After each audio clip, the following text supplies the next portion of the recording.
Maggie and Perloff on the Infinity Sports Network. 2nd and 10 from the 5. Darnold back to pass. 4-man rush. Sam looking to throw from the end zone. It's a safety and the game is over. Byron Young threw down Sam Darnold in the end zone. And it's a safety. There are no flags on the play. The Rams have taken a 30-20 lead. I think Darnold was yanked down by his face mask. And I don't see a flag. I know, and I don't think you're going to get it. That's not a play that you can review. Paul Allen, Pete Burchich, Vikings Radio. They kept their cool. I don't know how. That was embarrassing at the end of the game. Welcome to the show, Maggie Gray, Andrew Perloff. Oh, come on. I am not going to do. I'm a big critic of officials. We are not going to make the narrative of that game that missed face mask call. Listen, I don't know if the Vikings would have had to march all the way down the field, score a touchdown, get a 2-point conversion, but that missed call was an abomination. No way. They hadn't scored a touchdown in 47 minutes of football. There's no way they were marching down the field. Once their left tackle went out of the game, they couldn't move the ball at all. So forget it. It didn't matter. Did say that was not a key call. I mean, it was a my gosh, Perloff, you cannot say that. You just said I don't know if the Vikings were going to march down the field. But I want to see them have a shot. They would have had 1st and 10 at the 20. They would have been out of the shadow of their own end zone. They just had over a minute. And how many timeouts? Well, none, but that doesn't matter. To get in the end zone and down 8. No, okay, get out of here. They hadn't done anything in like 3 hours of real time. Okay, but you don't think the Rams defense may have been a little tired at that point too? I want to see. Yeah, the Rams defense was getting better and better as the night went on. I want to see the game play out. So this is the thing. If you didn't watch the game last night, you're just getting caught up. This is the issue. I got issues on a couple levels here.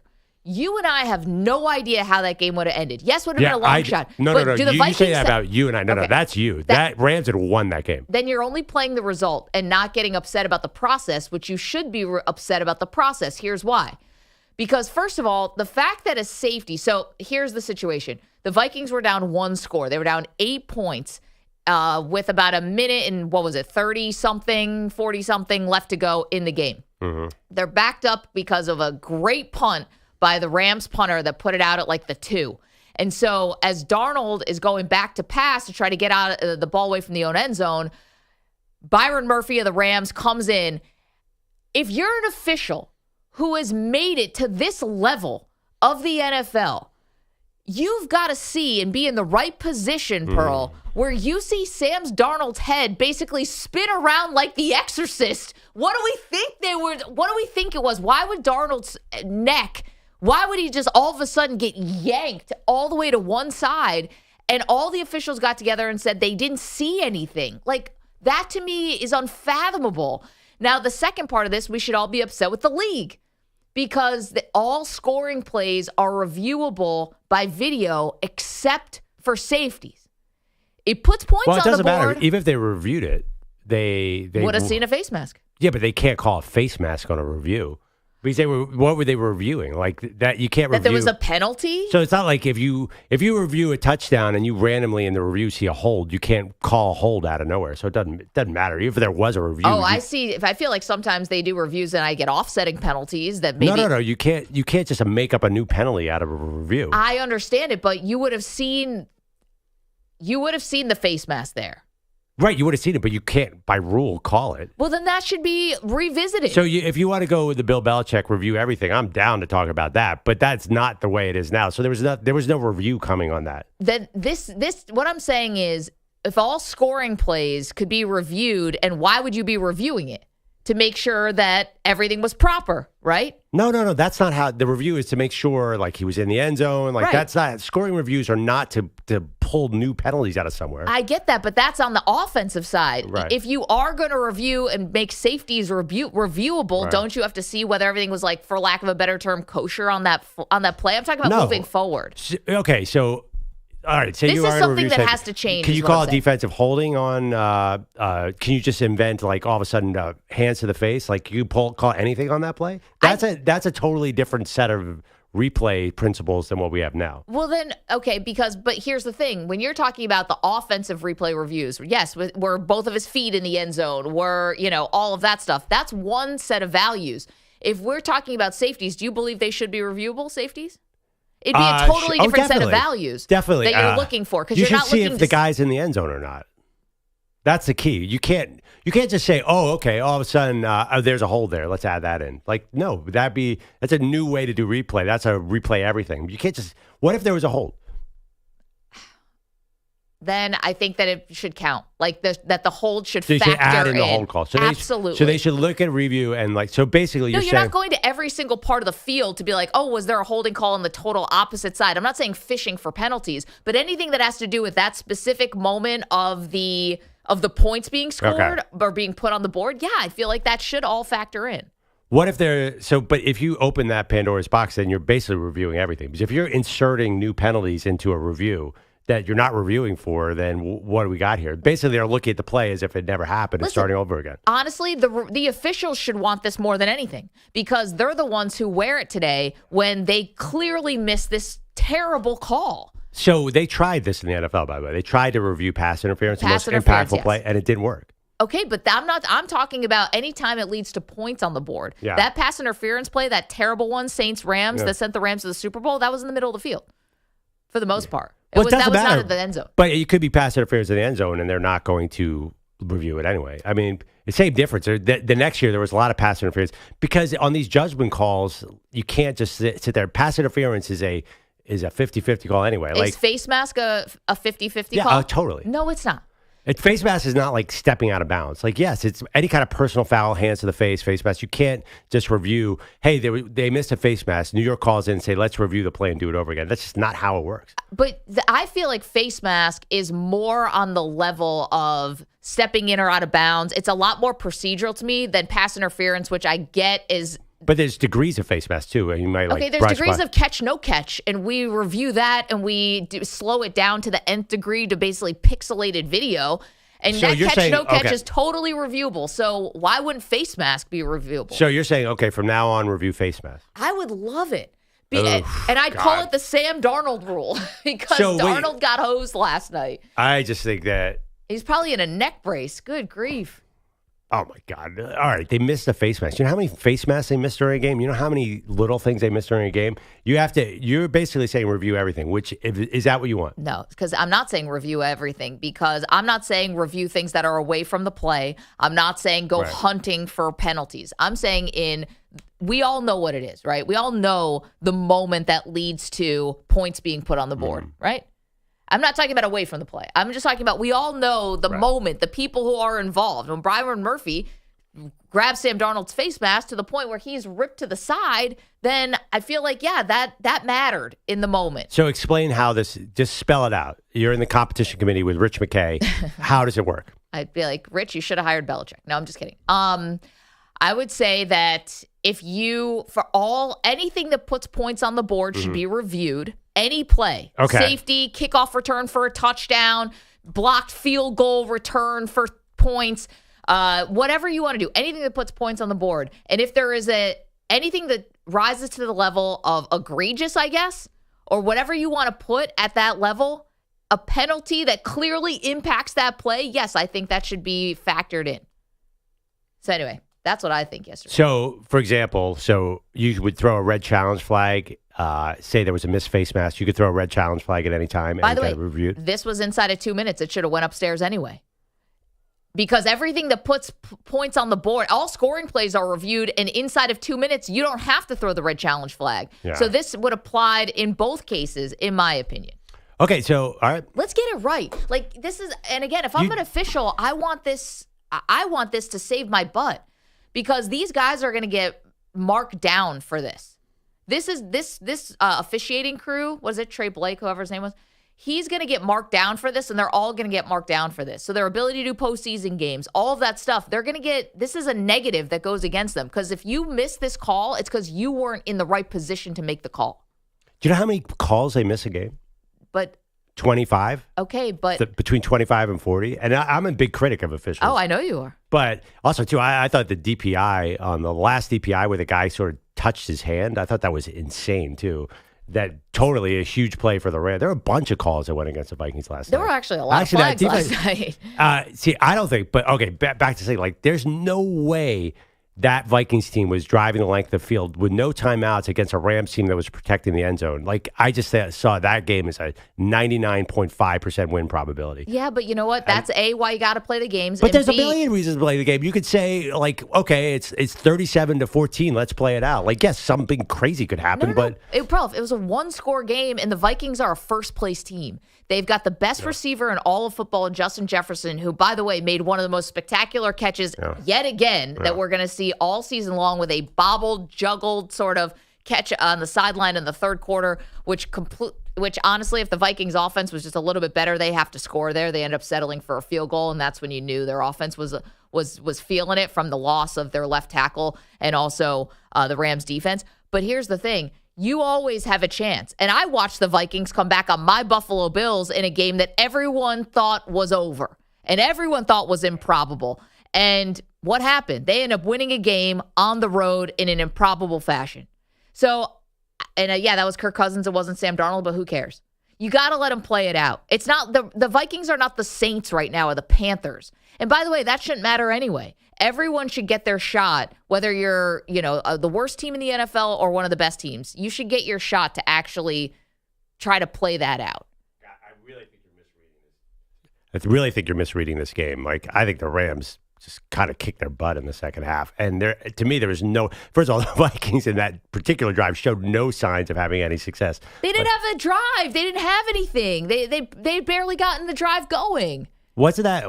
Did they have a couple plays right before that? What was that? The first? That was not first down. I think it was second down, wasn't it? Anyway, there were how many penalties? By the way, how many first downs off of penalties last night? Tons. That was second down, by the way. It was second down. How many first downs off of penalties? You can find that in the team stats too. I just think that, listen, I'm not going to disagree with you that the Rams adjustments in the second half were great and things started going against the Vikings in a way that started to snowball. But the bottom line was it was still a one-score game. Yeah. I think that game was the play that sealed the game was awesome when Cooper Kupp caught that pass from Stafford around the 50. Stafford was great. Combined with the punt, like, to me, that game was over. And also, too, they would have had to hit a 2-point conversion. Like, yeah, technically it was still alive, but really it did not feel like the Vikings had any chance to go. That's a long way to go when you're protecting the end zone. Like, all you have to do is lay back and let them get yards because they had to get into the end zone with no timeouts, so they would have had to use the middle of the field. They did not have that many plays left. But Perloff, do you feel like the fans, because this is an entertainment product, do you feel like the fans were served correctly last night, that the game ended like that and not with just the Vikings being stalled on the fourth down or whatever? Like, to me, that's the issue. We could talk about whether or not they had a chance to win.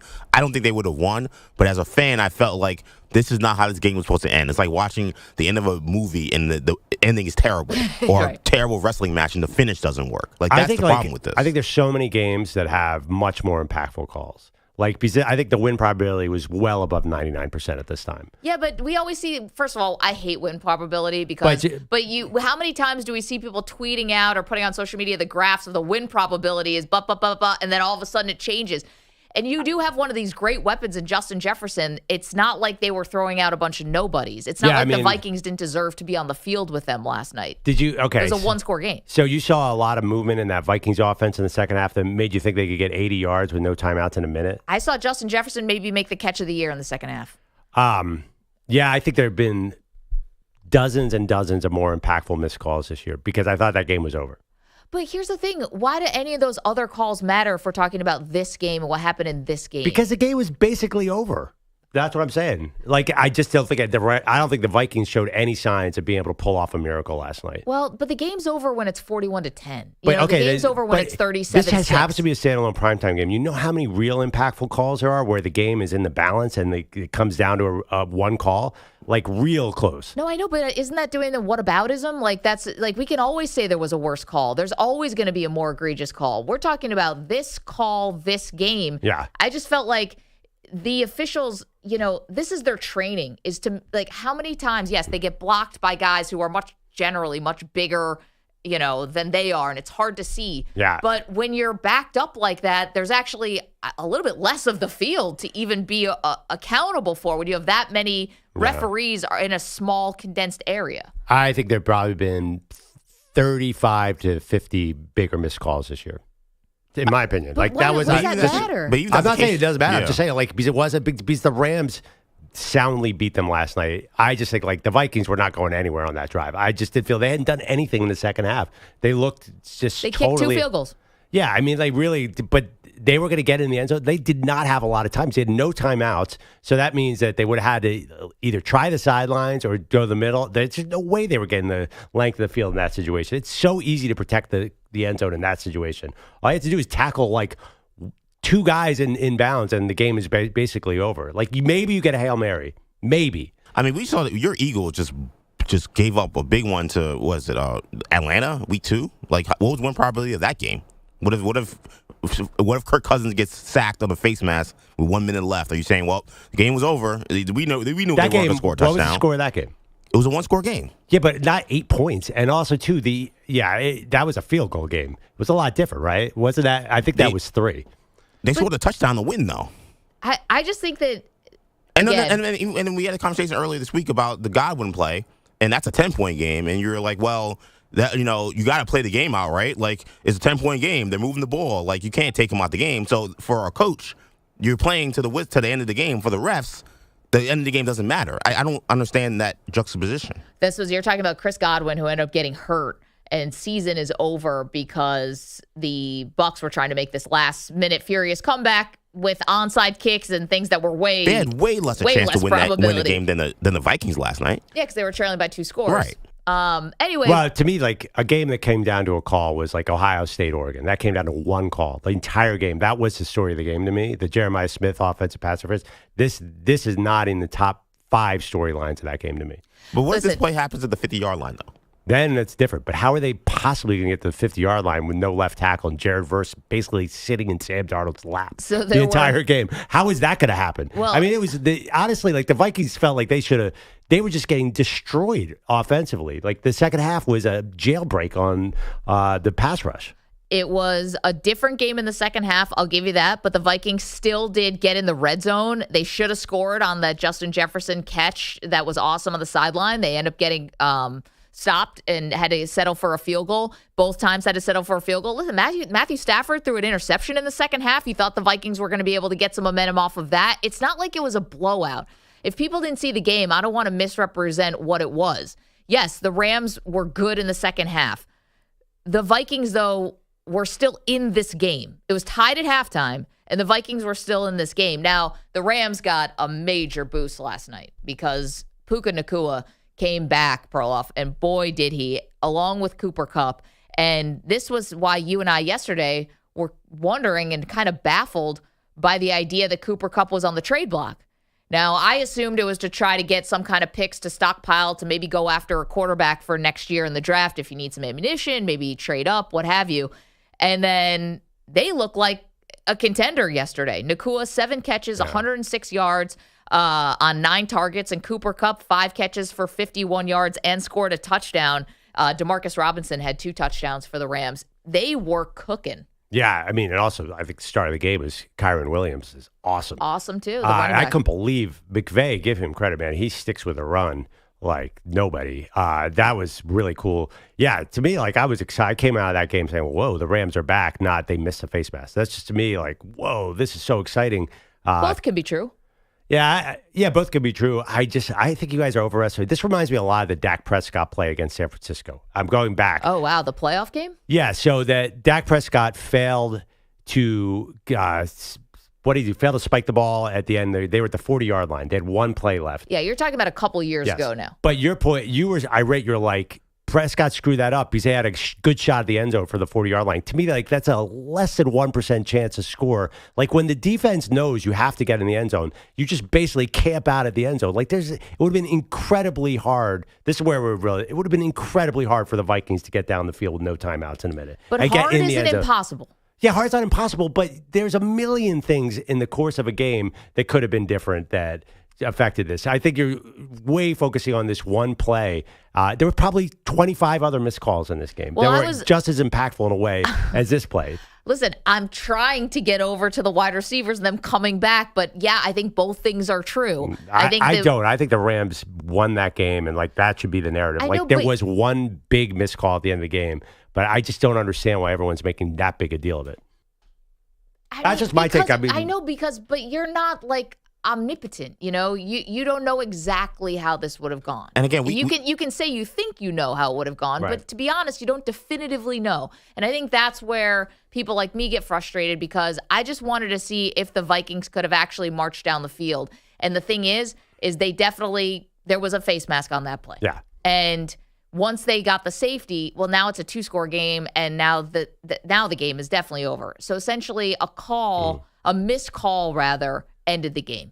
And I guess what's doubly frustrating is that in this day and age, where the games take forever, where there's 1,000 penalties that are called throughout the game, where we have 1 million replay reviews that go down to the blade of grass, when these kind of egregious misses happen, it feels unforgivable. Because I watch reviews from Mars, like they tell it like it's a satellite comes in with the reviews, and then all of a sudden to end on this kind of play, I think is really frustrating. Then you have to advocate for a review everything, and I don't see why not. If Bill Belichick wants to do it, so people should listen to him. Let's just be as a show. I'm a review everything guy. I don't know why they don't review everything. I've still never heard a good explanation. I think they should have kept the pass interference review. I think it's an important play. But the problem is, like, if you review pass interference, like, there's some contact there when you get how much contact. Now, face mask, you might be one where it's black and white. I think so. Yeah, okay, so add face mask. But the truth is, it's not there. You can't review for a face mask. I know. They review the play, right? They do review safeties, don't they? No. They said safeties is not reviewable. I thought that's what I heard last night on the broadcast. Yeah, I believe that they do not nothing review is reviewable, that. and they don't review safeties. Which is crazy to me. It's a scoring play. I guess I assumed that they did review safeties. I will just for housekeeping, that Falcons game, it was a 6-point game, and it was a 99% win probability for the Eagles, and Falcons run down and scored. Now they didn't need a field goal. They didn't need a 2-point conversion, but it's not that dissimilar. Like, we had a game that ended with the Eagles lost that game. Yeah, but the Eagles defense is god awful in the clutch. Anyway, the Rams are killing them. That's the other thing too. Like, honestly, worse things were going to happen if they got the ball to 20. Sam Darnold would have been sacked 3 times on the next drive. I mean, that was not headed in the right direction in my opinion. By the way, so what I'm seeing here, so a safety is reviewed as a scoring play, but it does not include checking to make sure penalties, including a face mask, were called or not called correctly. Right, same as a touchdown. Like, they're not looking for a face mask on a touchdown call. You can't all of a sudden invent a face mask on any scoring play. 855-212-4227. All right. Were you watching the game last night? How did you feel about it? There's a lot of ways to feel about it. Puka Nacua back with a vengeance. Cooper Kupp was on the trade block yesterday before the game. I don't know about that. I need Rams fans to call in and tell me I'm right here, that we had that game won. We. It's a good day to be we. I'm like, we, me, Cooper Kupp, Puka Nacua, the gang. All of us. All of you together. Okay, lots more to do. Maggie and Perloff.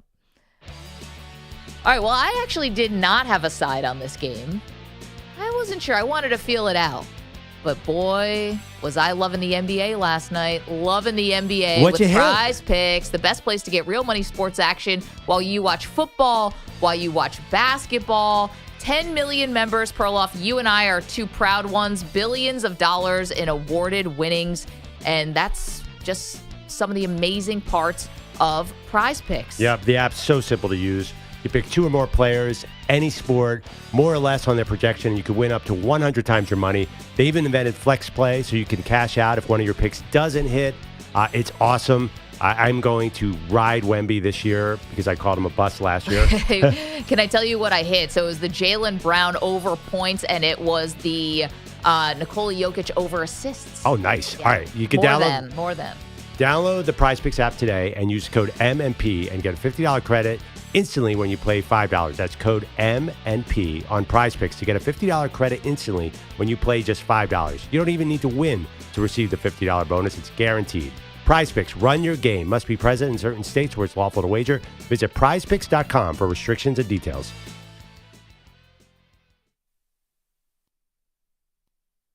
You're in a 4-minute break.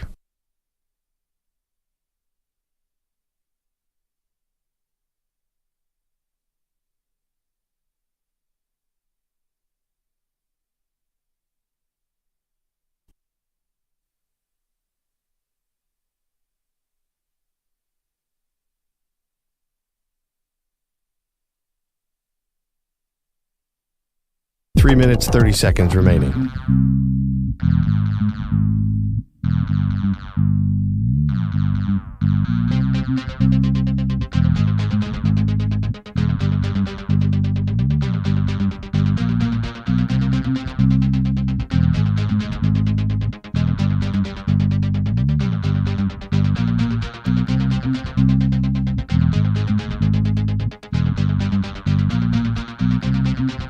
Three minutes remaining.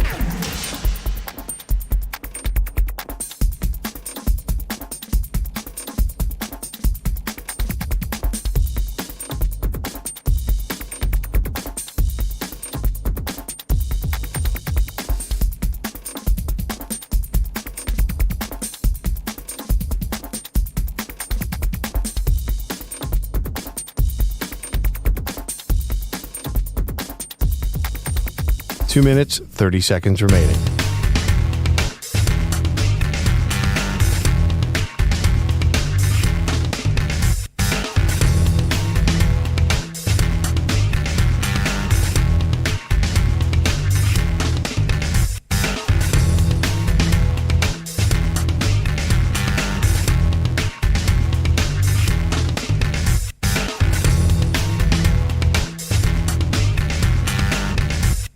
Two minutes remaining.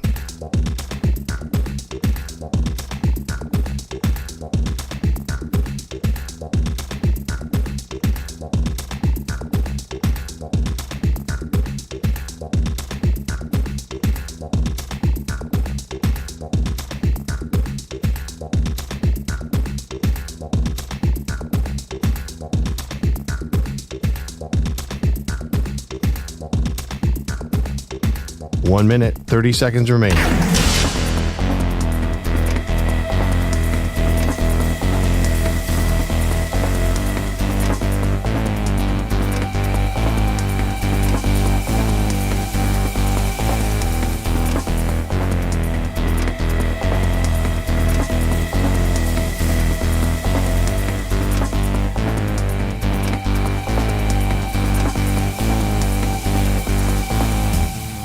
One minute remaining.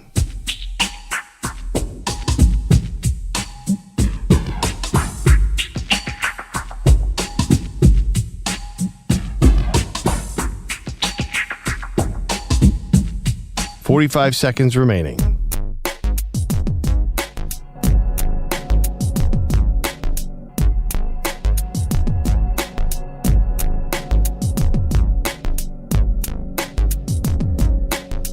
"30 seconds remaining.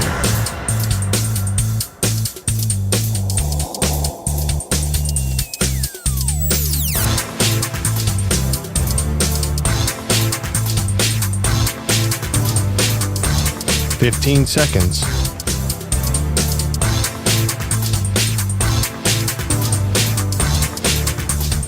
Break ends in 5 seconds.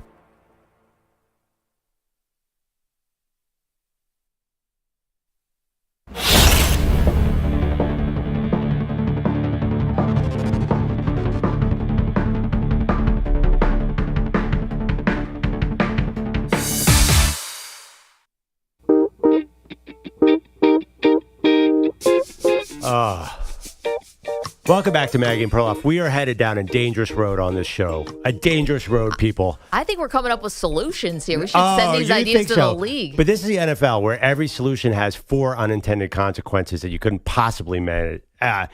Everyone here, except for me, thinks that the key story, well, not the key story, one of the key storylines last night was the face mask that was missed at the end of the game. Sam Darnold was in the end zone. He got grabbed in the face mask. They called it safety. The Rams seal a 30-20 win. It was 28-20 at the time. So everybody here is like, that should be reviewable. That is that face a mask, fair, yes. fair statement? Yes. Maybe you review face mask, but in the moment, you can't just invent a face mask review. Like, the officials couldn't do anything. Like, they couldn't pull a Georgia, Texas and huddle for 3 minutes and say, you know what, that was a face mask. Okay. Like, they missed it in real time. I'm sorry, you screwed up. It happens all the time. The game is moving 100 miles an hour. If you want to change the rules to review face masks, then let's talk. Okay, but there's an eye in the sky that we are led to believe is the safety net here, not only in the stadium, but I believe back in New York too. And this is supposed to be the thing that catches the mistakes. So if the referees missed the face mask, they said none of them saw it. Everyone just happened to be blocked on this play. They could not see, even though Sam Darnold's head basically went 180 degrees. You've officiated before. Yes. In real time, missing a call is the most common thing that ever happened. That's why the replay's there. Right, but they don't. What is it called? The accelerated assist. review, replay assist. Yeah. Replay assist doesn't work that fast to call a face mask. Like they've never called a face mask on a replay assist. Replay assist is like that receiver's foot was out of bounds. Yeah, but also replay assist just kind of started recently. Like who's to say it can't be expanded? Sure, but it wasn't. They're not going to expand it in real time with 1 minute left in the Vikings-Rams game. Well, that's exactly when they should do it. So especially are you inside 2 minutes, without a doubt. Do you want to see holding called on replay assist?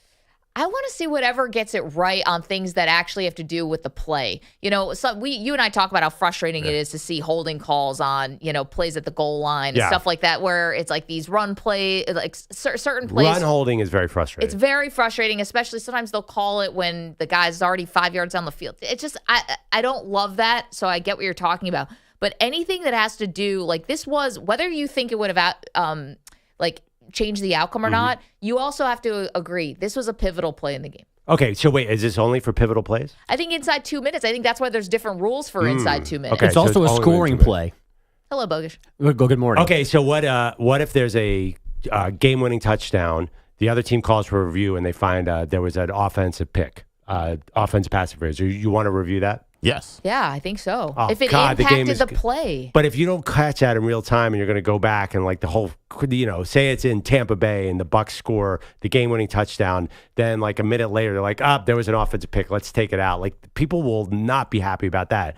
I'm just saying like the review is great until it like kind of hurts your team. Well, but I also think too that a face mask is on the short list of calls where there is no debate. It's a face mask or it's not. It's not a judgment call. We can look at a pick and go, oh, that's a pick or it's not a pick. Like you can have a debate. That's a hold. It's not really a hold. There's some debate on face masks. When a guy is tackled by his face, that's a penalty. Right, but what if he sort of gets up in the face mask but doesn't grab it? Like there's some judgment. Well, there. those aren't face masks anymore. There's 15 and 5 yards where there was 2 degrees. Now it's very clear. If you grab the face mask and pull, then it's a face mask regardless. We saw Baker Mayfield got called for it on Monday.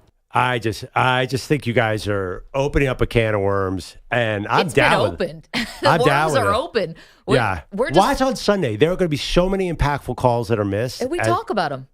You can't talk about all of them. And the other thing, too, is in the final 2 minutes, that means that in 2 minutes and 14 seconds left in the game, they're going to miss this impactful call, and you guys are going to be like, well, I only won the last 2 minutes. You should be able to review personal fouls. So roughing the passer, face masks, stuff like that. That would be better than just like a random holding call. If you were able to review someone's face getting ripped to the floor, or someone getting like full body weight on a quarterback where they throw a flag where it doesn't look like that, if you could challenge that, I'd be okay with it because those you can look at. Like a random hold, you can't really judge. Yeah. Can you challenge? I thought, did they do replay now on roughing the passer? No, they didn't. No. They didn't change that yet. They will. And also, to me, like, don't lose sight of the fact that just has to be called. Like, we don't need replay if Trey Blake, that's his name, right, does his job. Like, he's looking at 2 things at that instance. All the officials have different, he's not looking at everything. Right. He's looking at the line, and then he's looking at the quarterback, and he didn't see Sam Darnold's head get spun around. How does he miss that? Well, maybe it was blocked. By what? By the guy's hand on Sam Darnold's face mask? I don't understand. What was he blocked by? Probably that giant scoreboard at SoFi Stadium. I have no idea. There's a shot from behind the end zone where you basically have his vantage point. You can see him, and then the play, he's blocking me, and I still see the thing. There's nothing blocking him. How about this for weekly in our chat, youtube.com/InfinitySportsNet, said, I owe Maggie and Andrew an apology. I was wrong yesterday. You said the game was a sleeper good game, and it was. We said that? We did. We said it was a sneaky good game. It was the Vikings-Rams. Everybody thought it was a good game. That was his... I don't know really? everybody. I don't know. There were a lot of people, I think, who believe that the Rams trading Cup, putting Cup on the trade deadline, maybe was a little bit of waving the white flag. But then not. Yesterday afternoon, when we went from practice window open to Puka Nacua to Puka Nacua's lining up, then that game got really good, real fast because we did not know yesterday. I was thinking about that, Maggie. We had no idea Puka Nacua was going to play. Nobody did. Not even close. Give the Rams credit, like they kept to it a sneak secret. that one in there. I was even thinking, I bet he wasn't on Al Michaels' chart. Yeah. On his spotting chart because he wasn't supposed to play unless somebody whispered to them like, hey, Puka's going to give it a go, but he might have shown up at, inactive list comes out and they go, oh, I got to add Nakua onto my little chart here. By the way, best thing the Amazon Prime broadcast has ever done is showing us what Al Michaels eats at his favorite Toscana, restaurant. yeah. That looked really good. There were a lot of people. There were a lot of experts who said the Vikings just came off that Lions game that went to the last minute and were traveling on a short week. Like, that was a bad spot for the Vikings. Let's face it. Like, I don't know, like, where you put that loss. Like, I don't feel like they blew anything. Like, that's a hard game to win. On Thursday night to go to L.A. after playing your chief division rival, that was always going to be bad. It was also a Vikings home game. I don't know. The Rams It was fans, technically in L.A., but I don't know. I saw more Rams fans than I've ever seen. Like, they were excited at the end. I mean, who was doing the skull chant? Yeah. After the sack? I don't know. That was a really Was tough. it Byron Murphy? I forgot who it was. That was a tough travel situation on a short week to go against. All of a sudden, the Rams go from this skeleton team to this fully loaded Rams offense. And then when Darisaw went down, that to me was a key storyline. That guy, whatever they paid him in the offseason, he's worth more than that. They just imploded when their left tackle got hurt. Yeah, he's the highest paid left tackle in the game, I believe. Yeah, Jared Verse was like, who is a rookie, looked like he was playing against a JV team. So I don't know. I think there are 3 or 4 more important storylines than the missed face mask. To me, I understand what you guys are saying, and I like dunking on NFL officials, but I come away and say, man, Kyron Williams may be the most underrated running back in the NFL. Puka Nacua and Kupp are back. Don't trade Kupp. And the Vikings, EJ, your Vikings, they're a little thin. I don't know. I mean, Nacua, I didn't think he was going to play last night, so that's why I thought a Vikings win should have happened. And they did get robbed. Now I don't know if they probably weren't going to win this game, but at the end of the day, a face mask wasn't called, and they didn't have an opportunity to move the ball on the field to see what would have happened. Sam Darnold scored 6 points after the 5-minute marker. But the defense fell apart. I mean, they had 2 long drives that ended in field goals. So it wasn't like they didn't move the ball. It was they could not get the Rams off the field or out of the end zone. Yeah. Like, that's a big part of it too. Both of those field goals were basically chip shots. Yeah, it was like 35 yards. It wasn't like the Vikings were just completely inept. I thought Darnold really kind of fell off after that. First 2 drives, he looked like a world beater. He started taking these terrible sacks last night. Yes, that's what it was. I was actually thinking about it. He took a sack. I'm sorry, I know we're killing the updates here, but he took a sack. I'm like, ooh, Maggie's going to say same old Sam Darnold. I kept saying that to myself last night. No, same old Sam Darnold used to be sailing a 5-yard pass into the first row. How about that one where or into the dirt, but definitely not to the receiver. He spun out the wrong way. He must have lost 20 yards on that one play. That was a huge play. Man, so much to do. You want to throw some headlines in now? Sure. That's all sponsored by Prize Picks. Football season's here, and Prize Picks is the best place to get real money sports action. Download Prize Picks, use code MNP, and get a $50 credit instantly when you play $5. Must be present in certain states where it's lawful to wager. Visit prizepicks.com for restrictions and details. As you were just discussing, the Vikings started fast last night in L.A. Touchdowns on their first 2 possessions, then just 6 points over the final 3 quarters. Head coach Kevin O'Connell says the Rams made adjustments. They were doing a lot of things coverage-wise to, try to keep a roof on the coverage to not let the big plays happen, where Sam was able to kind of check the ball down to some guys, put the ball in play. We got the screening game going a little bit in the second half, and then we just didn't sustain enough, and we weren't on the field enough. Mainly because of Matthew Stafford, 4 touchdown passes for the veteran QB, one of them to Cooper Kupp and his return from that ankle injury. Puka Nacua back surprisingly from a sprained knee. No touchdowns, but 7 catches for 106 yards. Their Rams win 30-20, their second victory in 5 days. The Vikings' second loss in 5 days. The Denver Broncos confirmed yesterday that wide receiver Josh Reynolds was shot last Friday after leaving Shotgun Willie's. I was going to text you guys. Wild. This is crazy that we happen to be talking about this exact same place yesterday. We had no idea that this story had happened. And it happened for a week. This was last Thursday night into Friday morning, and we had no idea, and we are not going to the world's largest office party. That is out. Well, It starts in a couple hours. Doesn't matter. I don't know. That place is I still kind of want to go. Yeah, no thanks. I'm just kidding. Why any athlete would go there now? I'm not trying to ruin their business or anything, but Ja Morant's security footage gets leaked. That's how Shotgun Willie's got on our radar. Yeah. And then this happened not at the place, but someone followed them out. It started out. at the place because they same security footage. You can watch two guys allegedly follow Josh Reynolds and his buddies out of the club. They each get into their own cars. One car follows the other, and then there's shots. And Reynolds got hit in his arm and the back of his head. Yeah, what's up with that? But then was treated and released that night, and he's been at headquarters like usual since because he's on IR. So he's not like practicing, but he's been there for meetings. So he must have just gotten like grazed by the bullet. But man, I was like, was he wearing his helmet? How did he? Who gets shot in the back of the head and lives to tell about it? I was saying to you guys last night, it's funny because when this kind of stuff happens, where these awful things happen, but the guys survive and there's like barely a scratch on you, or you're able to recover, like Ricky Pearsall gets robbed in broad daylight, gets shot in the chest, is now playing in the NFL. Brian Robinson shot in the leg a couple years ago during a carjacking rather, back on the field that same season.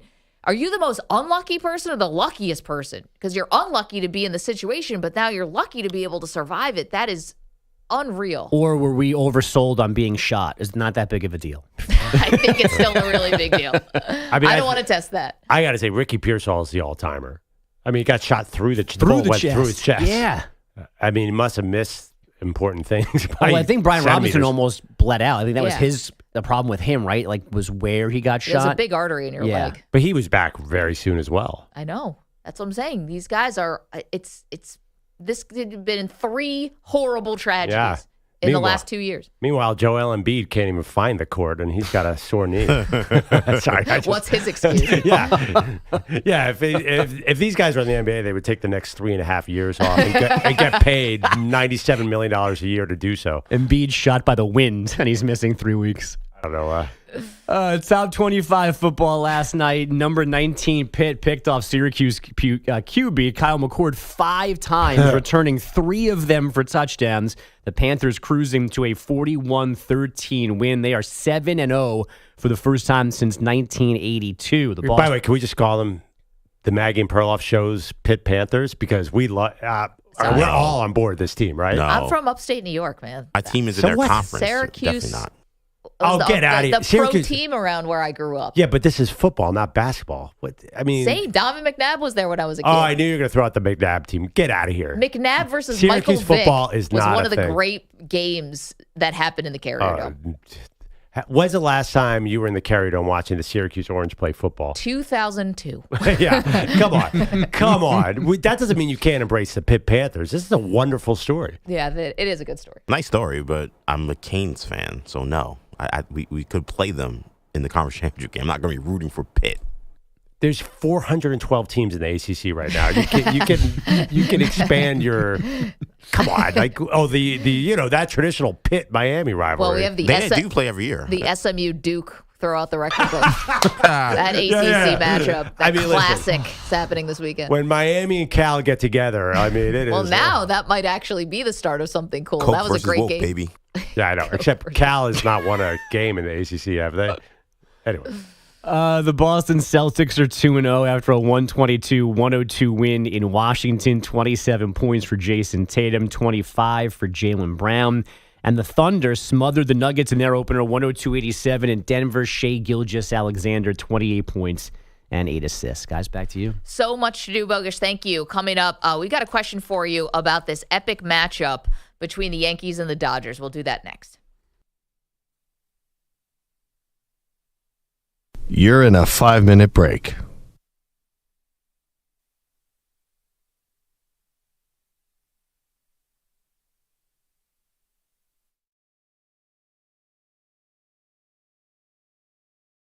Peter Bellotti, he made a prediction, said that he gonna win. Celtics got no conviction, but now he's hiding, running away, won't own up to his words, can't face the dismay. He thought Miami would rise like the sun in the sky, but now he's got excuses, got no alibi. He thought the Heat had it, it was a sure bet, but they couldn't handle Boston, not just yet. Peter Bellotti, where you at now? You made a bold choice, but where's your wow? Can't stand the heat in the kitchen, your predictions cold. You're playing hide and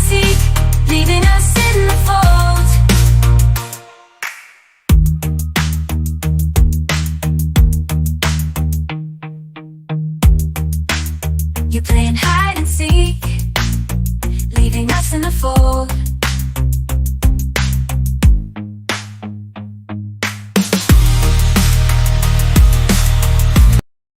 Peter Berardi, he made a prediction.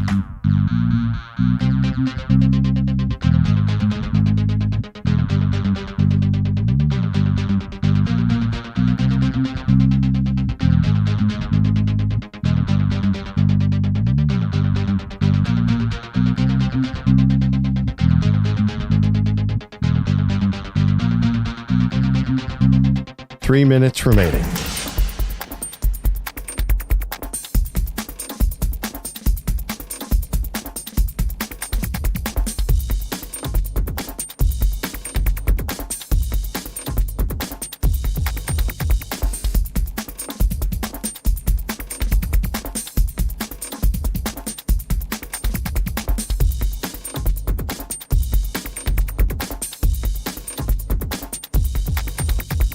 Two minutes, 30 seconds remaining.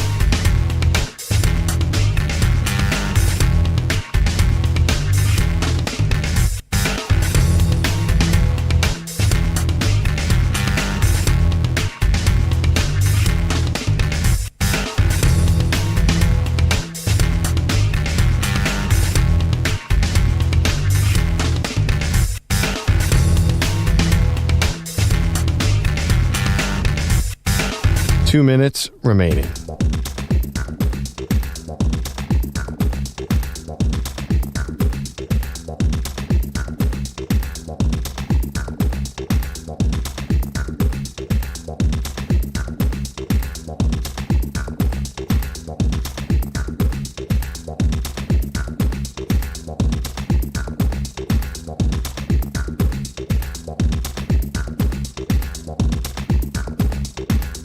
One minute, 30 seconds remaining.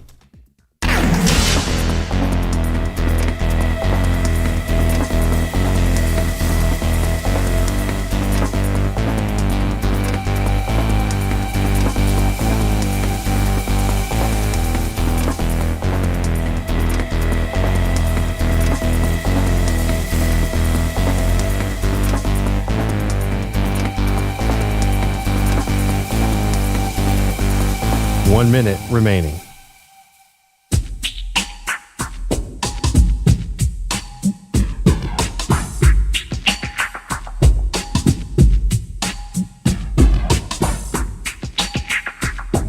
Forty-five seconds remaining.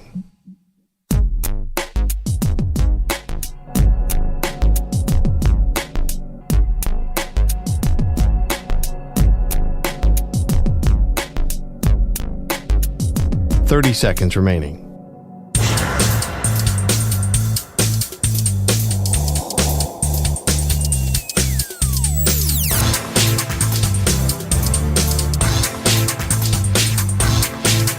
Fifteen seconds.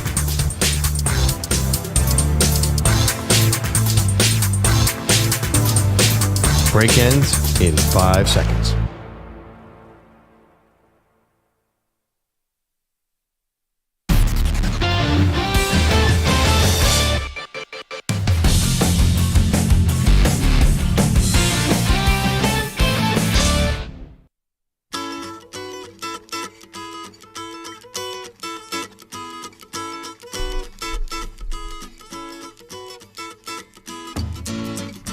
My kid's into Paul Simon now. It's great. Anyway, welcome back. Maggie and Perloff. I've rediscovered it as well. All right, we have a lot to get to. We've been talking about that Rams-Viking game from last night because of the controversial face mask at the end of the game. But Perloff, we got a World Series that starts tonight with the two most iconic franchises in all of Major League Baseball. Yes. But I ask you this question. Is this the best championship you can get in terms of iconic franchises, in terms of history? Like, what is the creme de la creme? If you just did all sports, what's the best it can possibly be? Because I think Yankees-Dodgers lays claim to the best it can possibly be for a championship matchup, regardless of the sport. Yeah, I'd go that second. I still think Celtics-Lakers has a little bit more magic. Little bit. Magic. See what I did there? there Dad you joke go. alert. Wow. That was totally accidental. Well done, Ryan. Yeah, I just think that Celtics-Lakers series flies like a bird. No, I'm just kidding. Okay. I think, those are, to me, those are the two big iconic ones. I recently watched a documentary on the Dodgers-Yankees World Series in the 70s. Yeah, so that the was good. back-to-back matchups. But just the history of the Brooklyn Dodgers and the Yankees makes it, and the fact that Jackie Robinson was involved, who was a very key historic figure, to me, elevates that to second. So I think that's great. Like, still Celtics-Lakers number one, but I'm going to put Dodgers-Yankees right there as number two. What's the NFL equivalent here? Well, the problem is that the great rivalries are within the same conference, so they can't meet in the Super Bowl. I'm not sure. There's nothing. I guess Steelers-Cowboys. Right, but I mean, it's always that way, though, right? Yeah. Like, it's always that way for these sports. So, yeah, I would say Steelers-Cowboys is probably number one, and just in terms of the fan bases that are the most iconic meeting in the biggest game. But I also feel like the Packers deserve to be in this conversation as well. But I'm not sure who their opponent would be. Wow. Probably Steelers. The Chiefs to repeat the early Super Bowls. I don't know. No. There's no Packers-Steelers Super Bowl. I get it. We don't have a history of that. But we're talking about iconic franchises and their history and everything. I mean, Yankees-Dodgers to me is the top of the food chain. You put that above Celtics-Lakers? I think I put it right there. How about that? I'll put it right there.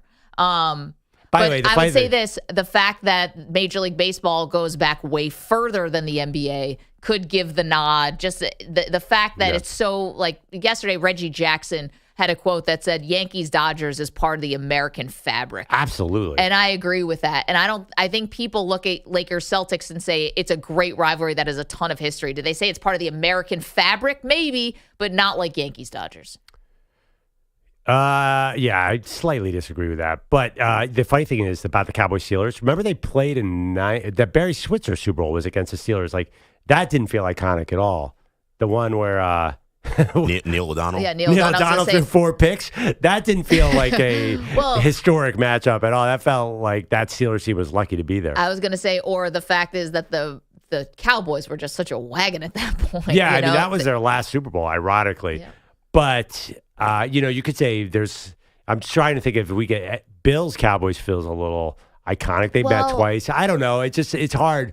For some reason, this particular things about the Yankees-Dodgers makes them so special. To me, Reggie Jackson's 3 home run game was such a huge moment. It's one of the biggest World Series moments.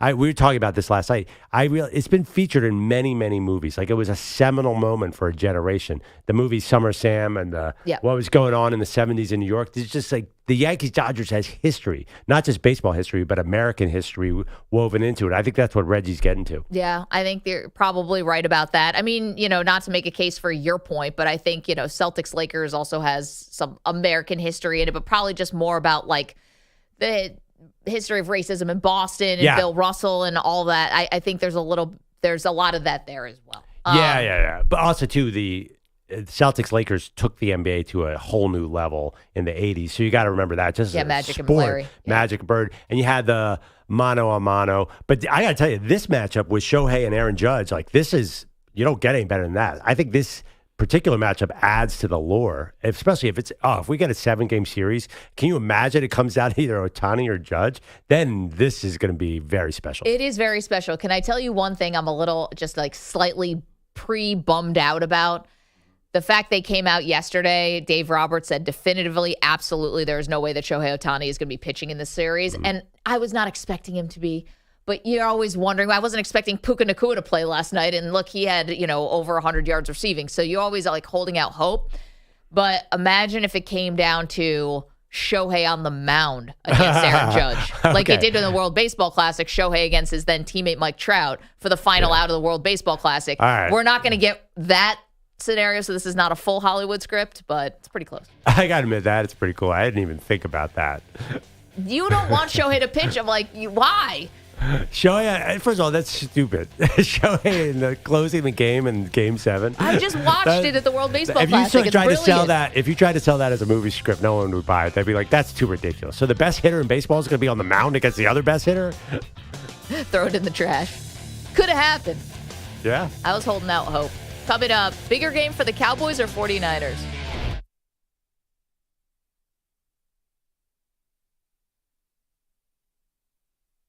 You're in a 5-minute break.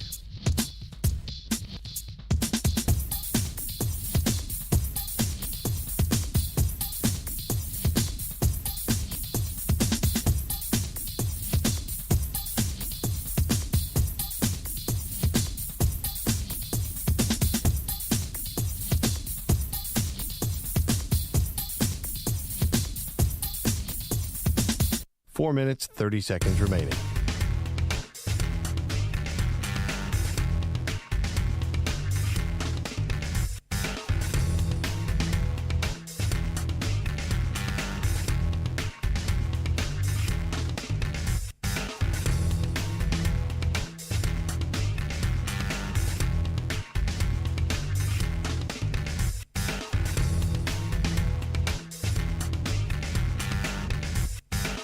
Four minutes remaining.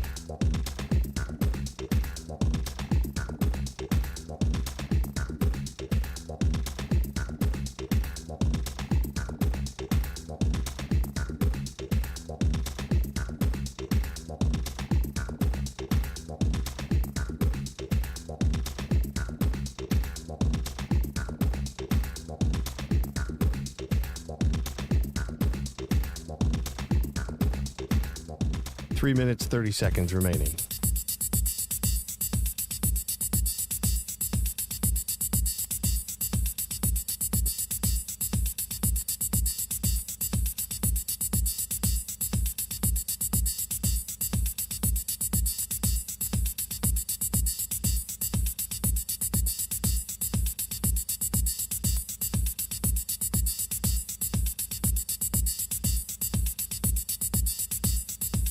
Three minutes remaining.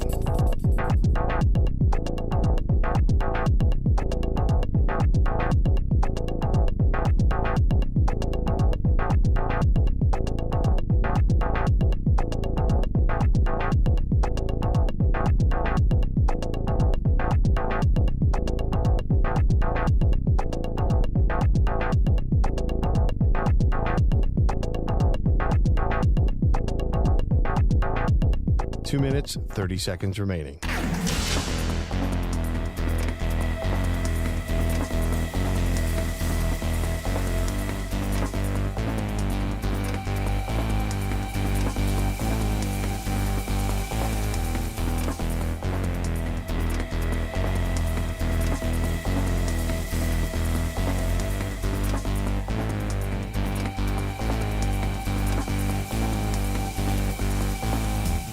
Two minutes remaining.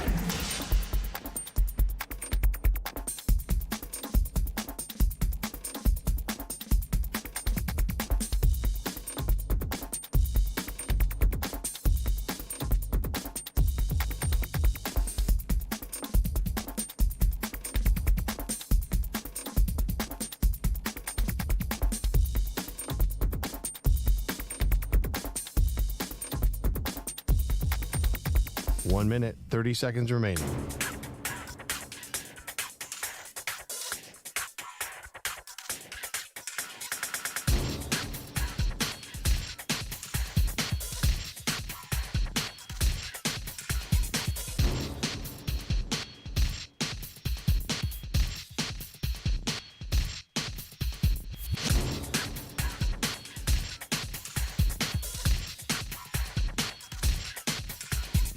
One minute remaining.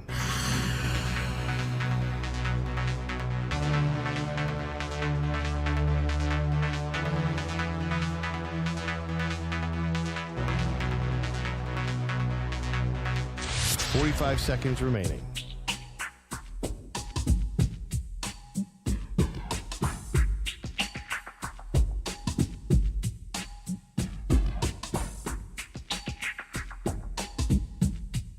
Thirty seconds remaining.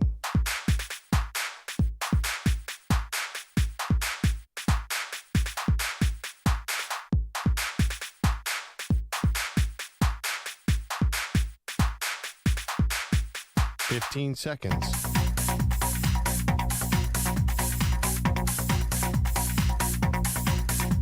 Break ends in 5 seconds.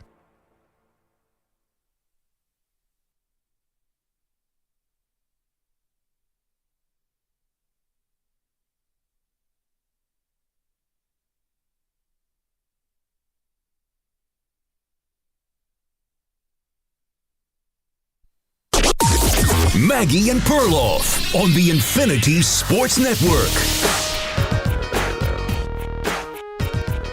Cowboys 49ers, who is the game bigger for this Sunday? Welcome to the show, Maggie Gray, Andrew Perloff. Both teams, embattled for their own different reasons. For the Cowboys, it's because, well, the roster, they refuse to improve, I guess. And Jerry Jones is out here arguing with radio hosts. Troy Aikman is saying that the wide receivers are lazy. Then you had Jerry Jones back on radio saying that the plays that they're dialing up are not right, that there's basically throwing the coaching staff under the bus. Then Mike McCarthy has to come out and defend himself. I mean, just a casual Wednesday for the Dallas Cowboys. But even for them, this felt like a lot of war of words going on. And then for the 49ers, they don't have a healthy body. They're losing guys left and right. And we're going to be monitoring the injury report very closely to see who's actually suiting up for the 49ers. Yeah, I mean, I think it's bigger for the 49ers because the Cowboys can lose this game and still win the NFC East. I think 10-7 will get it done in the NFC East, where the Niners all of a sudden have this competition with the Seahawks and the Rams. So the Cowboys, they haven't played Washington yet. I know everyone loves Washington, but Jaden Daniels is questionable, right, to even play against the Bears? The Cowboys have done very well against their division foes in recent years. They've absolutely owned the Giants. They should have beaten the Eagles twice last year. I think they have a great chance. So if you could basically get all those free wins out of the NFC East, you don't need this win, right? San Francisco, on the other hand, this is a home game. They can't. They're in real competition here. I think the NFC West turns out to be a little harder than the NFC East. So to me, it's the Niners. The Niners have more to gain here, or who's the game bigger for? To me, I think it's actually the Cowboys. You've got to do something to try to salvage the season. And I'm not saying it's all vibes. It's not. They also have not looked great. And you're coming off a bye week, and if you again are going to go down against a team that has become your daddy, then what's the point? Then what was the point of paying Dak Prescott? What was the point of paying CeeDee Lamb? And the Cowboys and Jerry Jones, he doesn't want to answer questions now from radio hosts. What if they get shellacked by an undermanned 49ers team? What do you think the interviews are going to be like then, Jer?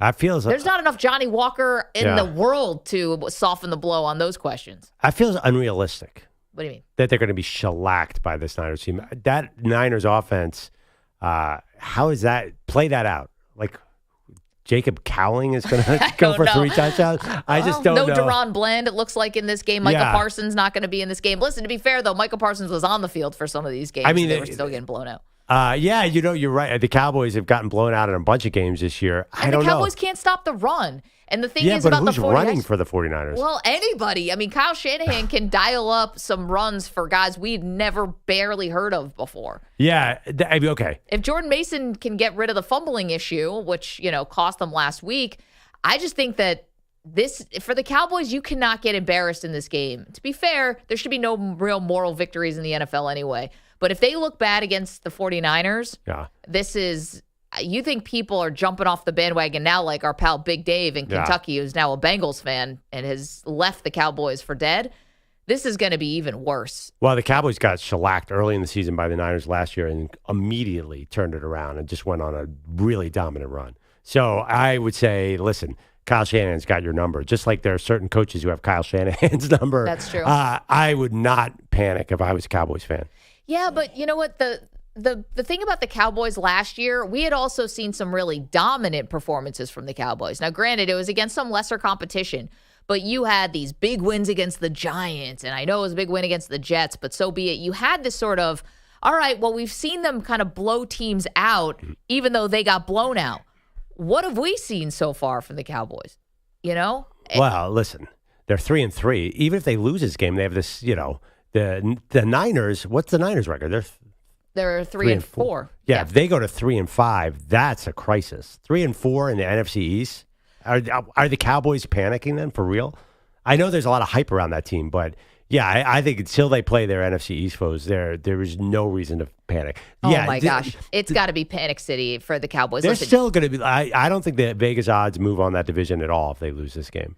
They beat the Browns in Week 1. That now looks like a nothing win. The Browns are awful.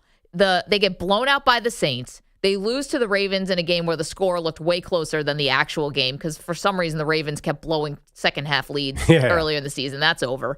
The Giants, they barely won and probably should have lost. The Steelers barely won, could have lost that game. And they just got absolutely ripped apart by the Lions. You lose this game badly, the 49ers, which could absolutely happen. I think this is a new low, a new rock bottom, a new, I don't know what you want to call it. It's like the bottom of the well for the Cowboys. Well, if that's the case, I'm betting on them after this to win the division because then things change. Okay, but then it's at the Falcons. Did you Eagles, see the Falcons Texans. play last week? The Eagles, oh my God. If they can't beat this Eagles team, then there's definitely something wrong because they should be better than this Eagles team. Are the Eagles the favorites on the road against Cincinnati this week? I believe they are a favorite, right? I got to double check this spread. I'm sorry. Cincinnati's a 3-point favorite. Apologies. Again, and I'm actually thinking about picking the Eagles in this game. Dak on this Wikipedia page has ownership stake of the Eagles. Like he should, they should fix. This is what the Cowboys do. They beat bad teams and they get killed by the Niners and they get killed by a team like the Lions. We should have seen that coming.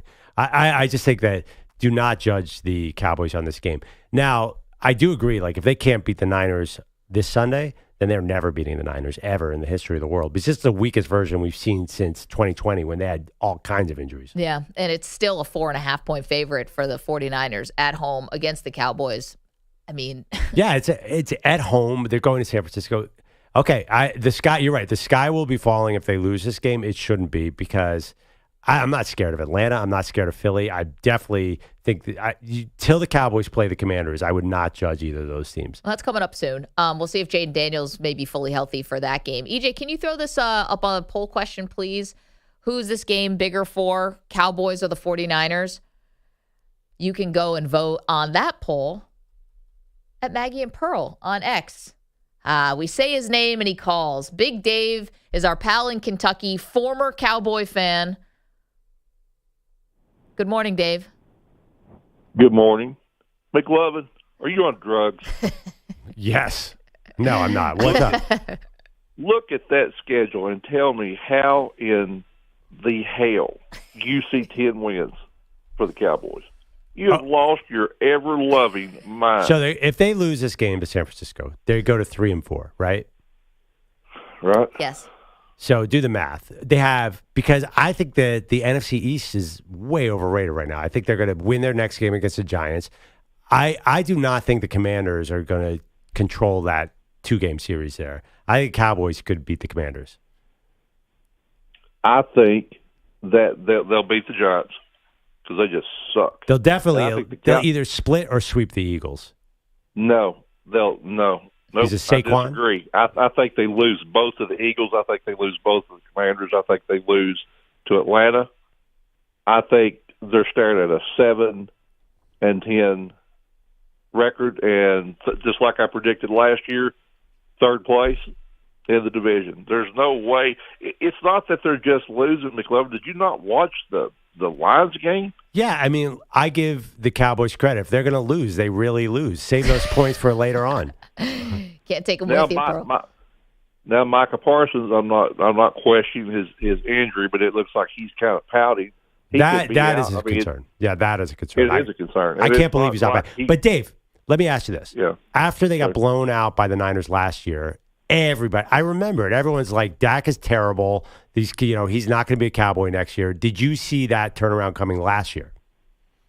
Well, no, I'll give you credit for that, but this is different. Listen, man, I've been a Cowboys fan since I was big enough to watch a television set, and this is the worst that it's ever been. You have to admit that. I mean, I could see this thing totally melting down. I mean, I really could. I'm sure you're listening. You guys talk for go. Well, let me tell you what.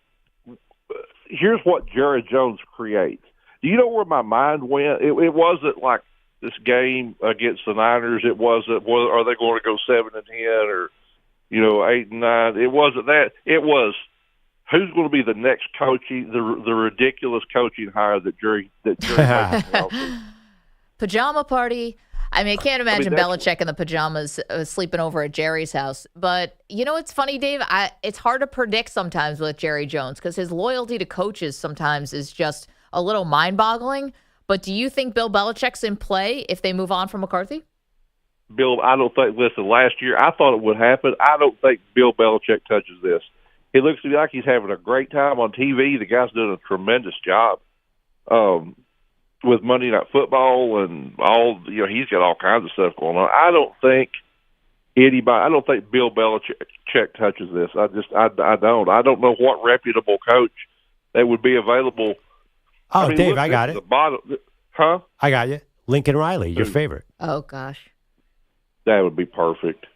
That would be perfect. I could so see it. That would be perfect. Hey, that's great, McLovin. I take back everything I said. You guys have a great day. Bye, Dave. Have a great weekend. Yeah, Lincoln Riley, that will fix everything. Do you know the Cowboys beat the Steelers 2 games ago? Like, this is not, it's not dead. Even if they lose this game, they're not dead in the water. I tell you, it's basically the same team as last year that went 12-5.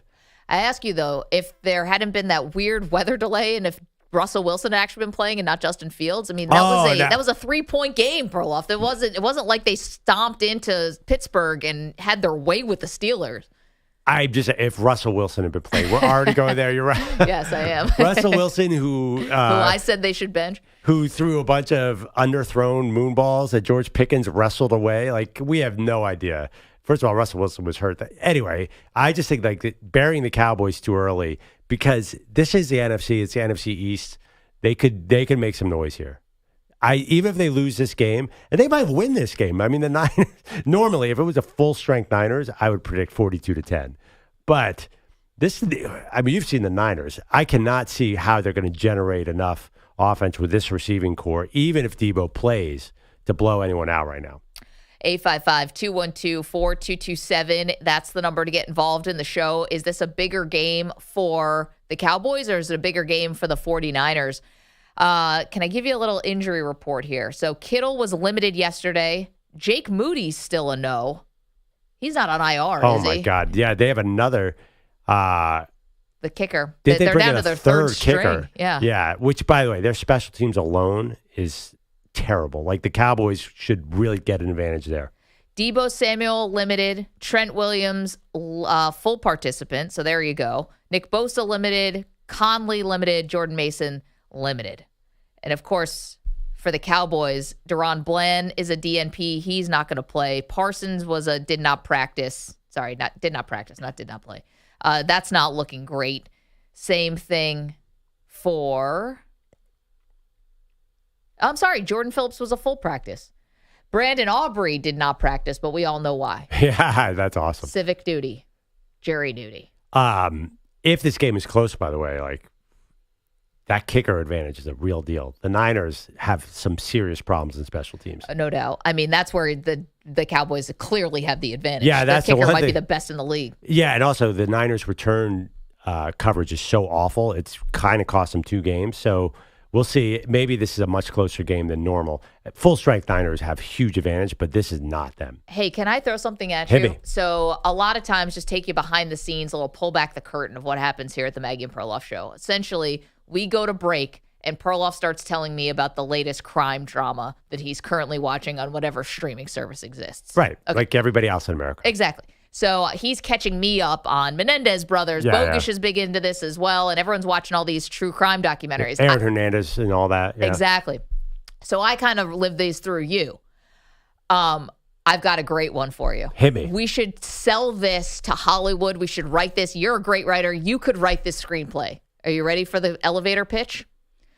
Cowboys kicker decides to serve his civic duty of serving on a jury. Okay? Felony strangulation case. Hey, this is just what Brandon Aubrey's actually doing in real life. This will be ripped from the headlines. Here's the Hollywood twist.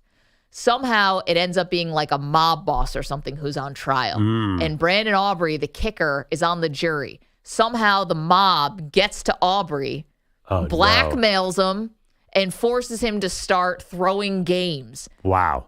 And maybe specifically the Super Bowl or something like that. Depends how crazy you want to get. So this is my screenplay that we should send to Hollywood. Could you write that? A couple questions. Okay. If you're going to blackmail him, isn't the point to get him to help you out on the jury process. Well, that, but also maybe then it's like now they have a relationship and now they're like, oh, you got to start missing kicks. Okay. Because, we've got money on the Cowboys or what have you, and it becomes this great scandal. That could be a good movie, right? It's really good. It's really good. The kicker that turned. Yes. Yeah. This is great. And it all came from a good place. Like, oh, I want to do my duty here. And then he gets wrapped up in the system. Is Ryan Gosling still young enough to play Brandon Aubrey? 100%. Okay. CGI these days, we can make him 10 years younger. He wasn't great as a football player. Remember the Titans, but I think that he'd be good. Okay. Who's going to play Jerry? I think Sir Anthony Hopkins. Oh, definitely. I don't know who plays Mike McCarthy. Who Have plays anyone that big in Hollywood? Mike McCarthy. That's John easy. Goodman. Kevin James. Already played Sean Payton. That's true. I like John Goodman for a football coach, though. He was the football coach for Revenge of the Nerds. Yeah, I think he could do it. I think he might play be a straighter. little old. Yeah. This is good. This is gold. I Did you could guys try- watch that? No. Come on. I could do Dak Prescott. Here we go. Definitely not watching now. And playing Dak Prescott. McLovin. And listen, to be fair, have any of us been in movies? Only Perloff. He's got a longer IMDb page than most professional actors. I have 4 movies, one of which I was in for a microsecond. Listen, you're still collecting And I checks. had this 5th movie on my IMDb page that never got filmed, but somehow it's on there. It's a documentary on Nintendo that they asked me to. Oh no, it was on Tecmo Bowl. Yeah, that they asked me, and it's still on my IMDb page. Maybe it's just like got lost in the Hollywood shuffle. Maybe it's going to come out someday. I don't really know how I will. Yeah, they never filmed me. They're like, we're going to come shoot you in Tulsa, Oklahoma. And they actually were like, you're going to fly out on this day. It was a big deal. That was going to be my big starring documentary role. But meanwhile, by the way, you're saying nice things. You've been in about 100 documentaries. Yeah, but I wasn't actually playing reporter number 2 like you were in Hustle. I was just being myself, and documentaries just clipped off like what I was doing for my job. I was always wondering, do you ever get paid for any of those? No, I do not. You should be, because your voice is appearing on a for-profit movie. I tell you that to my buddy Peter Schrager, who gets in all these documentaries too. You and Peter are in a million of them. Like, you should get compensated for that. I think once it's out there, it's just sort of out there. Yeah, I guess so. How many are you in? A few. The Johnny Manziel doc, this documentary about a famous climber who had this crazy story. The guy was a mountain climber, a free climber. It wasn't Free Solo. It was a different movie where he gets kidnapped by like people in Kazakhstan and has to escape. And he evades his captors. It's a 100% true story by pushing one of them off of a cliff and killing him. Wow. And he ends up writing a story about how he escaped and then had to be like in the wilderness. How'd you get into this one? He wrote a book and came to Sports Illustrated, and I did the interview with him. Wait. And so I'm in the credits interviewing him about what happened. Wasn't there a major documentary this year that you were in? Johnny Manziel. No, even after that. Was there another one after Johnny?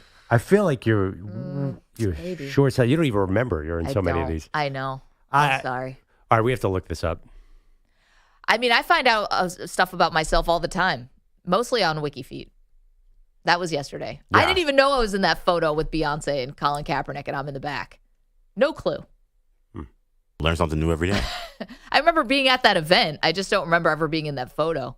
855-212-4227. Probably because I wasn't supposed to be. I was just loitering in the background. I remember people were upset because your feet were blocking Beyonce. The shadow of your feet.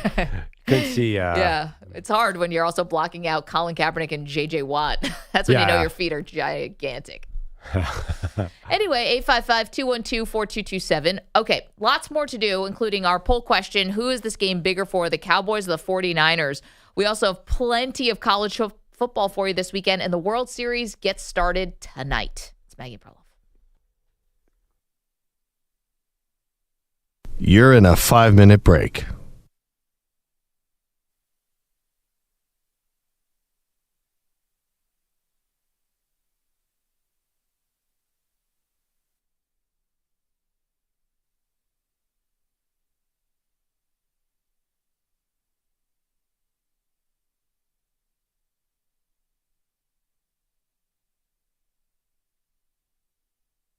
Four minutes, 30 seconds remaining.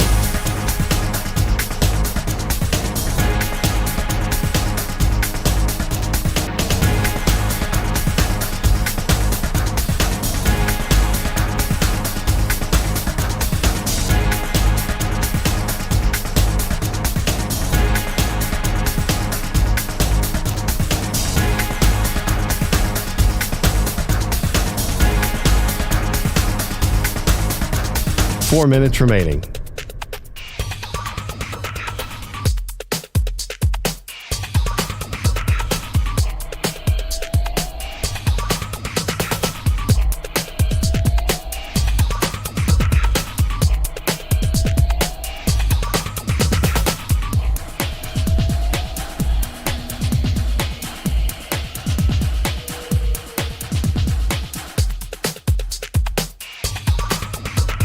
Three minutes, 30 seconds remaining.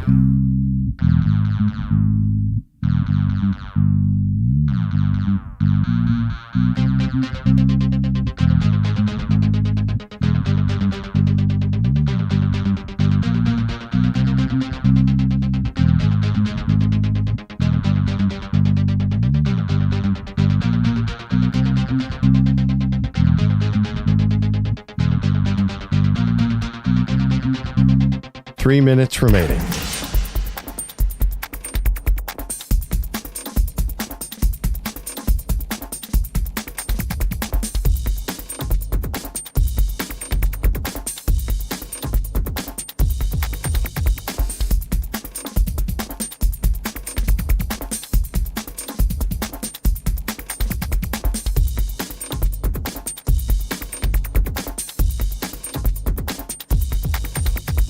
Two minutes, 30 seconds remaining.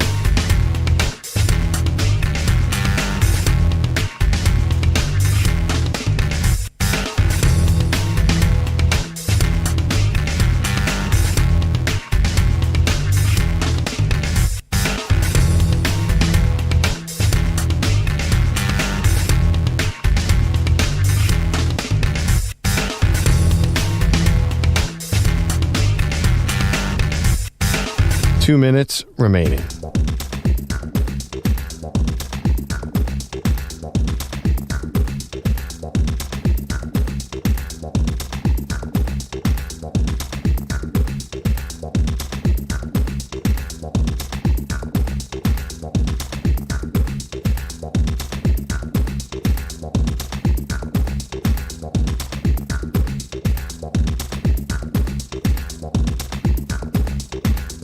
One minute, 30 seconds remaining.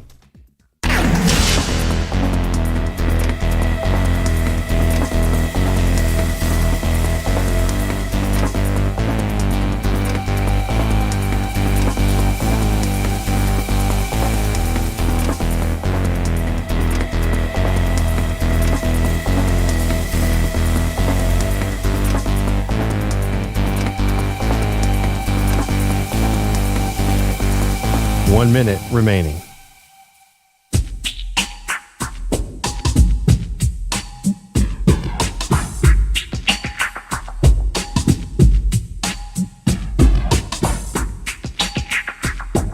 Forty-five seconds remaining.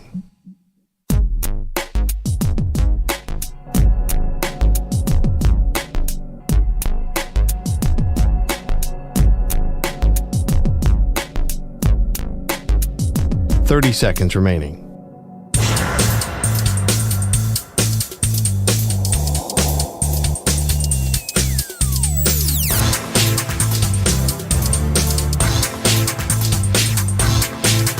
Fifteen seconds.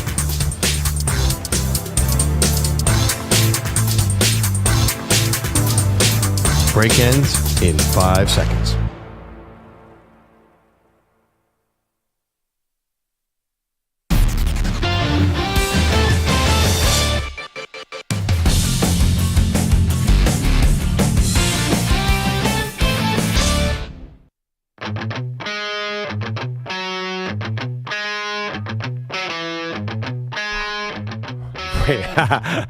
Welcome back, Maggie and Perloff. We're just discussing our Halloween costumes. Oh, I wish the mic had been on for that. Darn it. So there's a movie recently. I think it was Mean Girls. Yes. Which I've seen the original version. Then there was a play. Then they did a movie about the play. And they were talking about the different options for high school girls on Halloween. Yeah. You could be either a sexy nurse or a sexy, everything had sexy in front of it. It's a mouse, Yeah. I think is on it. It's a mouse or a cat. So are you, We all have our costumes for next week. Are Yeah. you going to dress up as a sexy something? I left sexy something long behind. No, I'm doing a real costume this time. No, we were talking about because you're nervous, and I think a lot of people can relate to this, that your teenage daughter is getting her Halloween costume. Yeah. And it's a little fewer clothes. There's not a lot of material. And Bogus said, well, she learned it from you. Because your Halloween costumes have been very skimpy. Well, that's actually a new development. For some reason. Just for Bogus. It's really just for Bogus.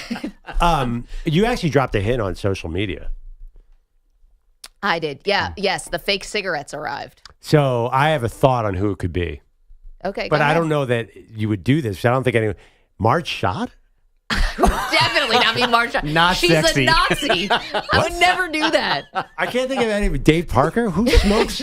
Marge Schott. I'm going to go as a smokes? Nazi for Halloween. I think you're doing something in sports. Who smokes in sports? Marge Schott, Dave Parker, and I can't think Jim of Leland? Are you going sexy Jim Leland? Oh, Jim Leland. Sexy Jim Leland. I'm busted. You guys got me.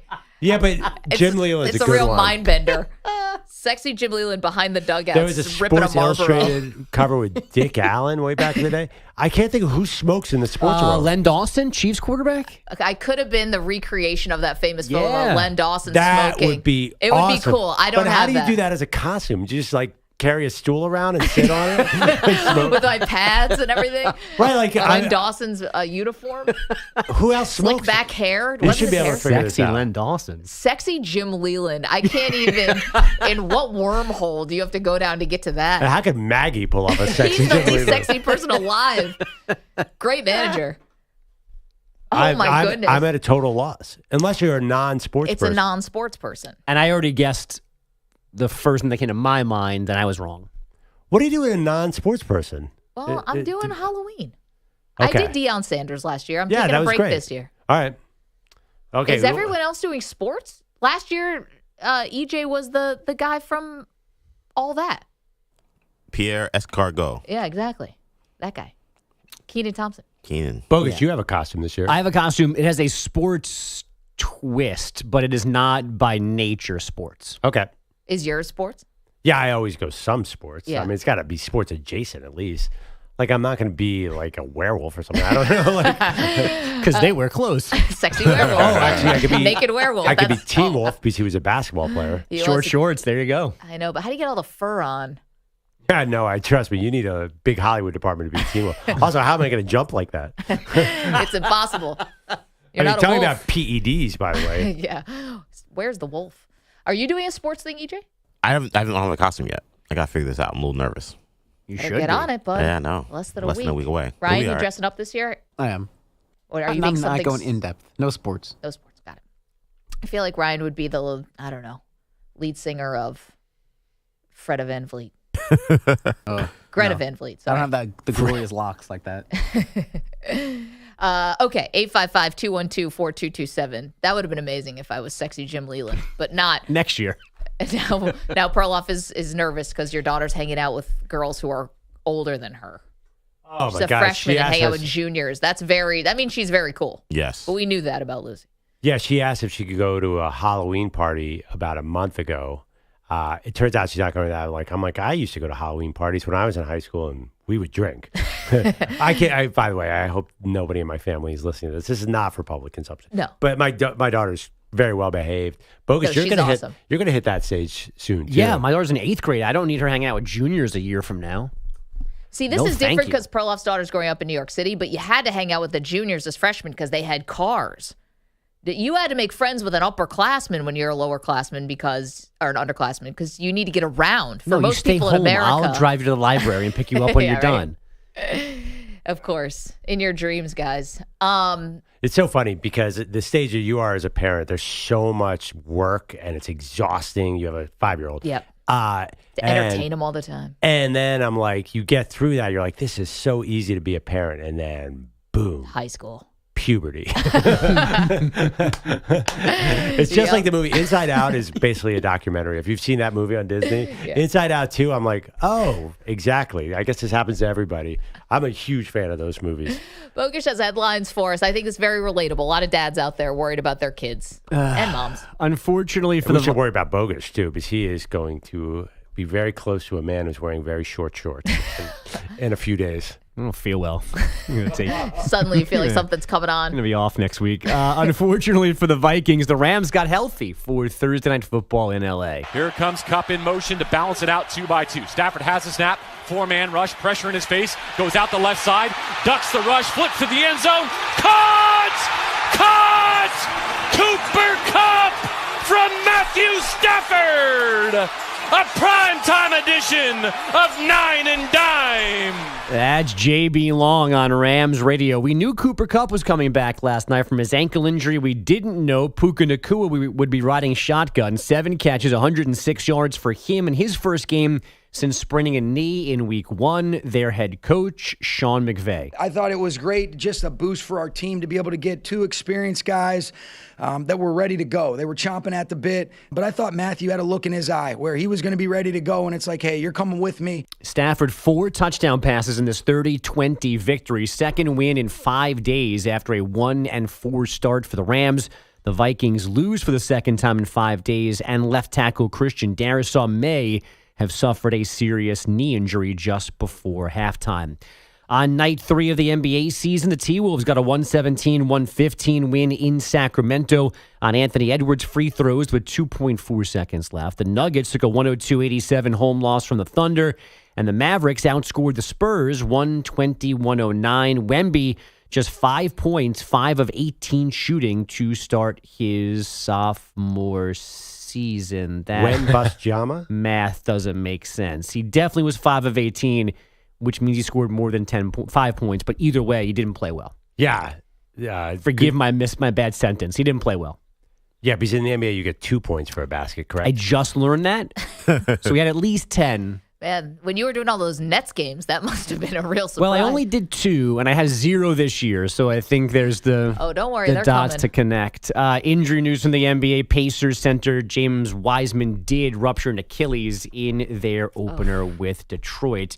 And just horrible news this morning from college basketball. South Florida men's coach Amir Abdur-Rahim passed away yesterday, just 43 years old, from complications of a medical procedure in a Tampa hospital.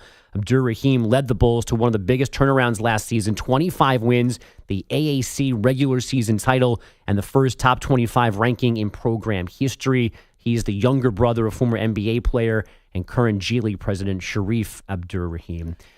College football last night. Now, number 19 Pitt beat Syracuse 41-13, reaching 7-0 for the first time in 42 seasons. The World Series begins tonight in L.A. Garrett Cole starts for the Yankees. Jack Flaherty throws the first pitch for the Dodgers at 5:08 Pacific. And last night in Utah, the Avalanche won their 4th game in a row behind the first career goal from a man with one name. Middlestat below the goal line. McKinnon again at the slot. And he shoots and he scores! Con Sonar, Crazy Ivan, his first career NHL goal. Comes on the power play, and Ivan makes memories in Salt Lake City. Wait, we're not kidding. What? His name is Ivan. What country is he from? Czech Republic. Okay. Maybe that happens there. Now, I went to high school with a guy whose name was Isaac, and he had a middle initial, I think it was a G. I don't know how this happens. I don't know if this is like a cultural thing where but it has to be. Ivan plays hockey for They the call Avalanche. him Crazy Ivan? I guess they do. That should have been my Halloween costume. I'm Crazy Ivan. Crazy Ivan. Oh, that's an awesome name. I would go Ivan squared. I squared. What was that? There was some I other too. name in there, too. He said Cone Sonar. Yeah, what was that about? Is that Spanish? Like with sonar? I don't know what that meant. That's all new to me. But Ivan is this guy. The lead. Let's focus on that. The guy's name is Ivan. Oh, that's cool. Well, you said one name. I thought it was going to be like a soccer player, like Neymar. Yeah, I wrote that sentence about 18 times in my head. I couldn't figure out the right way to describe it, and then I gave up and we just went with that. So if it didn't work, my apologies. But I just thought you'd want to know that a gentleman named Ivan is currently playing. Yeah, no, hockey. he's already my favorite player in the entire NHL. This is awesome. I love that. I love it. Crazy Ivan? Crazy Ivan. If there was a Connor, what would you do?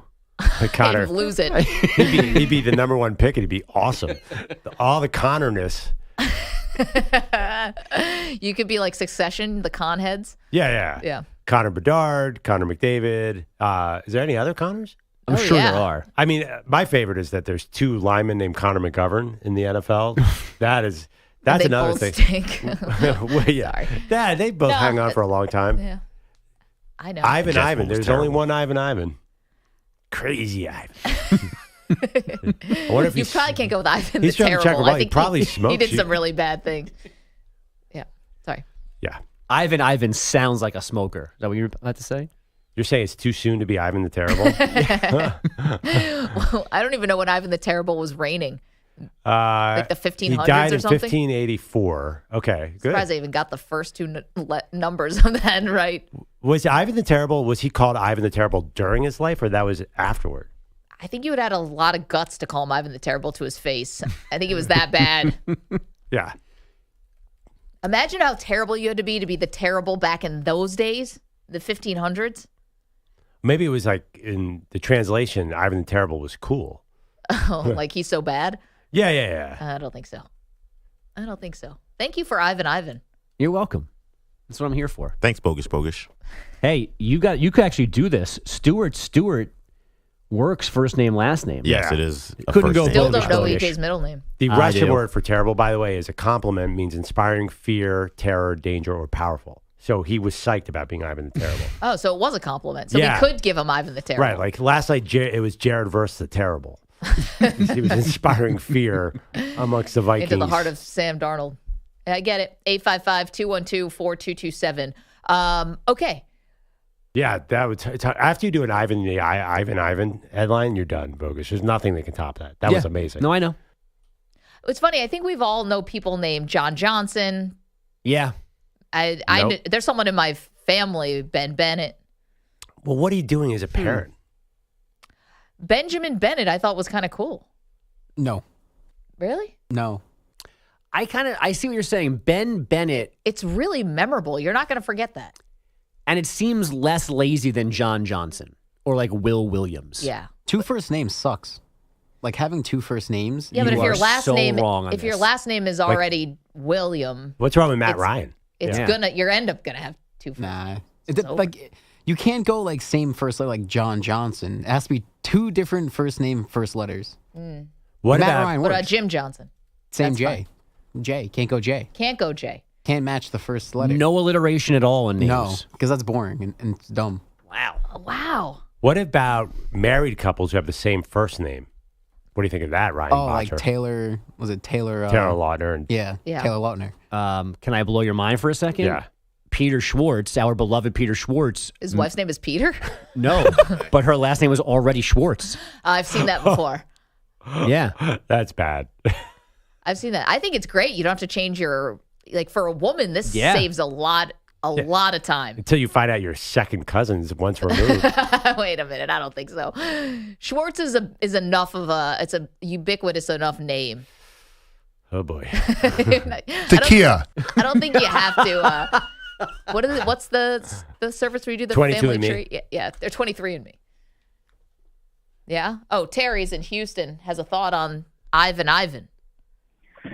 Yeah, so I think Ivan comes from actually the movie, or Crazy Ivan comes from the movie Hunt for Red October, when the Russian sub would do this maneuver called a Crazy Ivan, and the officers' names in the sub would be Cone and Sonar. The names of the American Navy officers. It's all there. It's all making sense so now. it's kind of a crazy, It's a take pull. there. But we should all know Hunt for Red October. We should probably have that as our shorthand. It's a great movie. Haven't seen it in a long time.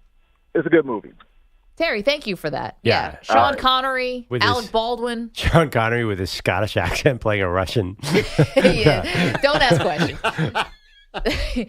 Don't ask close enough. questions. This is right hemisphere. It's in the neighborhood. It's the worst one is Kevin Costner was in a movie called Robin Hood, and everyone's got a British accent but him. And he's Robin Hood. Just like, don't do it, Kevin. It's going to be hard to pull off. This is insane. What? I think he's right. No, he is definitely right.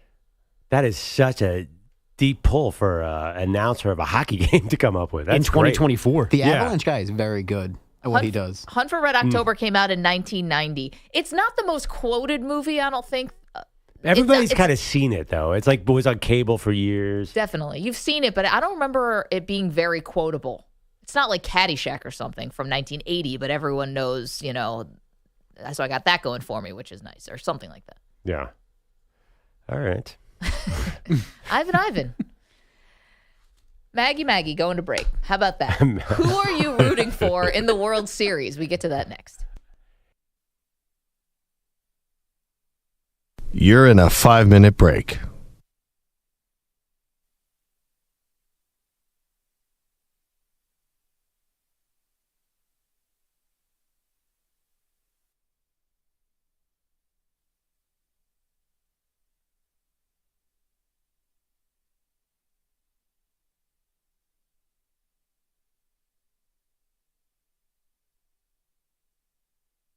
Four minutes, 30 seconds remaining.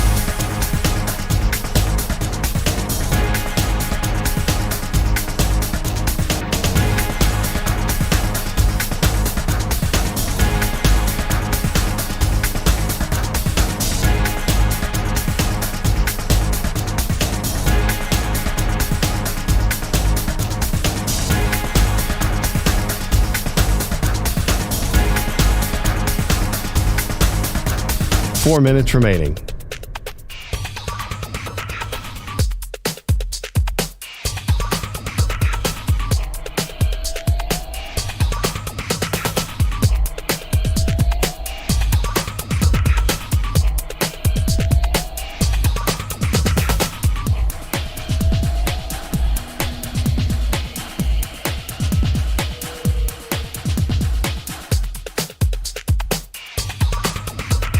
Three minutes, 30 seconds remaining.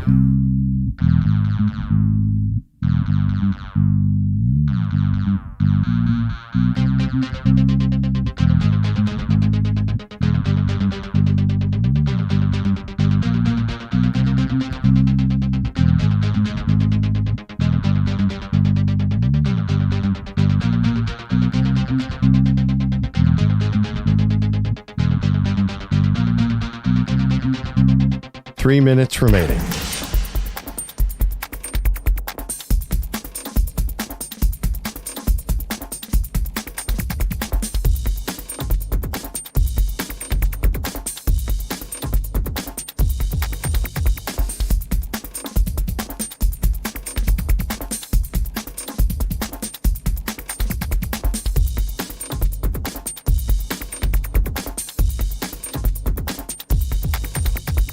Two minutes, 30 seconds remaining.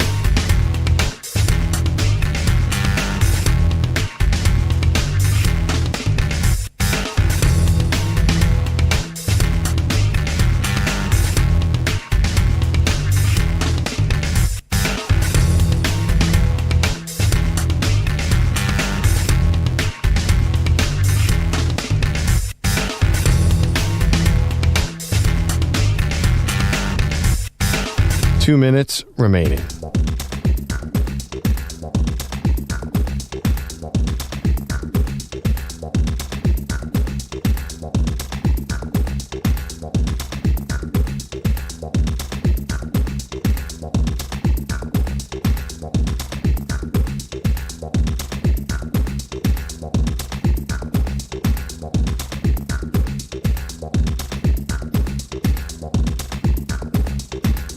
One minute, 30 seconds remaining.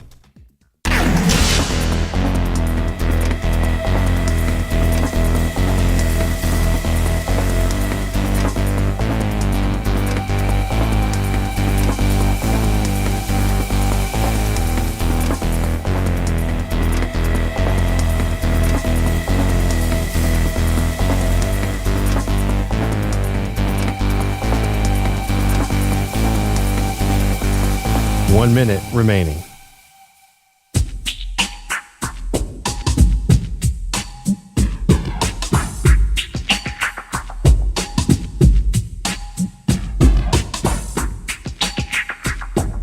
45 seconds remaining.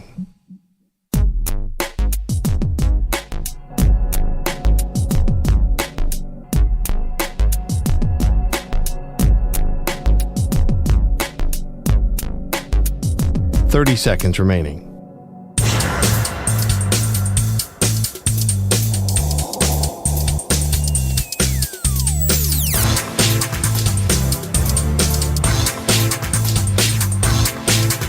15 seconds.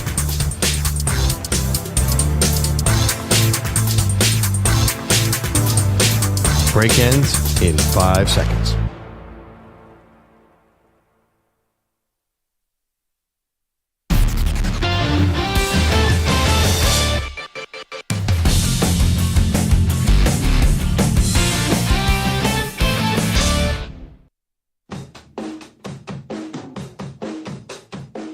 I present you the ballistic missile submarine Red October.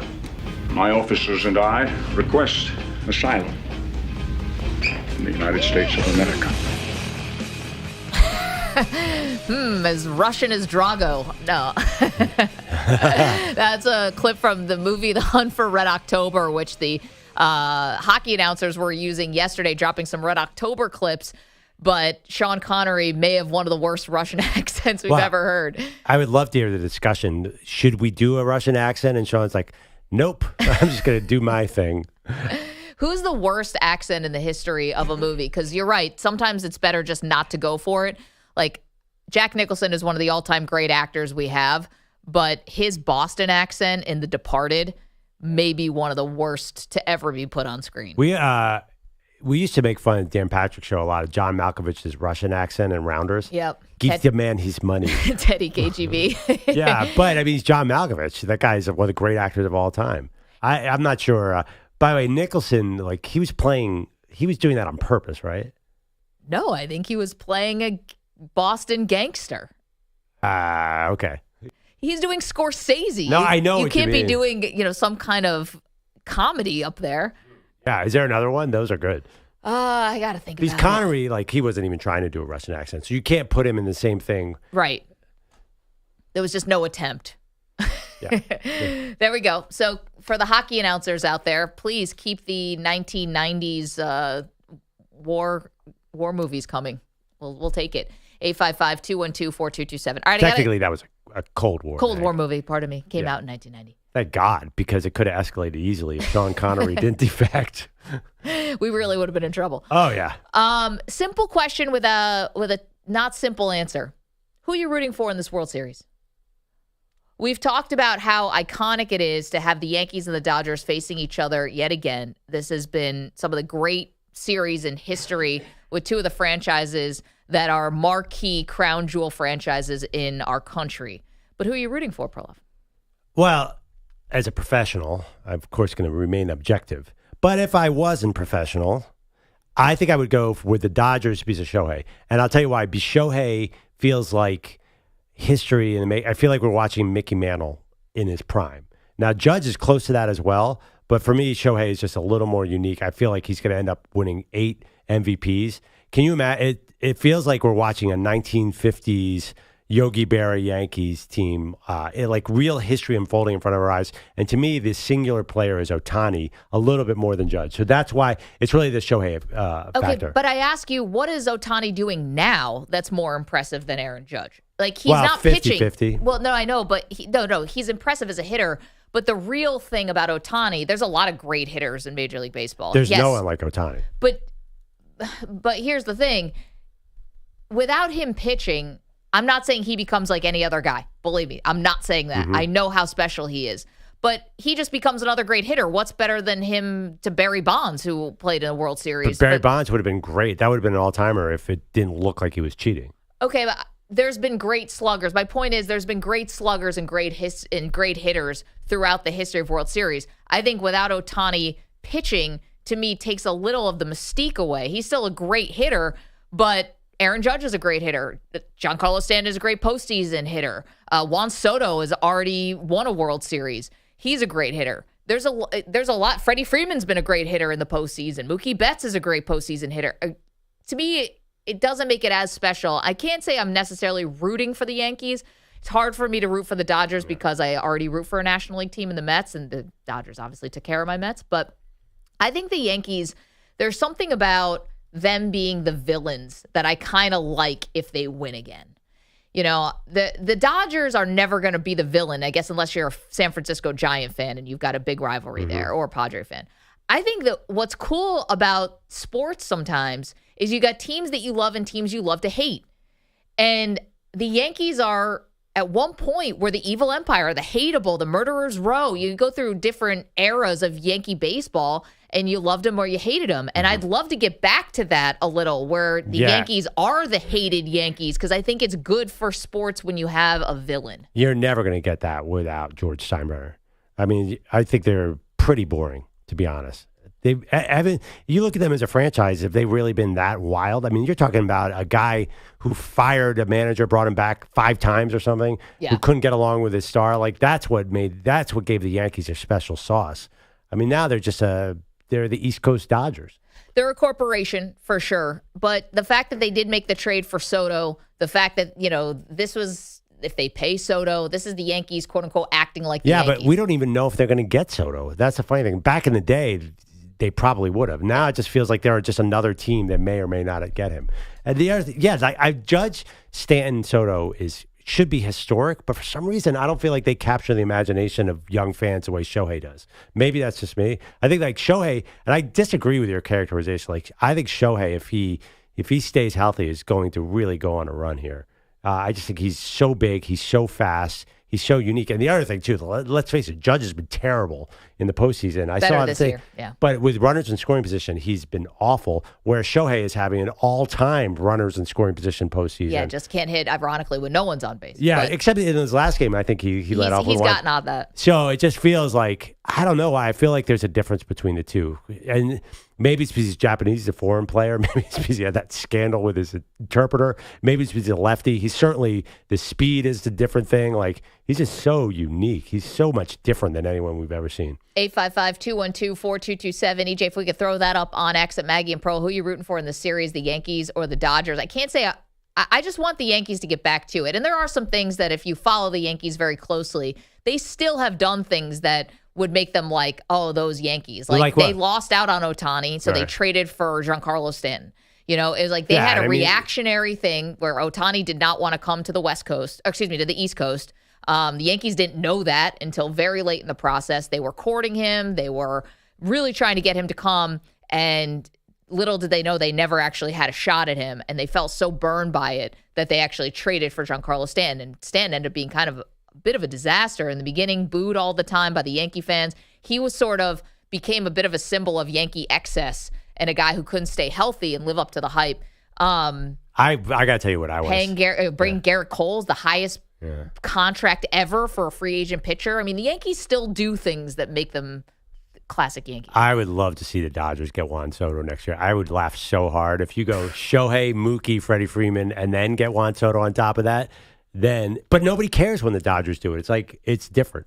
Also, by the way, he didn't want to defer all that money with the Nationals. Do you think you defer $600 million like Shohei did with the Dodgers? They already have it all deferred on Shohei, so they can afford to pay him. There's been multiple. There's a report that they're out on him, then there's a report that they're in on him. So we'll see. Because I feel like once the Dodgers get involved in a free agent, unless that little run with the Padres, I feel like they get whoever they want. Mookie's a factor, too. Mookie is the most likable player in the sport. And I will not accept any other answer from you, Ryan Botcher, on that. No, Mookie is, when Mookie's mic'd up or something, like, he's awesome. He is my pick for World Series MVP. You picked who? Stanton? Oh, we did this the other day. Yeah. Did I go Stanton or Soto? One of those two. You don't get both. Soto, right? Didn't you say he was going to be MVP and leave? Yeah, I think I said Soto. Sounds like something Perloff would say. And by the way, if I was going to pick a Dodger, there's clearly a front runner there. Well, I went with Mookie because it's better value.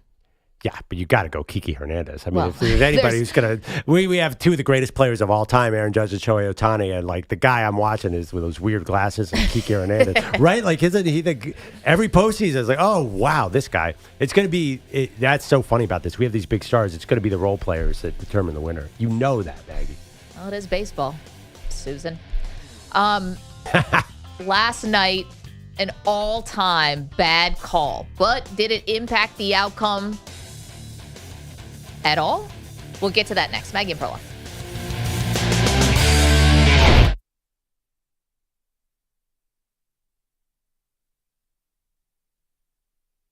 You're in a 5-minute break.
Five seconds remaining.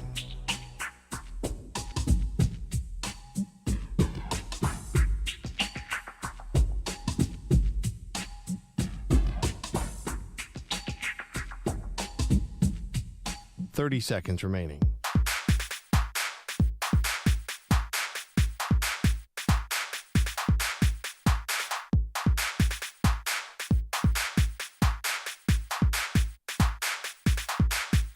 15 seconds.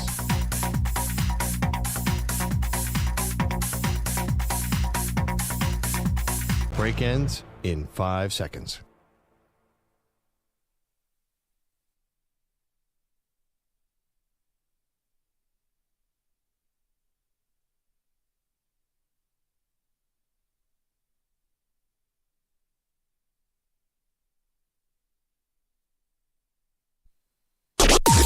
Maggie and Perloff on the Infinity Sports Network. 2nd and 10 from the 5. Darnold back to pass. 4-man rush. Sam looking to throw from the end zone. It's a safety and the game is over. Byron Young threw down Sam Darnold in the end zone. And it's a safety. There are no flags on the play. The Rams have taken a 30-20 lead. I think Darnold was yanked down by his face mask. And I don't see a flag. I know, and I don't think you're going to get it. That's not a play that you can review. For now, Vikings Radio, thank you for the call. For now, you can't review it. After last night's game, that one's got to be squarely on the table. Welcome to the show, Maggie Gray, Andrew Perloff. It was a great game last night. Things started to snowball a little against the Vikings, who lose to the Rams 30-20. But a controversial moment at the end of the game, Pearl, inside of 2 minutes, Vikings get the ball back again. They're down a touchdown and a 2-point conversion. They're backed up in their shadow of their own end zone. Darnold into the end zone, a clear face mask that the officials all missed. And then 2 points. Now it's a 10-point game. Now the game's over. What was more likely to happen if they'd called the penalty, that they drive 80 yards with a minute and no timeouts and score a touchdown, or that they lost 17 yards in 3 awful plays? Because, by the way, what was Darnold doing in the end zone on that play? Well, where were they? It was 2nd down, I believe, at their own 5 or something. Right, but he was just hanging out, letting them. But like Darnold started not getting rid of the ball and got some major sacks. And even that play, that was a terrible play by Darnold. Dude, you're in the end zone. You got to get rid of the ball with time running out. You know that now. He lost his left tackle before halftime. Yeah, I know. That's why I'm saying, they just did not look effective. I mean, I know they had a couple drives, but generally, I thought that game was over. Yeah, see, this is where you and I will disagree about this. I hated the call because I wanted to see what the Vikings could have done. Yeah, they would have lost 15 yards. But here's the thing. I want to see if maybe you connect with Justin Jefferson on a big throw, which he had a really amazing catch in the second half, that we're going to be watching probably till the end of time, where he bobbles a catch on the sideline, but still comes up with it kind of against his shoulder pad helmet situation. Till the end of time? I mean, we watched, Justin Jefferson's great catch in the comeback that they made in Buffalo. And that was a regular season game that a lot of people thought didn't mean a whole heck of a lot, but it's an unreal catch. They have these great weapons, and I know things were going against them in the second half, but that's not the way you want the game to end. What's the other weapon? Jordan Addison. Dude, first of all, he does nothing. How many yards did he have last night? And he had a key target at the end where he just fell down, and he's not great. Aaron Jones. Okay, a running back. Come on. He catches the ball. He's really good with his hands. He only had 2 receptions last night, but he's a weapon.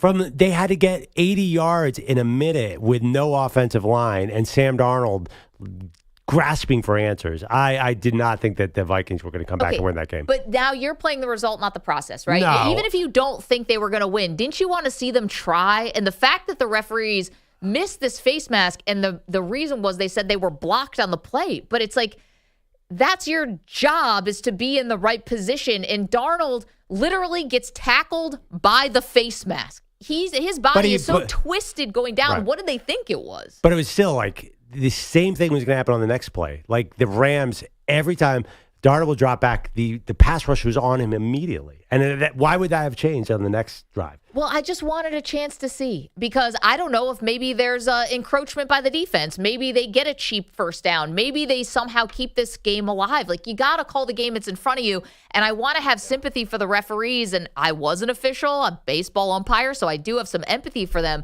But I just don't know what else they thought it was. Even if you can't see it, Byron Murphy, and by the way, the official's right there. So the fact that he said he didn't see, as we're watching on the replay, Sam Darnold, even if you don't see the helmet, his shoulders, Perloff, basically go 180 degrees.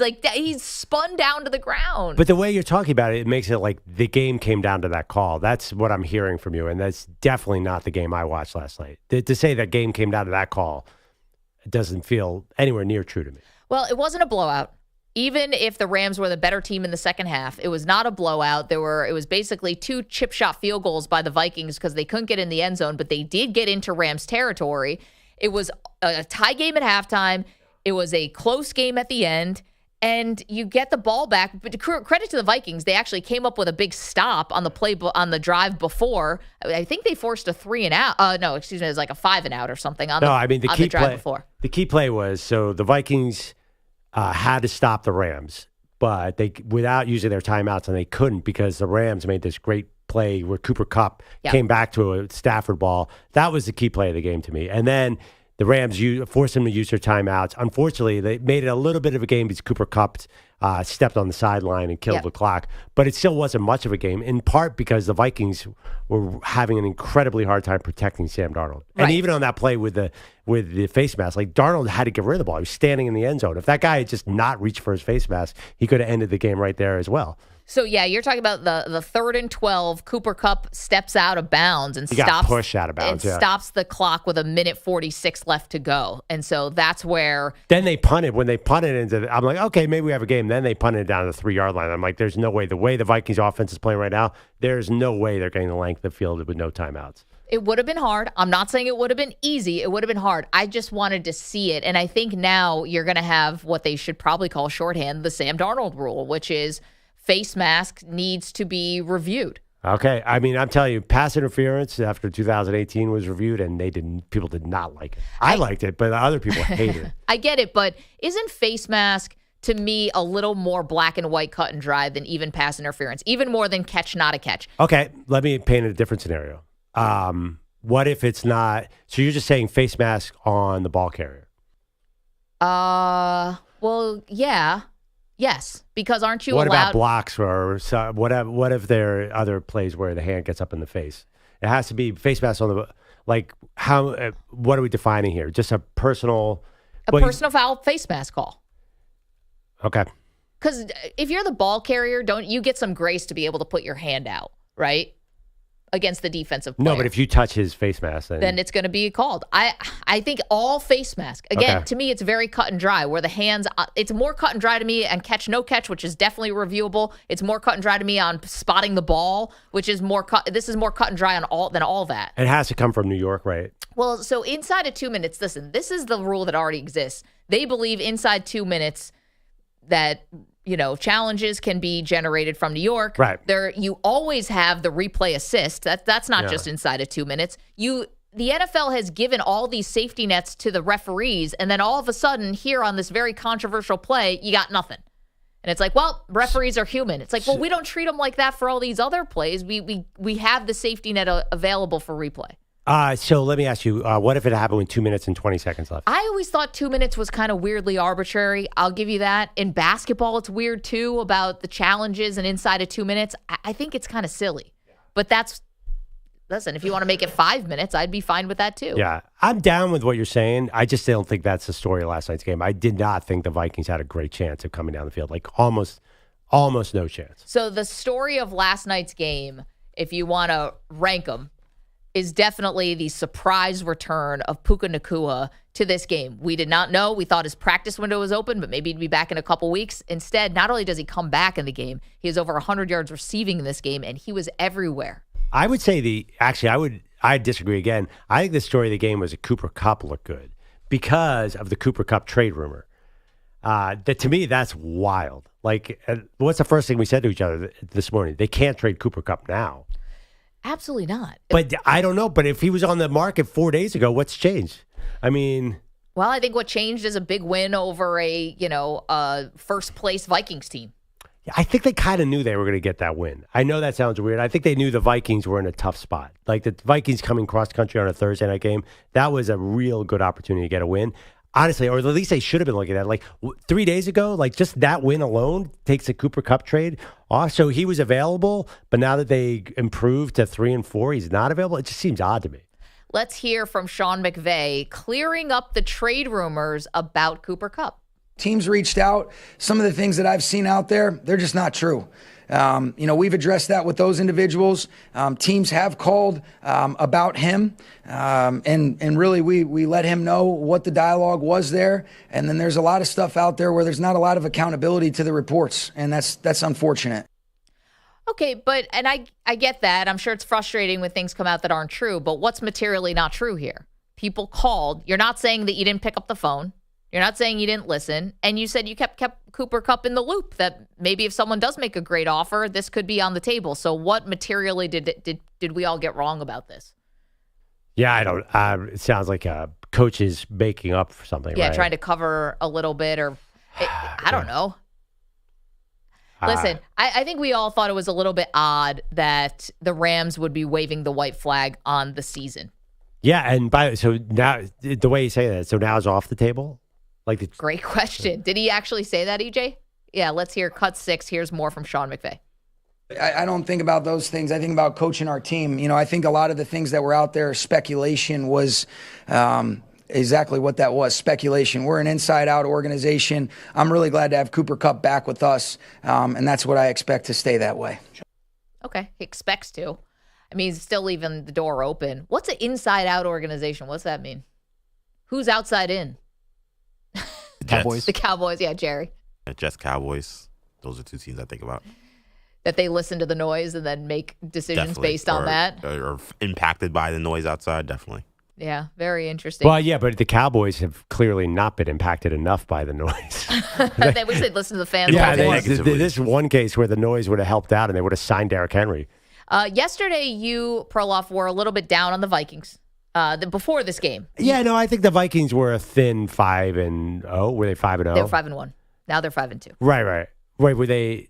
Yeah, no, but they were 5-0, right? Because they lost. They lost the Lions last week. Yeah, they were 5-0. Right. They were 5-1 going into this game. No, I thought they were a thin 5-0 even. I thought, they're a good team for sure, but Sam Darnold is like good, not great. Honestly, if I had to rank Goff, Love, Darnold, and Caleb Williams, I'd probably put Darnold where he is right now as third. I think he's behind Love and behind Goff is in that offense. So I think the Vikings are the third team in that division. And I think that's the playoffs. That's fine. I just don't see them really being a contender in the NFC. Is that way too harsh? No, it's not. And now with that Christian Darrisaw injury, that is huge. And we'll see how that left tackle, the whole game changed when he went down. Yeah, he's one of the best left tackles, the highest paid left tackle, I believe, in all of the NFL.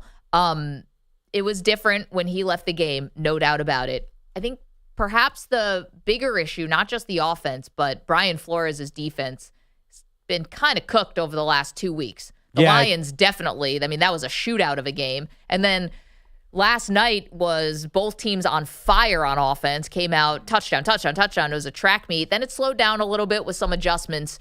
And ultimately, though, the Vikings really couldn't hold them. It just seems like there's certain quarterbacks and certain offenses that can handle Brian Flores' defense, and there's certain can't. We saw similar. Kyle Shanahan can't handle Steve Spagnuolo last week when San Francisco played Kansas City. I think it's matchup dependent. To me, the defense they'll come back. They'll have some good games, but really the big question is that offense going to be able to outscore people? I just don't see the Sam Darnold thing lasting. I think he's good, not great.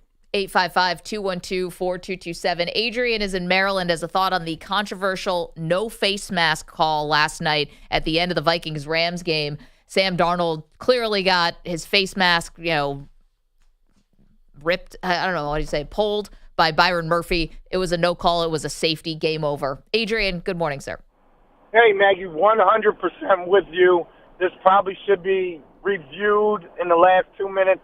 When a guy's head turns like that, you got to think something's up.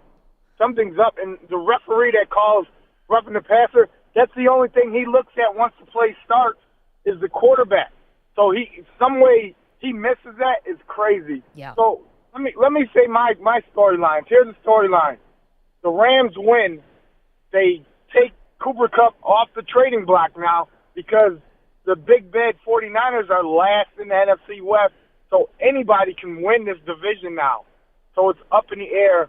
And as far as Minnesota, they're still a good team. They went to a 2-game sprout. A lot of teams do that. So you still can't put them dead and gone. They're still in it. I agree, Adrian. Now, the question is going to be about with Sam Darnold has no time if this Darisaw injury, if the offensive line gets shuffled, you lose your left tackle. Is Darnold a good enough quarterback to overcome it? And Adrian, thanks for the call. I'm sorry, I didn't mean to hang up on you, but we saw Matthew Stafford last night. And obviously, Stafford has way more experience, is a way better quarterback than Darnold. But his offensive line, a little shaky. They got a lot of rookies on that offensive line, guys working their way back from injury. And what did Stafford do? Ball out just in 0.1 second, it felt like. He was getting rid of the ball and helping his offensive line. And to be honest, they had some bad false start penalties and stuff like that. You could tell they were getting frustrated at points during the game. And Stafford makes up for their deficiencies. I don't think Darnold can do that for his line. It's funny about the Vikings. If you look at this season, it feels like every game, I don't know if it's the first 15 plays or a script or something, they jump out like wildfire every game, and they slow down big time, and it's caught up to them. They honestly, they probably should have lost that game in London to the Jets. They started off great, and then the Jets kept chipping away. Green Bay, they were killing them. And then Green Bay kept chipping away. Last night, the first 2 drives, I'm like, oh my God, the Vikings are a juggernaut. And then it stopped. I was shocked that the Rams had this soft zone against Justin Jefferson. And then obviously the Rams are like, well, we can't do this anymore. And they started focusing on him. So I just worry that the Vikings start off every game fast offensively, then it disappears. And now with the left tackle being hurt, that's a totally different calculus. Adrian, our pal from Maryland, not wrong. If you looked at the standings today in the NFC West, we'll see. Got some tough games this weekend for Seattle and Arizona. They're both underdogs in their games. Seattle at home against the Bills and Arizona on the road against the Miami Dolphins. But Seahawks in first place, Arizona in second place, the Rams, then the 49ers. It is not what you are used to seeing, quite frankly, over the last couple of years in the NFC West. And the Rams get the Seahawks next week with first place possibly on the line. That is going to be so fun. Fun games. 855-212-4227. What'd you think of that face mask no call last night? Controversy. Did it impact the game to you? Perloff says, no, Vikings would have lost anyway. I want to see how it would have played out. William is in California answering a question we asked last hour. And the question was, who are you rooting for in the World Series? Obviously, if you're a Dodger fan or you're a Yankee fan, we know who you're rooting for. We're talking about the rest of us. William, what do you think, pal? Well, I grew up a diehard Dodger fan in the Valley many years ago, and I was privy to see my Dodgers win World Series when I was still in grade school. Yeah. And the biggest moment of my life back then was my dad, who worked for a large pharmaceutical firm, he was an exec, got an extra ticket to the 66 World Series, and it was Game 2. And, I mean, other than getting married and having kids, it was the greatest moment of my life. And the games back then were played in the afternoon. And it was a warm afternoon, went to the game, go into the stadium, you could smell the tobacco, hear the barking of the vendors, you could hear Vin Scully on the transistor radio blaring. But it didn't end well. Dodgers lost that game. We had a center fielder that couldn't catch a ball. In the warm sun with all the white shirts in the crowd, and Koufax lost that game to a young guy named Jim Palmer. And everything was great, the build-up, getting slaps on the back at school, for a week or so, and it didn't end well, and soon after that, Koufax retired. That was his last game. And then after I graduated from college, I was lucky enough to, I didn't go to the World Series, but got together with friends and unfortunately watched Dodgers lose in 77 and 78 to those infamous New York Yankees and Reggie Jackson. But anyway, it just brought up some cool memories. And, I still got that program. And over the years, when they had a meet and greets or whatever in L.A. and stuff, I got some signatures in there with Don Drysdale. The thing about that time, though, the Orioles were a powerhouse hitting team. They had a Triple Crown winner named Frank Robinson. They had we've heard of him. Yeah. And, I mean, Brooks Robinson at third base. Yep. You had Boog Powell at first. But, I mean, the point was they were a powerhouse. All the Dodgers had, we had 2 Hall of Fame pitchers, and we had the best base runner in baseball. And we had a lot of mediocre hitters. But William, this is an iconic matchup. And thank you for that and for the great memories going back to the 60s. The 66 World Series, it's amazing. we're asking, is this the most iconic matchup we have in our country in sports? You know, this is as good as it gets. Perloff, you said Lakers Celtics you think is just as iconic. Most iconic championship match. Yeah, championship. Because we're not doing Duke, North Carolina basketball, Michigan, Ohio State football. I think, in my opinion, the most iconic matchup is Michigan, Ohio State, followed by Duke, North Carolina, followed by Lakers, Celtics. Then you might have Yankees, Dodgers fourth on the list feels pretty low. No, then you get into NFL rivalries. I think then you go like Bears, Packers, but those aren't World Series. No. I mean, because they're even bigger baseball rivalries in the sense, like the Red Sox Yankees, obviously number one. Yeah, Dodgers Giants. I mean, yeah, there's a But lot of. But we're talking teams that can meet in the finals. So usually rivals are created by familiarity and being in the same division. It's rare. That's why you don't have a lot of championship series finals. Rivalries. But this is so cool. EJ and we got Duke, North Carolina in the Final Four a couple years ago. That was our first year doing the show. I know, and that was an oddity. Mm-hmm. But the history, too, with the Brooklyn, New York, Brooklyn versus Yankees is awesome. EJ, you look like you want to say something. No, I keep thinking about this question. I still feel like seeing that Celtic green, that Lakers yellow on a court with a championship on the line, I still feel like is the championship for everybody. I feel like Yankees Dodgers is big. I do think there's a portion of fans that will think Yankees Giants too because of that background as well a little bit with the New York versus New York. It's great, and this is gonna be a great World Series. I still think it's probably number 2 for me. You know what's funny too? And the Celtics and Lakers, like Magic and Bird only met 3 times, right? Or how many times did they meet? Yeah, 3 times. I mean, that's a lot though. It's Three a to lot. decade. Yeah. Well, I also think maybe because we've had Celtics Lakers a lot more recently than we've had Yankees Dodgers. Like we had Celtics Lakers with Kobe. Yeah, but that wasn't the twice same. too. It's really about Magic and Bird. It is, but again, we got another iteration of it in the 2000s. Yeah. We haven't seen Yankees Dodgers since the 81 was the last time. Yeah, I mean, there's generations of Celtics Lakers, right? You got Jerry West losing a million times to Bill Russell, right? And then you have obviously the 80s where it was at its peak. Yeah. And then you did have those, competitive series, one that went to Game 7 between Kobe Bryant and the Big Three. Yeah. So Garnett, Pierce. There's just like images I think people look at and they see it and like, wow, like that's the pinnacle of sports.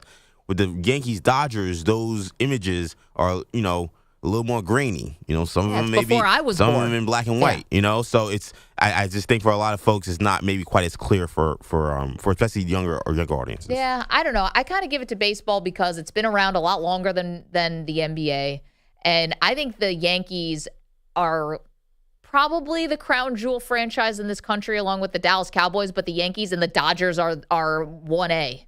But there's one thing about this that's different than Yankees Dodgers, and there is some cultural things about this rivalry. But I mean, the Boston Los Angeles hits on a cultural level that is just so much deeper, I think, than Yankees Dodgers. Right? I mean, again, you had Magic Johnson, what a lot of America seen as these flashy black stars up against the Boston Celtics, led by Larry Bird, White Star, quote unquote, fundamentally sound or whatever. Like that alone kind of divided the country in many ways. And I think when we think of those two franchises, there's a lot of things thrown onto them in terms of the cultural aspect. I think for the Yankees Dodgers, they both seem like the haves, right? There is no, who's the bad guy here? I mean, they're both high payrolls. They're both flashy. Well, not flashy, but they're both, big organizations. 855-212-4227. You can go vote on our poll. Who are you rooting for, Yankees or the Dodgers? World Series kicks off tonight. All right, coming up, got a lot more to do, including our pal Nick Kostos, who joins us. Let's make some money, guys. All right, sports fans, listen up. 1 in 8 men will be diagnosed with prostate cancer, and bladder leaks can be a side effect. That's why Depend is teaming up with the Prostate Cancer Foundation to encourage screening. Because health is a long game and it's yours to win. Now, here's the cool part. Through November, Depends is contributing up to $300,000 to prostate cancer research by donating 40 cents for every purchase of shields, guards, and Real Fit products. Void in Mississippi. Learn more at depend.com.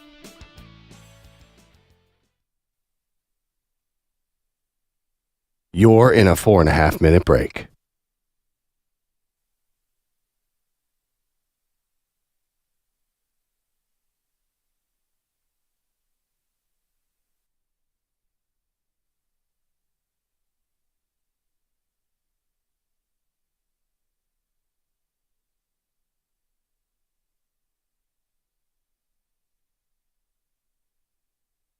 4 minutes remaining.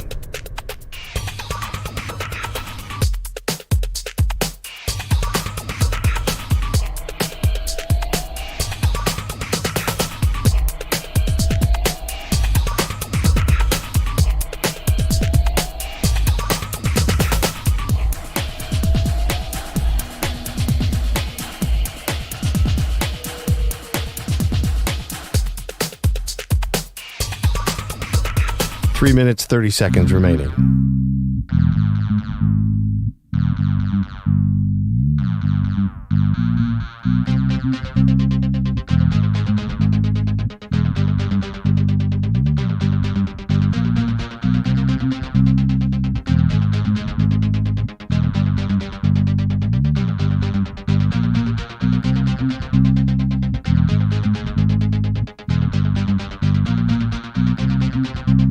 Three minutes remaining.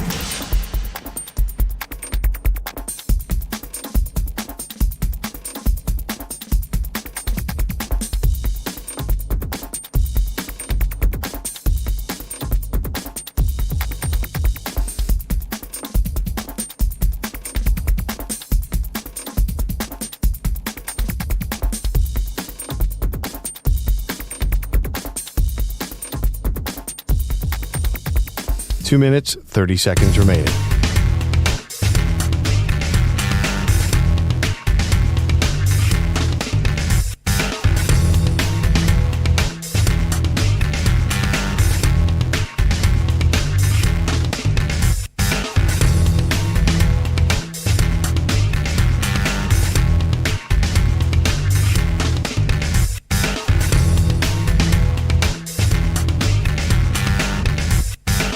Two minutes remaining.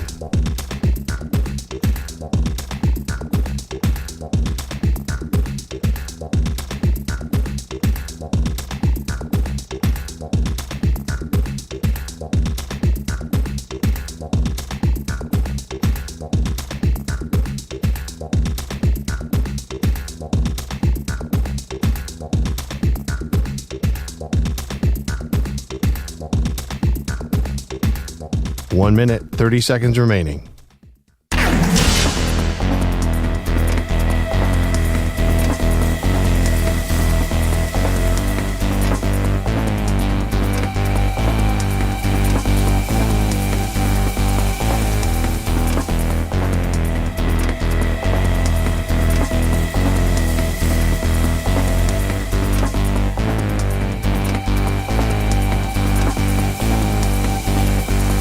One minute remaining.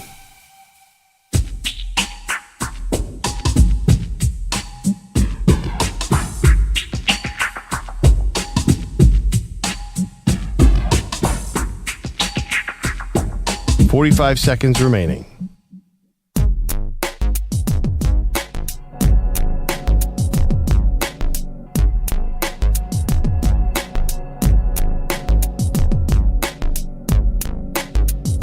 .30 seconds remaining.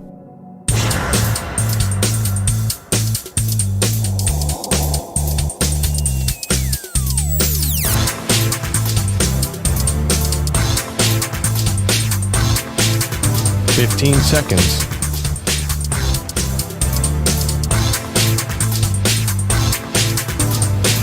Break ends in 5 seconds.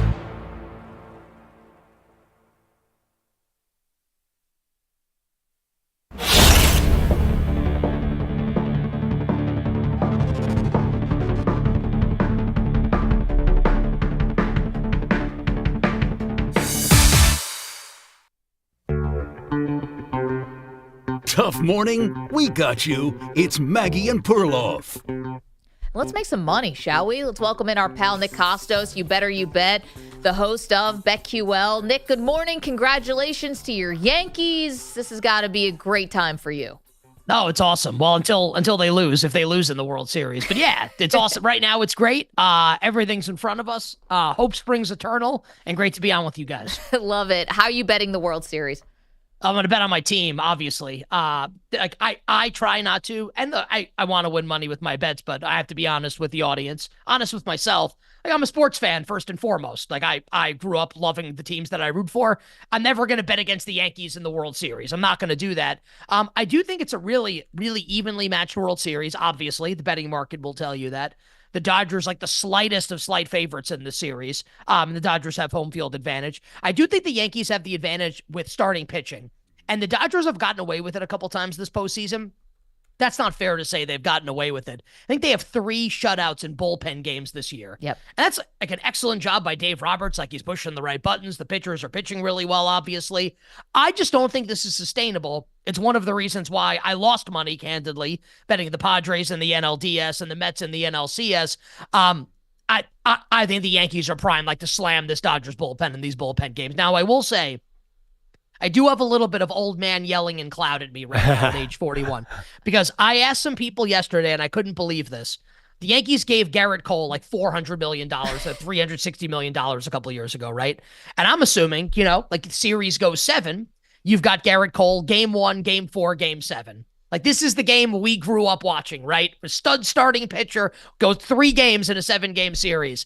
And I was told by multiple people that I consider to be smart and that, like, they know that Cole would pitch games 1 and 5 and maybe come out of the pen in relief in game 7, which absolutely makes me physically ill if the Yankees wouldn't throw. I don't know why Garrett Cole exists.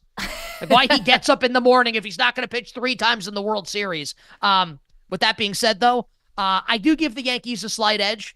Bet the Yankees in the series. I have them tonight, first 5. I think the Yankees will get to Jack Flaherty early tonight. And a long shot bet on World Series MVP. Yeah. Luke Weaver, Yankees closer, 200-1. And we had Tom Verducci on the show earlier this week, and he brought up how Anthony Volpe, and by all the Yankee haters can't wait for this if Volpe wins when the Jeter comparisons start, that Volpe built for the big moment. 100-1 Anthony Volpe World Series MVP. Wow.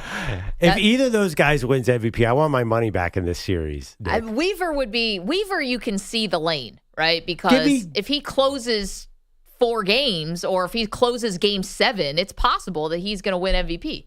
Well, like 1996, John Wetland won World Series MVP for the Yankees when they beat the Braves. In 2000, is Bogish there? He'll remember this. Mariano won World Series MVP in the Subway Series when my Yankees beat his Mets. Yeah, so there is precedent with this with the Yankees in the World Series, with the closer winning World Series MVP. Is Aaron Judge going to be good?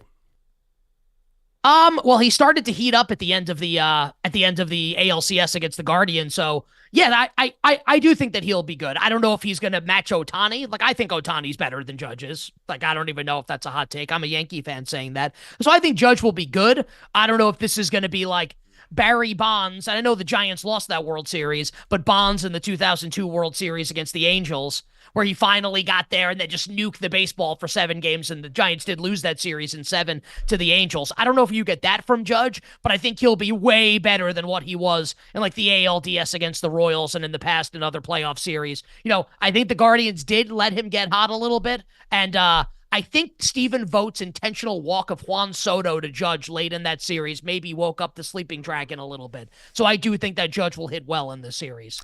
Nick Kostos, co-host and host of You Better You Bet, joins us right now. All right, let's get to a little college football before we get to the pros. And Nick, this is a big game. People are excited. Notre Dame and Navy from MetLife Stadium in New Jersey. Notre Dame, as I'm seeing now, is a 14-point favorite. The total 51.5. If you were betting this game, how would you do it?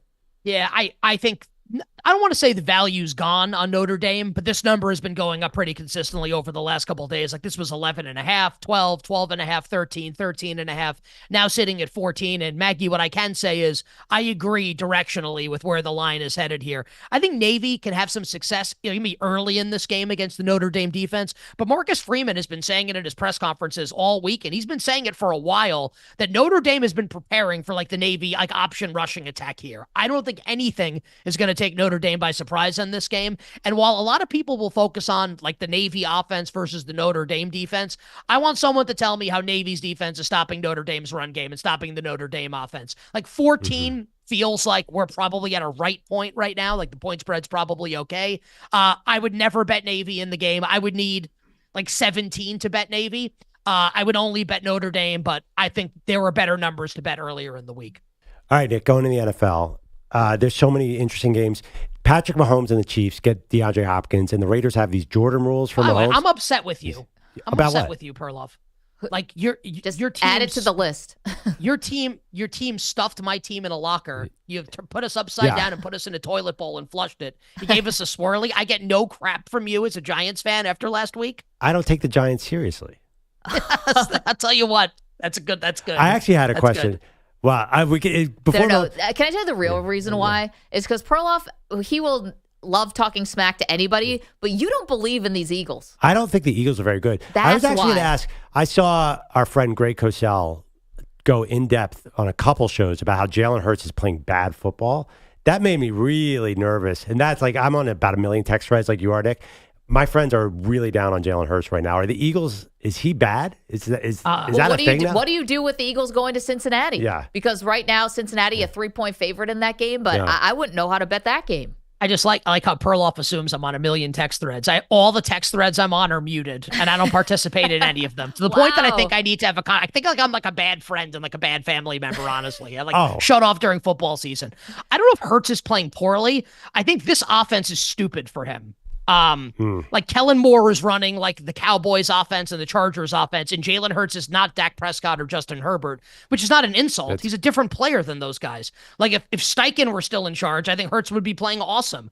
I think, look, you don't stand toe to toe in a Super Bowl against Patrick Mahomes and you're bad. Like there's no way he's bad. Kind of seems like that's what's happening. I think they're poorly coached. I think they're poorly coached. Yeah, I agree with that. But meanwhile, this game, like the Bengals are so desperate. We talked about. I do like Cincinnati. Yeah, like I bet Cincinnati needs this one at home so bad.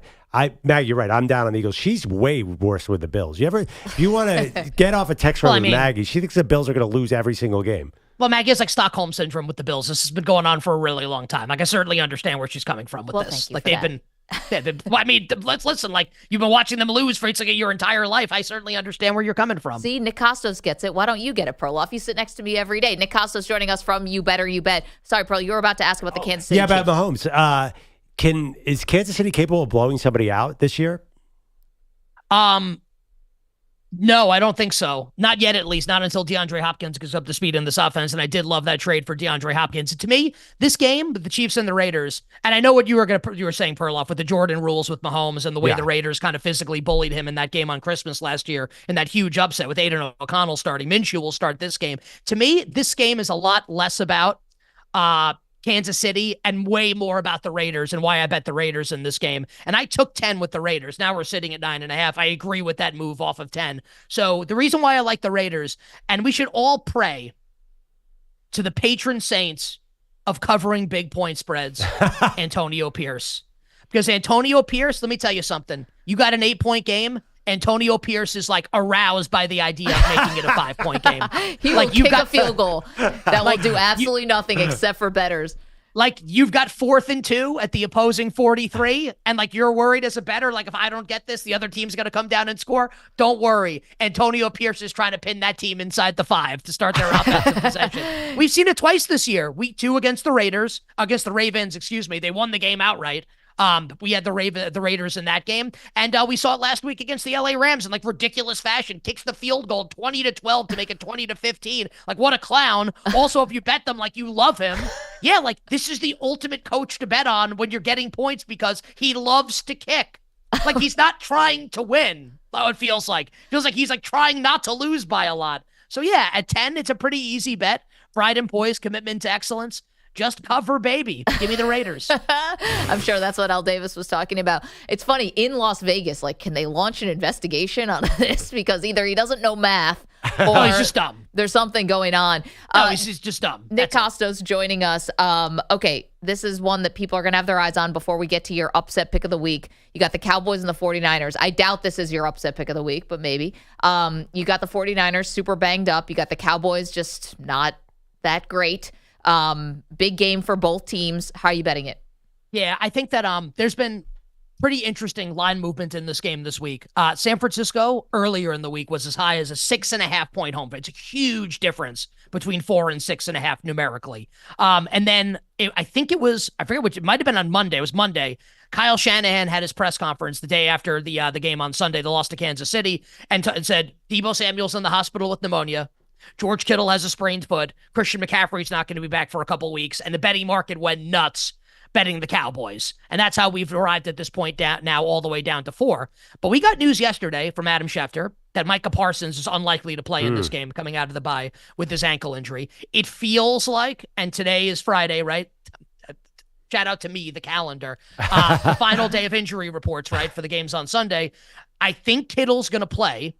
There was a report yesterday that Deebo might play in the game.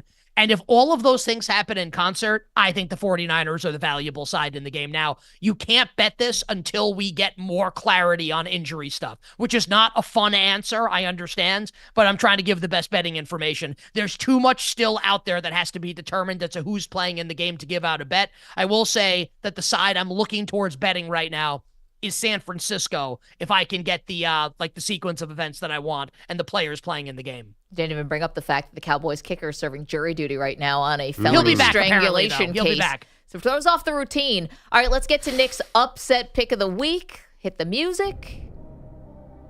All right, Nick, give us a winner. Okay. Upset pick of the week. You know what? Sometimes I'm like, I give you guys like a 2-point. I'm going to give you guys a huge underdog this week to win outright. Everyone's talking this week about Lamar Jackson and the Baltimore Ravens, and that Lamar is about to win his 3rd MVP and his 2nd in a row. But everyone has failed to realize that in Cleveland, we have a franchise reborn. We have a quarterback that I don't care about the boot him. We have a quarterback that everyone hated and also was the worst starting quarterback in the league by any objective measurement. He's out for the season. And in steps famous Jameis Winston. And Ken Dorsey, Maggie's best friend, now calling the plays for the Cleveland Browns. Going to spread it out and throw all over this Ravens secondary. I will say that this is kind of like Browns are either going to lose this game by 30 because Jameis is going to throw 3 pick sixes, or they're going to win the game outright. I bet the Browns plus the points. I think the Browns are going to win on Sunday at home against the Baltimore Ravens. Wow. You're right about there's only 2 ways this can go. It's either a horrible loss that is just an even further embarrassment for the Browns. Or they win. Or they win and they're live. Or they just win. Yeah. Nick, I saw that. Lean into variance and take a huge price. Why did the number come down so? I just saw it at 8 points. Didn't it open 9.5? Well, so open 10. The number was, this is where people say like Vegas, like Vegas knows, really? Why'd they open 10? Stupid number. Not even close. Because this is the right number in the game. Honestly, I think 7's the right number in the game. So nothing's actually changed. Nothing. There's no player movement except for Jameis. Really? Yeah, I think it's, a couple things.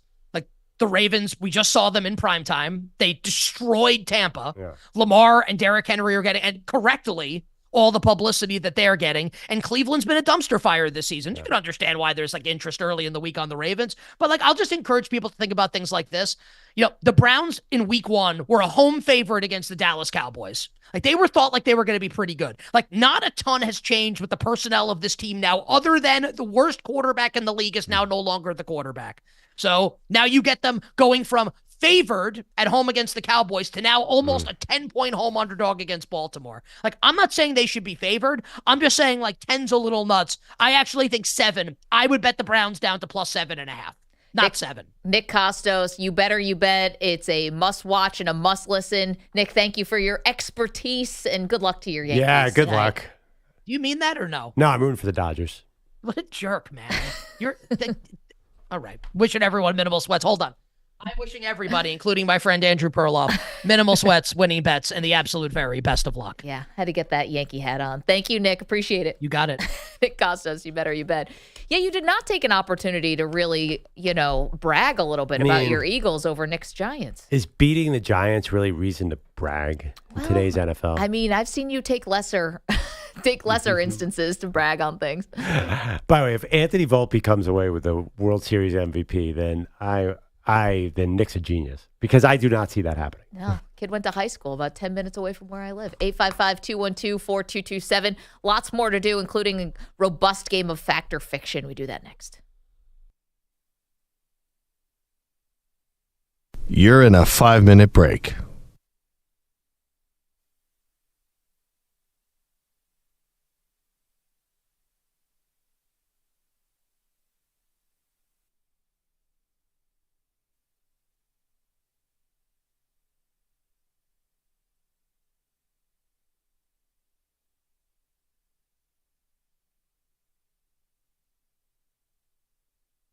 Four minutes, 30 seconds remaining.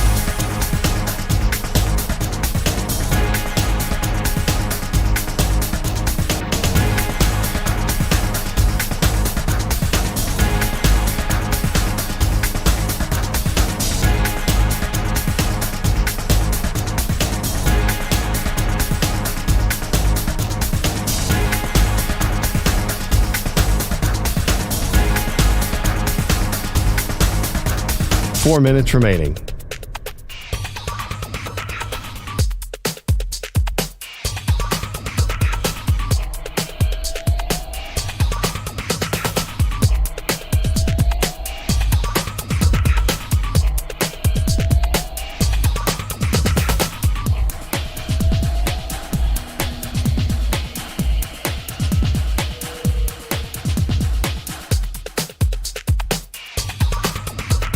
Three minutes, 30 seconds remaining.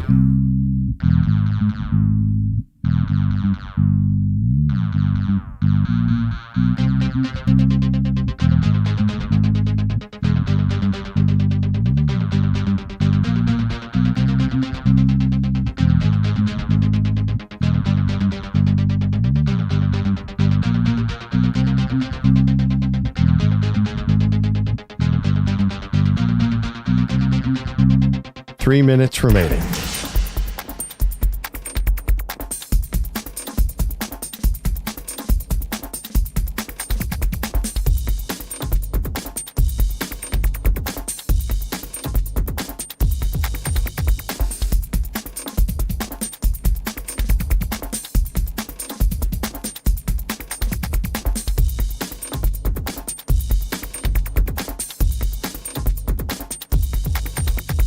Two minutes, 30 seconds remaining.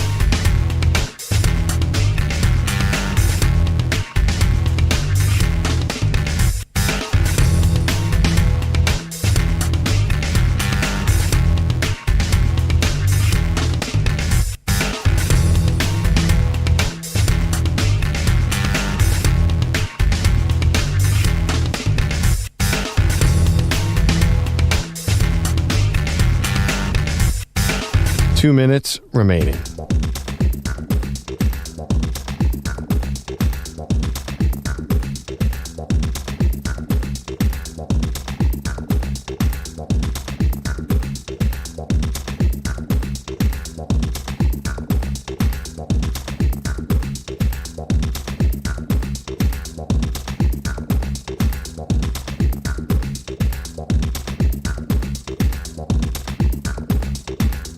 One minute, 30 seconds remaining.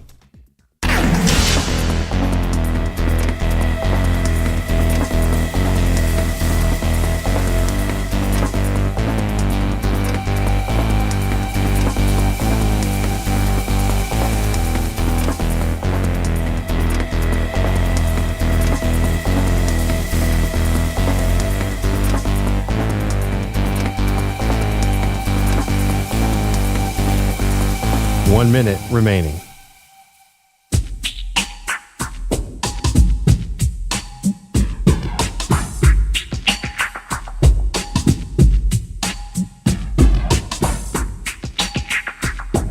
.45 seconds remaining.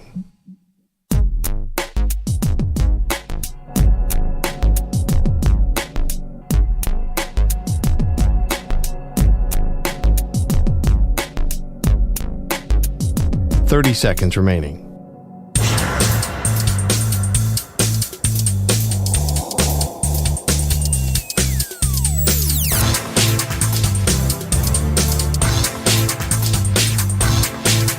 .15 seconds.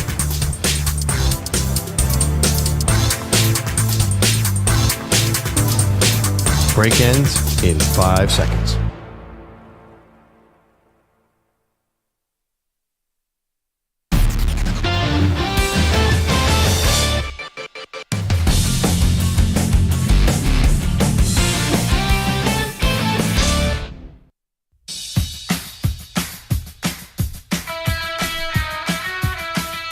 Welcome back. If you missed any part of our interview with Nick Kostos, who joins us every Friday from You Better You Bet, you can always download the Maggie and Perloff podcast wherever you get your pods. 5-star reviews are very much appreciated, or you can hit the rewind function on the free Odyssey app. Andrew Bogish has headlines for us. Good morning, Bogues. Guys, good morning again. So the Vikings almost lost to the Jets in London. They did lose to the Lions on Sunday and then to the Rams last night in L.A., so they are 5-2 right now. Head coach Kevin O'Connell has some work to do over their mini-bye. We get, the benefit of some time, but we've got to use it the right way. We've got to make sure we're doing everything we can collectively as an organization to make sure we're moving forward positive and just try to get a win next week against the Colts team at US Bank Stadium. His Vikes found the end zone in their first 2 possessions of Thursday Night Football, but only 6 points after that, losing to the Rams 30-20. Part of the problem was losing stud left tackle Christian Darrisaw to a left knee injury just before halftime. Also a problem was the Rams' offense getting healthier than expected. Puka Nacua joining Cooper Kupp and returning from injury. They combined for 12 catches, 157 yards, and a touchdown. Matthew Stafford with 4 TD passes total. I mean, obviously they played great. They had production, but, it's just great energy to have those guys back. Not only the guys on offense, but the guys on defense feel that too, right? They know that we got some of those guys back, and I thought it was a great team effort. Obviously our defense clinching it there for us late, but the guys on offense did a nice job too. The Rams defense did score the final points of the game, a safety with 96 seconds left, but that's the play where the ref missed a face mask of Sam Darnold. The Pitt defense had 3 pick sixes last night. The 19th-ranked Panthers, a 41-13 rout of Syracuse. Pitt is 7-0 for the first time in 42 seasons. The Dallas Mavericks 1-0 with their new big 3. Doncic. Left off of Lively, keeps the dribble at the left elbow, back out, Clay, puts it on the floor for a 10 a.m. 3. You cannot give him 15 feet of space. That's embarrassing. 15, he had 20.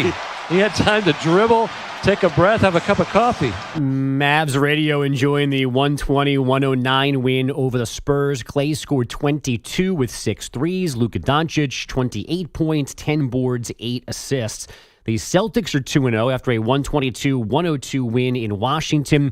And Chet Holmgren, still somehow a rookie, opened his season with 25 points, 14 rebounds, 5 assists, and 4 blocks in the Thunder's 102-87 win in Denver. And how about this NBA story?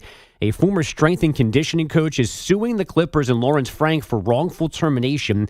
Randy Shelton says the team fired him after he questioned how Kawhi Leonard's injuries and overall health were being managed. Shelton and Kawhi were together at San Diego State. This suit says the Clippers began contacting him in 2017 when Leonard was playing in San Antonio trying to get inside injury info on the player. Then the Clips hired Shelton in 2019 as they tried to get Kawhi to sign with them. The Clippers say Shelton's allegations have already been investigated and deemed without merit. He was paid in full when he was let go. Yeah, a couple things. One, the guy's alleging that the Clippers were tampering with Kawhi Leonard for a long, long time. Years, yeah. Yeah, so I guess that's just sort of spilling the tea or the dirty laundry or what have you. And then this one is that they weren't handling Kawhi correctly. And I think Kawhi's gotten a lot of flack over the years for, A, how he handled the Spurs exit because he didn't, trust the team doctors, more or less. So kind of paraphrase what happened there. And now it looks like the Clippers may be, according to this guy, this trainer, responsible for a lot of the subsequent injuries that he's had because they forced him to play when he wasn't ready. What was striking to me, and I read this, and I'm like, wow, Kawhi Leonard's career is over because this guy in this lawsuit claimed that he told the Clippers that Kawhi needed at least 700 days to recover from his ACL, meniscus, whatever he had injury. And he came back, obviously, in 300 or whatever. Yeah. But if you're talking about a guy that needed 2 years of recovery of not playing, and then the Clippers apparently said, well, we can manage the injury once he comes back. Kawhi is cooked, and I feel terrible. And the narrative about him being lazy or stealing money, I mean, the guy, he has a degenerative knee condition, clearly. Why did they pay him again? That's my question. I know that arena. That's the only reason. I love Kawhi Leonard. I love watching him. Is he that type of draw? I'm going to be honest. Most people know him now as the face of load management. We are far away from the Raptors championship and from the Spurs MVP, the finals. He's a local guy, so maybe there's some of that. But you So almost was feel Paul like, George. They didn't pay him. I kind of wonder if they chose the wrong guy. He's hurt. Yeah, but, I mean, he doesn't have a degenerative knee thing, though. I mean, But is that Paul Does George- he? I mean, there's no younger person from LA that they could have gotten to try to sell the stadium a little. That being said, I mean, I would hope Kawhi came loose one day for nothing, for cheap. That dude can win championships someday. Still no. Oh, no. I mean, it's someday over. take 3 years off, come back Bob McAdoo with the Lakers side. I don't know. I'm just saying he's a great player. It's so boring to watch, but great. Let's be honest. The biggest draw for that stadium is obviously the bathrooms Can't wait to see them. And the wall. and the wall. And the outside baskets, too. Coming up next, we got to make picks.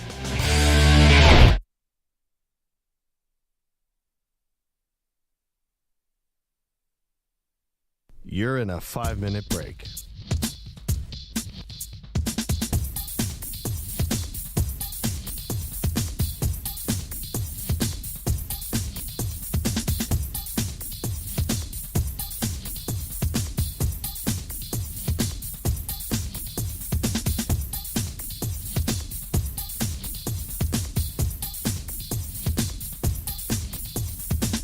Four minutes, 30 seconds remaining.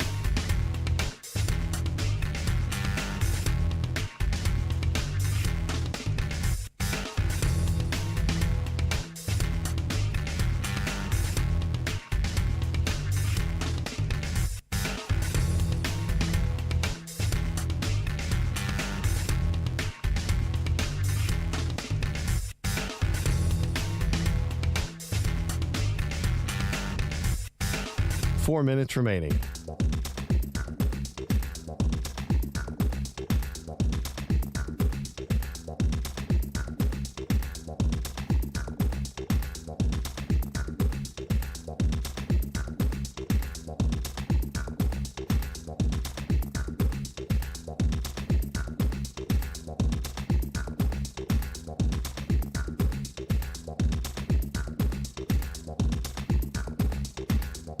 Three minutes, 30 seconds remaining.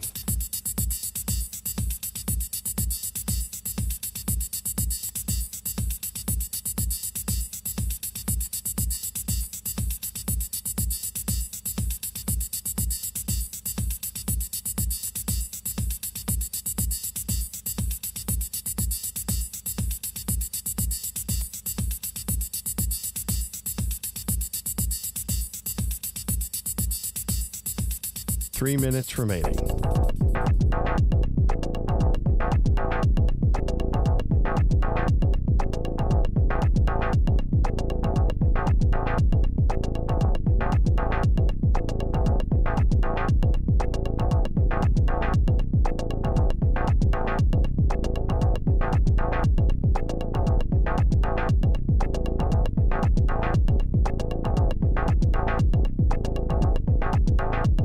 Two minutes, 30 seconds remaining.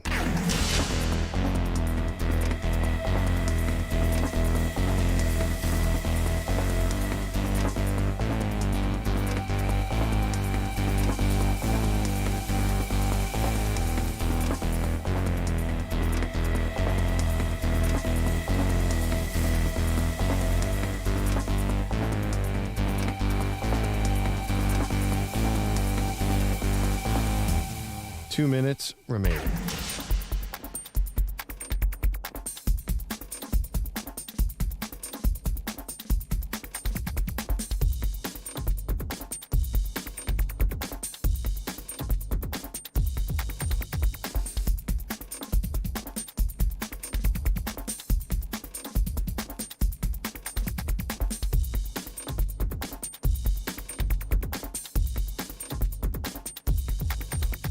One minute, 30 seconds remaining.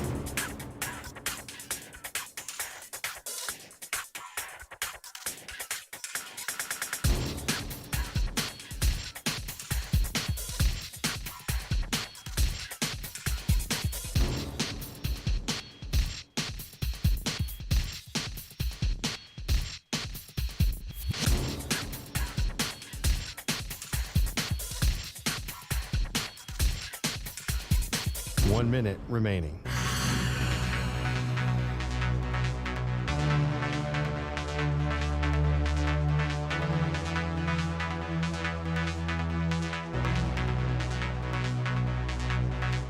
$45 seconds remaining.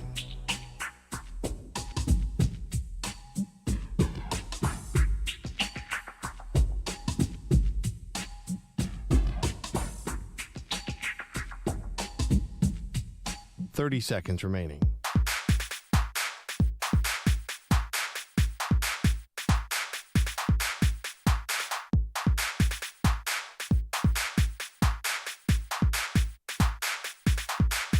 $15 seconds.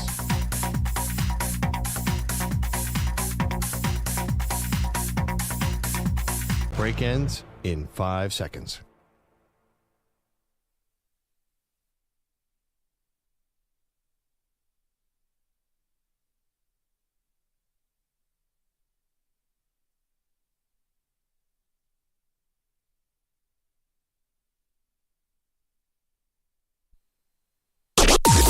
Maggie and Perloff on the Infinity Sports Network. We got a division in a blender now after last night. Welcome to the show, Maggie Gray, Andrew Perloff. The Rams take care of the Minnesota Vikings. And now they're live, Pearl. So you've got the 49ers also in the NFC West who are battered and bruised. They host the Dallas Cowboys, who Cowboys haven't been great this season, but they are coming off a bye, and the 49ers are definitely beat up.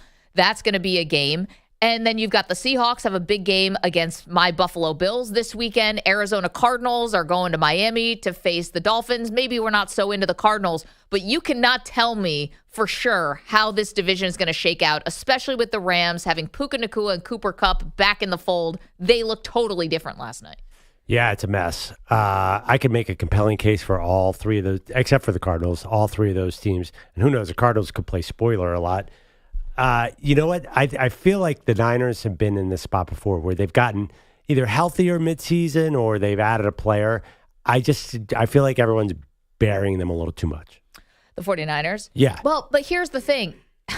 It's not about burying them. It's the fact that it just doesn't look the same. Can we acknowledge that? It may get better, but are you sure Christian McCaffrey is coming back, and how is he going to look? George Kittle is dealing with injury. Deebo Samuel, whether it's injury, whether now it's illness, has been the latest.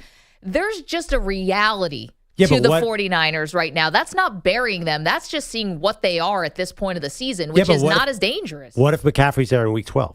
Okay, well, that's week 12. We're talking about now. Well, yeah, but I'm saying it's an 18-week season. That's why I'm saying we're burying them too much because they're judging who they are right now. There's a chance they're a different team by the end. Yeah, and there's a chance that this season that has started and kind of been a nightmare from the very beginning sort of careens towards that, where you started with off-season holdouts and some bad feelings. And then with not just Brandon Ayuk, but also Trent Williams as well. You had your first-round receiver, thankfully, was shot. He recovered. He's playing now. Ricky Pearsall. You've had injuries on the defense. You've had rotating defensive coordinators. I mean, there's a possibility this is just not the season for the 49ers as well. But there's also a season they're a way better team once all the guys get back. I mean, honestly, just add McCaffrey in there. You're saying that you're just assuming McCaffrey will not be healthy, but you can't make that assumption in this day and age. Like, what if he comes back? Did you think Cooper Kupp was going to go out there and look like a madman last night? Do you think Puka Nacua was going to go out there and have over 100 yards receiving? I'm just telling you, I think people are burying the Niners too soon. That's just how I feel. And I also think that last week's game, the fact that with that receiving core, they were even in it with the Chiefs is almost a testament. Like, that game should have, by the end, they were throwing to nobody. Ricky Pearsall got shot in the chest, and he's their leading target guy. This is, they're going to get better. There's just no way. I know they lost Ayuk, but I honestly think once you get, there's going to be a day where there's a healthy McCaffrey, a healthy Debo, a healthy Kittle, and then you add in a healthy Jordan Mason. I just think there's a chance that this team could be different. It's a massive game this weekend against the Cowboys. First of all, it always is. I know the 49ers have owned the Cowboys, but there's a lot of history with these two organizations. Can I just tell you a little something from yesterday? Yesterday, we put a poll up that said, do you still think the Rams can make a run to the postseason? And 76% of people said no. It was a landslide. I'd love to do that poll again because the Rams now look very live with Nakua and with Cooper Kupp. I don't know how long they'll have Cooper Kupp. I could see him maybe getting re-injured. Their offensive line is not great, but Stafford makes up for a lot of it, and their defense looked very spry last night. I think their offensive line gets healthy again soon, but that's a huge game in Seattle next week. Massive. Well, if they lose that game, that's a real problem. So, okay, we're talking about the NFC West. There was also a lot of details about this game last night that were controversial, and that was at the very end of the game, last drive for the Vikings, ended up being a clear face mask, doesn't get called on Sam Darnold, would have given the ball to the Vikings. It would have been 1st and 10, maybe like around the 20, right?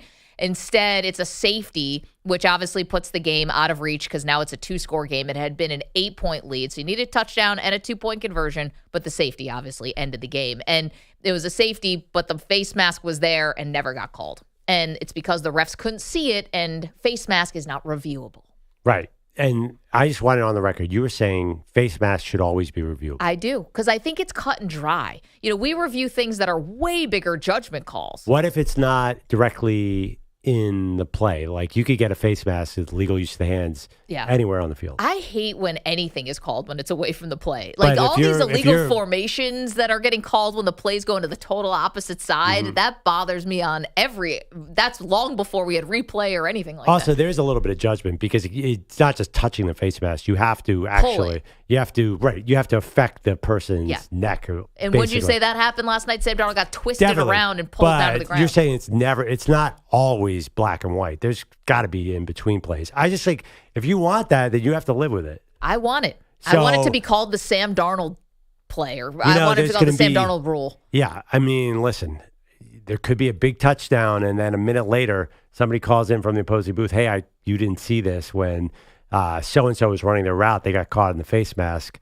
And their head turned. Hey, listen, pull it back. if that's where they were throwing the ball to that side of the field. What if it wasn't? Well, I told you, I don't like when any penalty gets called opposite away from the play. But you have to call them, especially if you're going to like a full video system. See, I don't think so. So you're saying just it's allowed? No, I'm saying if it's a penalty call that's away from the play, that to me is hunting for penalties. We're talking about does it impact the play. But the officials have assignments right in front of them. Every receiver DB matchup is assigned. Yes. So they have to call it. If they see a hold, they have to call it. Right, they will. I'm saying for replays and stuff like that. So replay is only specific to that side of it. I would think if it impacts the play, yes. Well, that seems like a very slippery slope too. Why? So if there's a replay, say there was an illegal chop block or something, but it's away from the play. No, I think only away from the play. Oh, yeah. I mean, you only replay and change things on stuff that actually has to do with the play. What's so weird about that? Well, so okay, because you're saying on a normal play, it doesn't have to do with the play. A penalty is a penalty, no matter where it happens. Listen, if you call it in real time, that's how you call it. But in replay, it's only a thing. So you can't replay and then go looking for penalties. That's what this is. Because you're not.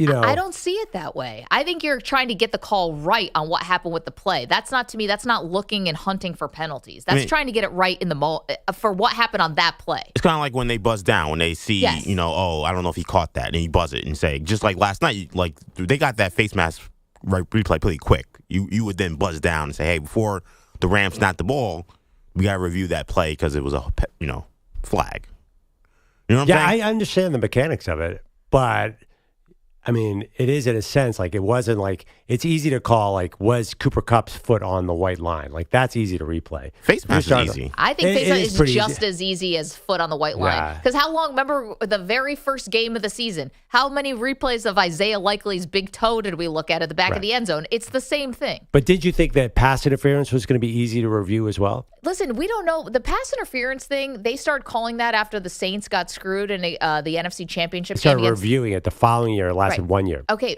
but that could have been a mistake.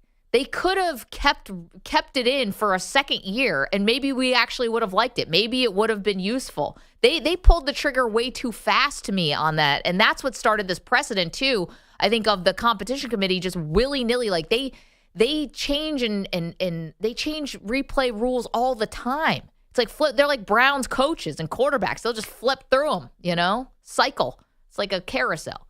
You know what I'm saying? No. because they don't. What are you talking about? Okay, how about, for example, the kickoff rule for now, this new kickoff rule. That's not a replay rule, though. Right? I'm just saying, for your time, the competition committee, this is a yeah. trial basis, guys. This could all go away next year. They've been kind of conservative on the replay review, though, because you don't want to open a Pandora's box where all of a sudden. Open. Well, it's not really, because once you start replaying everything, then the other team's going to be like, well, you guys missed this hold over here, and you're going to have to throw the flag. What about the UFL rule where you have a super challenge, where essentially, regardless of whether you lose any challenges or how much time is left, you can say, hey, this call needs to be looked at because you missed something or anything. Like that, you get one, each team gets one. They do it in UFL. It's pretty popular there. I think that would have saved the Vikings last night. I think the key distinction here is, and what you guys are saying is, face mask is not a judgment call. It's a black and white. It's just like a guy stepping on the line or not stepping on the line. It's that clear. Yes. Okay, well, that's a good argument. But the problem is, if you're going to start to review holding, illegal hands to the face, any kind of thing with any judgment, then you're really in a bit of trouble. Okay, but you're talking about Pandora's box. You can replay catch, not a catch. That's fine, but at least that's like focusing on one thing. I mean, if you're like face mask. Yeah, but so is holding. I mean, if they start reviewing holding, then oh my God, the game is going to be unbearable. Okay, I agree with you on that, but I would say catch, not a catch feels more like a judgment call at times than even face mask would be, and they are totally fine reviewing catch, not a catch. I would disagree with that. I think catch, not a catch is pretty.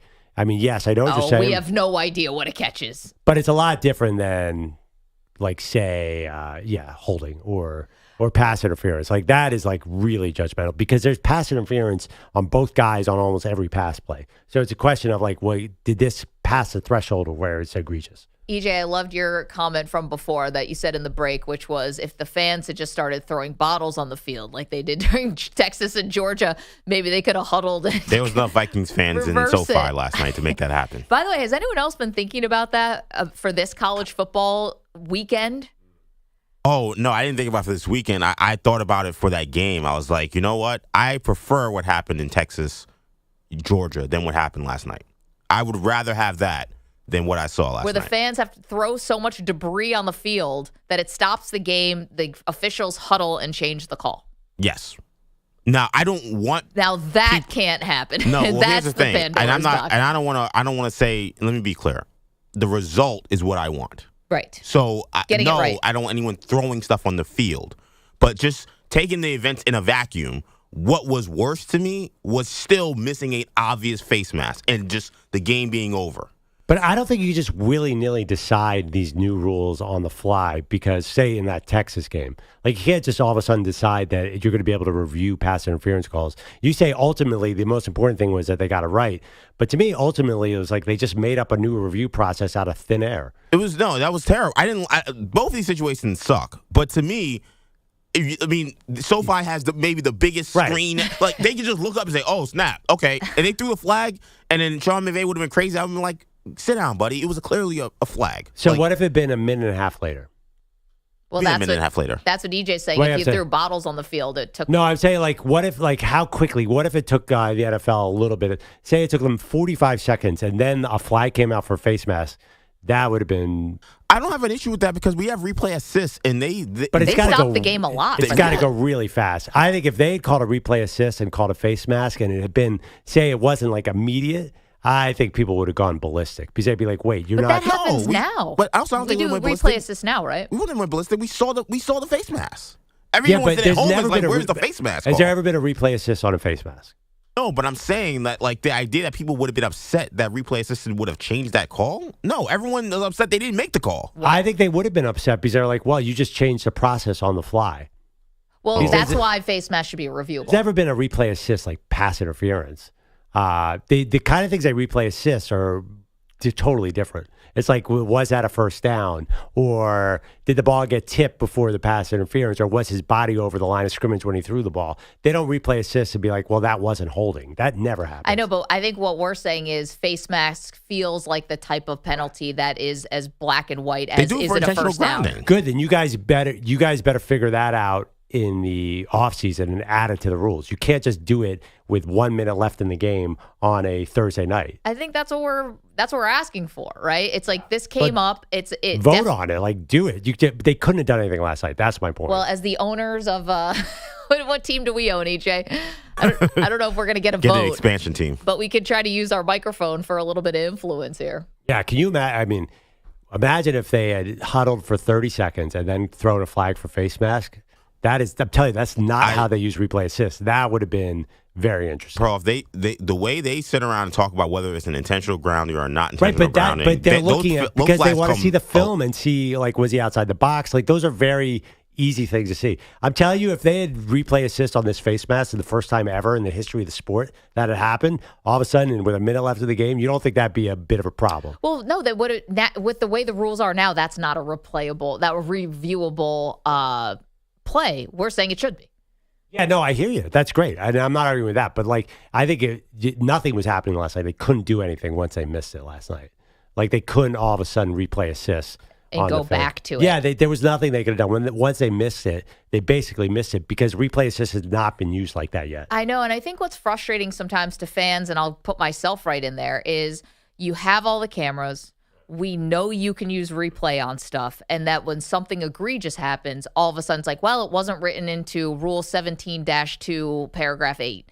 And it feels a little more procedural than it is, like that they just haven't gotten around to it yet. And after you see what happened with Darnold and the Vikings last night, would they have scored the touchdown in the 2-point conversion?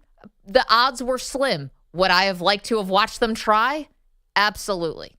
855-212-4227. So that's a little what's going on. And the ramifications now, no pun intended, for the Rams of getting back into this division race in the NFC West, which is cool. And you've got the 49ers with a massive game against Dallas on Sunday. Yeah. I'm so weirded out. But do you guys notice Sam Darnold was getting destroyed on every play, including that play? He was standing in the end zone. I don't even know why. Like, there's no way they were scoring a touchdown. I'm sorry. I know you say you would like to see it. There would have been 2 penalties and a sack, and that game was going to end deep in the Vikings territory. I'm just telling you right now. But please go ahead. Well, you think it would have. I just wanted to see what would have happened. I watched the fourth quarter. Like, there was nothing. That was a very, very slim chance. Yeah, I mean, I would have liked to have seen them miss a 2-point conversion, then get a onside kick and throw a Hail Mary. Right. That would have been neat, too. I know, but Perloff, if you just want to say, well, okay, what would have happened because the way it was trending, then you might as well have golfers pick up putts, and you might as well have, don't throw Hail Marys, and all these other things that aren't expected, we got to watch it play out. That's sports. Okay. For example, Detroit, Dallas, blowing out Dallas. I would have liked, what if they miss this penalty? I don't know what's going to happen. It's 32-7, but I'm not sure what's going to happen because they could have an all-time comeback. At a certain point, there is probability that it ain't going to happen. Right, but that's a blowout. This was a one-score game. They're totally different. EJ already gave you the example earlier in the year of your Philadelphia Eagles had the game won against the Falcons to the point where Joe Buck and Aikman said the game's over. Yeah, Scott Van Pelt's like, check out the Eagles highlights and the Eagles postgame after this win. It was the Van same Pelt. thing. He mushed it. By the way, there's one thing that nobody's talking about from this game from last night quickly that I just want to bring up because I've not seen this once. So you mentioned Sam Darnold under duress the entire second half, and you're right about that. And what was one of the big reasons why? Because his tackle got hurt. Exactly. Christian Darrisaw, the highest paid left tackle in the NFL, got hurt. Everybody's talking about that. What do you mean? Why were they running plays? He gets hurt with 35 seconds left to go, backed up right in front of their own end zone with 35 seconds. Why were the Vikings, are they really trying to score there? They should have taken a knee and gone to the locker room. Now, this is my point. Like, they still were running plays. They could have just taken a knee. And he gets hurt on that play. If I'm Kevin O'Connell, the head coach of the Vikings, I am sick about that. Now, listen, he could have come out after halftime and gotten hurt on the first snap. But what were you fixing to do back there? What were the odds you were really going to score? Perloff, if you're somebody who's like, well, let's play the odds. Where were they? Were like the 6-yard line or something. And the Rams had no timeouts. I don't remember the situation. I don't remember the timeout situation. So couldn't the Rams have gotten the ball back? With 35 seconds left to go? If they were punting out of their own end zone, yeah. But then if that's the case, though. That's like a surefire field goal. I mean, I guess, but Yeah. They ran 2 plays. They got the ball back with 35 seconds left to go. And Aaron Jones went up the middle for 2 yards, and Christian Darrisaw got hurt. Yeah, so I'm I not guess sure. you had to run a play there. And what line were they? They were at the. They were at the 3. Yeah, that's definitely like the Rams are definitely on top of that one, right? They want to get the ball back. I don't know if they had At any the timeouts. 3? I got to look. Anyway. Yeah, I mean, at the 3 also, too, like you kneel, you can't lose that many yards on a kneel. What's 1 yard back? Yeah. That's a tough spot to kneel. You can't kneel right against your own goal line. Really? 855-212-4227. Haven't heard anyone talk about that. Anyway, okay, we've got lots to do. Our celebrity NFL picker is going to join us in about 10 minutes from now. We're going to get to that. It's Maggie and Perloff. You're in a 5-minute break.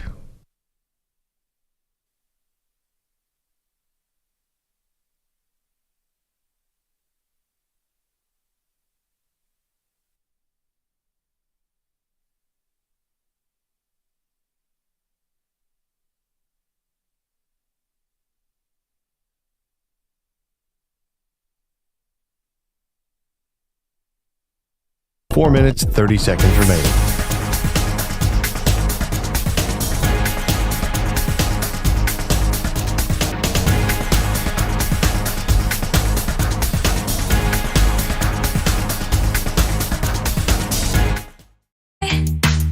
But now he's got living life in 20-second views. Scrolling through, he's got no time to lose. Maggie and Perloff, Daily's keeping score. YouTube's his love. He's begging for more. Double tap, clicking on that video. From sunrise to sunset, he never lets it go. Maggie snappy, Perloff's got a glow. Daily's hooked, he's looking for the show. Chasing trends, Daily's on a quest. Comments pouring in, he's one of the best. From every corner of the internet's reach. Daily's voice.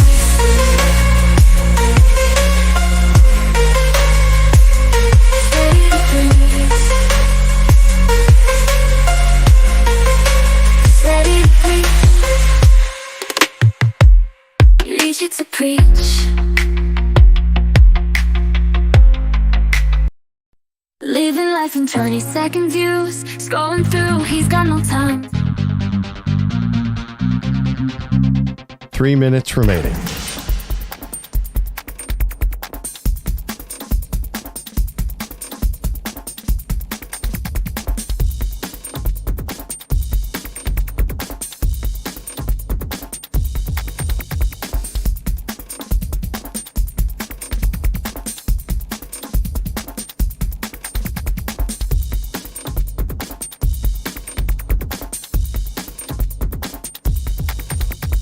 Two minutes, 30 seconds remaining.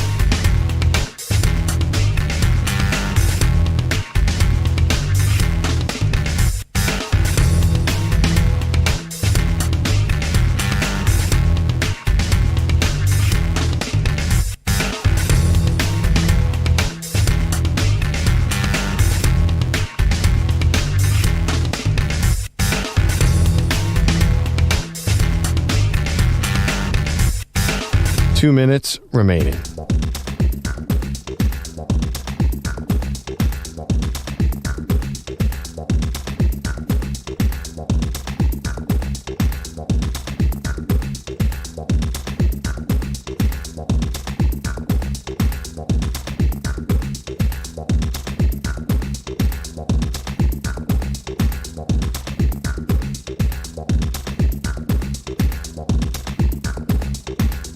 One minute, 30 seconds remaining.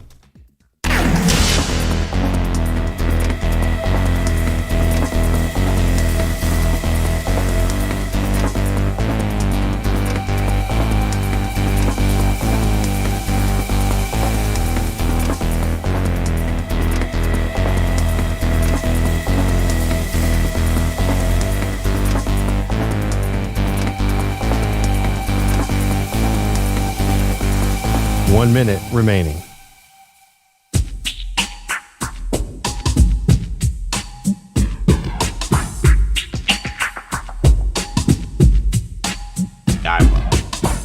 I am 45 seconds remaining.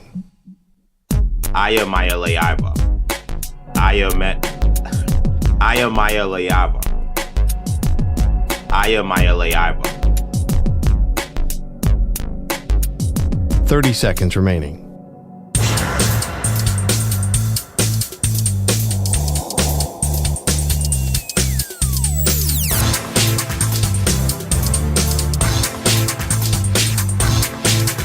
Fifteen seconds.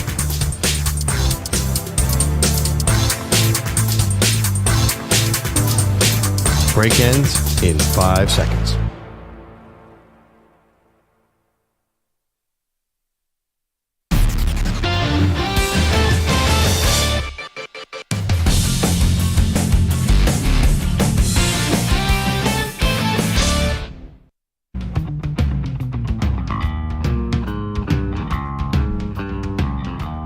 Welcome back. Maggie Gray, Andrew Perloff, our celebrity NFL picker. Surprise today. Will be joining us in just a few minutes. Andrew Bogish has headlines for us. Good morning. Maggie, Pearl, one game now separates all four teams in the NFC West heading towards the weekend. The Rams joining the Niners and Cardinals at 3-4, all trailing the Seahawks with last night's 30-20 home win over the Vikings. That's 2 wins in 5 days for Sean McVay's team. I believe in the coaches. I believe in the players.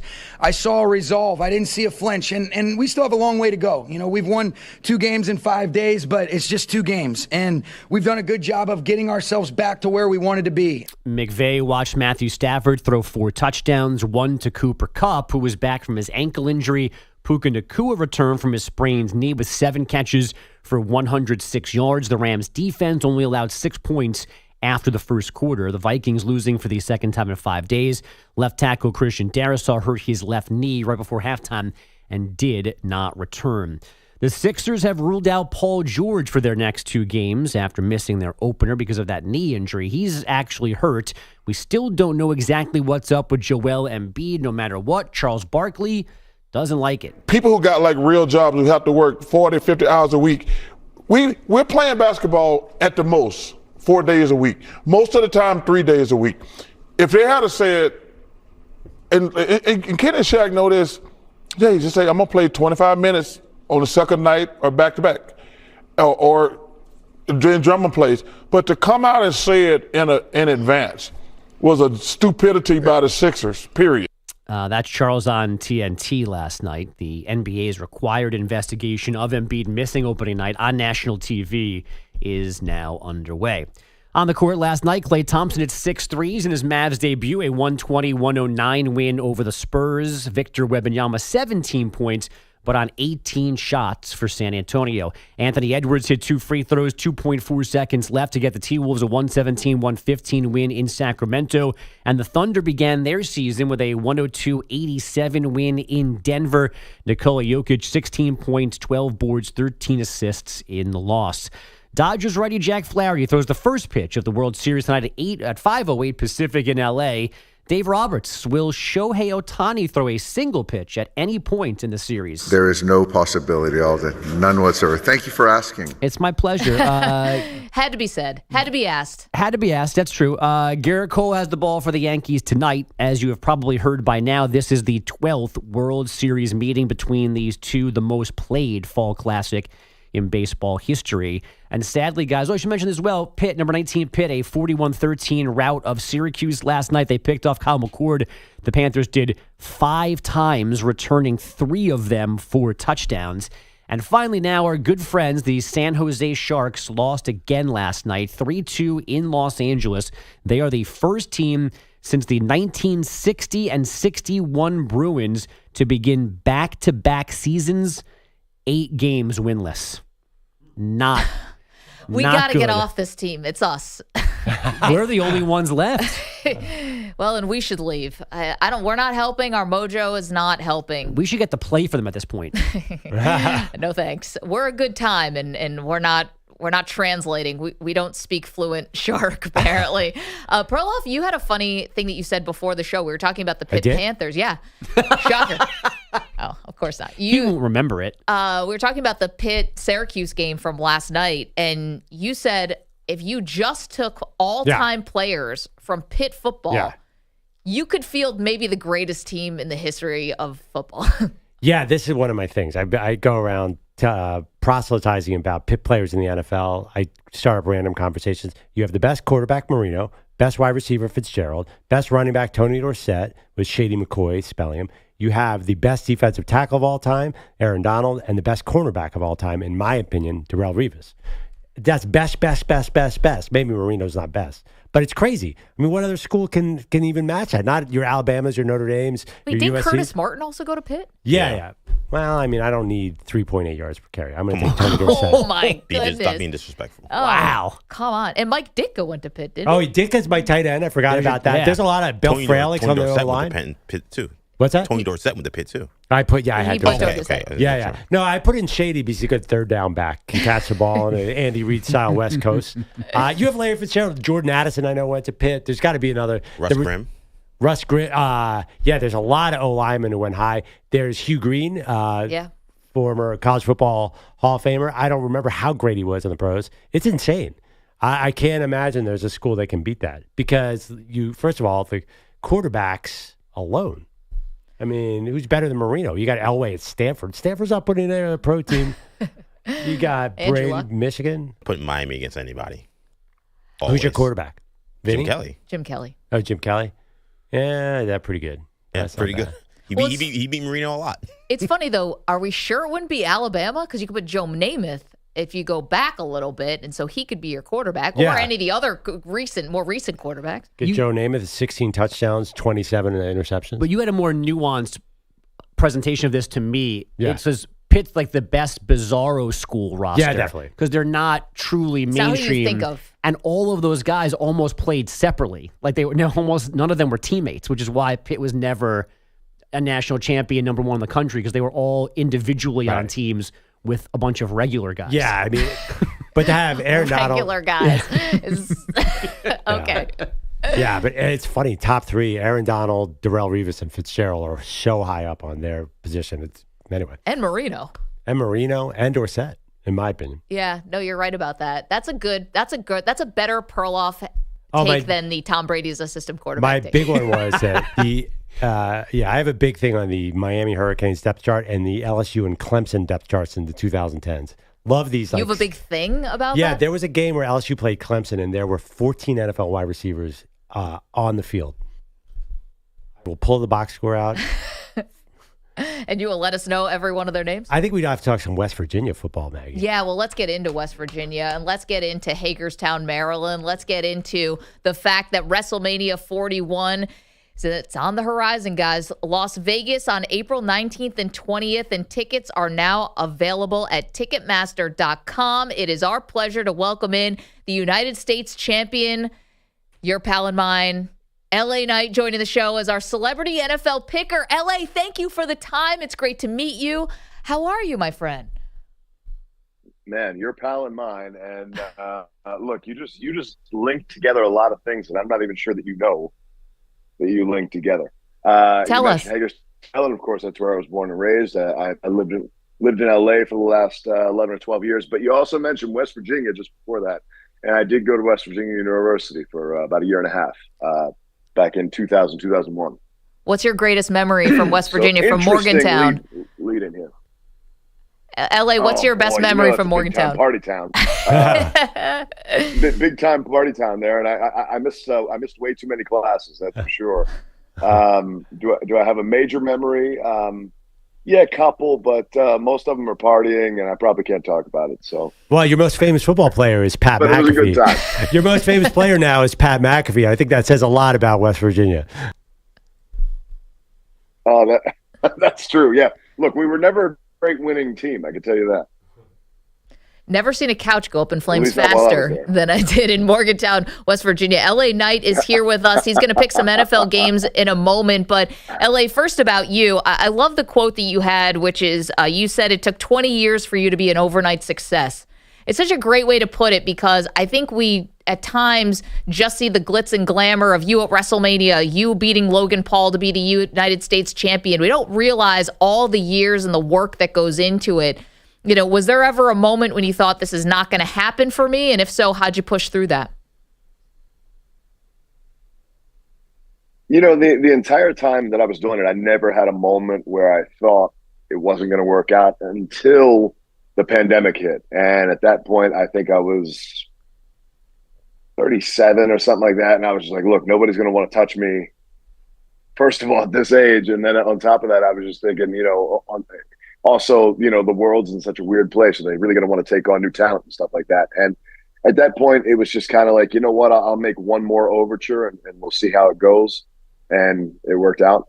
But before that, leading up to that, all that time, no, because I felt like I was just blazing trails on like the smaller companies and the smaller little independent scenes that I was working, where it was like, I know this stuff's working.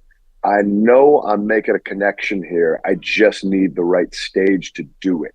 And it took way too long to get there, but you might say it was just at the right time. So here we are, we're doing it, U.S. champion right now, and things I would say are going swimming.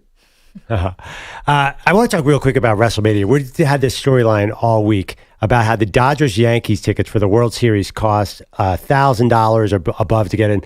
I feel like this is going to be a very hard ticket in Las Vegas because everybody wants to see that stadium. For example, there was the big auto race there. It's impossible to get tickets in Vegas. So basically, I guess what I'm asking is, can you hook us up? No, but isn't that? I feel like Vegas is going to take it to a whole new level.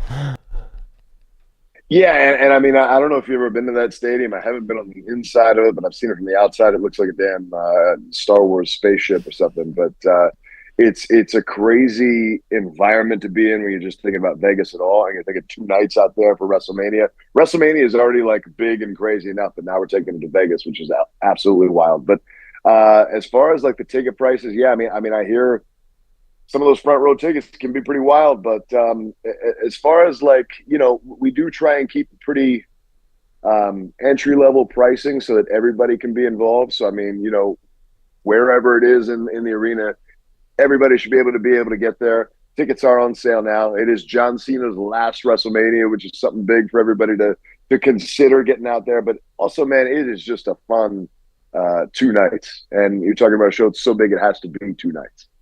We're talking with LA Knight. He's here with us to talk, about WrestleMania 41. The tickets are on sale at Ticketmaster.com. Yeah. He's also going to pick some NFL games for us as well. But the other part too, LA, which is great about you, is you get onto a mic and you will take no prisoners. There's a little bit of the attitude era in how you present yourself, and I'm curious, where's the line? How do you know where the line is? Because the attitude era doesn't exist anymore. Society is a little bit different now. How do you figure out where that line is when you're trash talking your opponent? Sometimes it's just asking for forgiveness afterwards and just gotta say the thing. But no, I don't know. Look, I've worked for years in, like I said, in smaller companies, different places on the outside where maybe the rules were a little more lenient. But for me, I never really took major advantage of that, because for me, it was like I'm always working as though I'm on this stage. I'm always working as though I'm in this product, because I don't want to have to make any major adjustments. I don't want to have to completely change my game once I get here. So for me, it was just like, all right, well, let's work within those confines. So I'm not going to, swear too much or say anything too crazy that you can't say. But the art of this whole thing, I think, in a way, is kind of saying the thing without saying in a certain way, but also just trying to find really creative ways to get to your point. Well, you certainly do that. All right, LA Knight, we've brought you here for a lot of reasons. Again, to talk about WrestleMania, which is happening April. The tickets are on sale now at Ticketmaster.com. We are also asking you to pick some NFL games for us, so let's get it going. Now, you are from Hagerstown, Maryland. We took a shot in the dark here. Ravens or Commanders? We took a shot that you're a Ravens fan. We're asking you to pick Ravens at Cleveland. The Ravens are an 8.5-point favorite.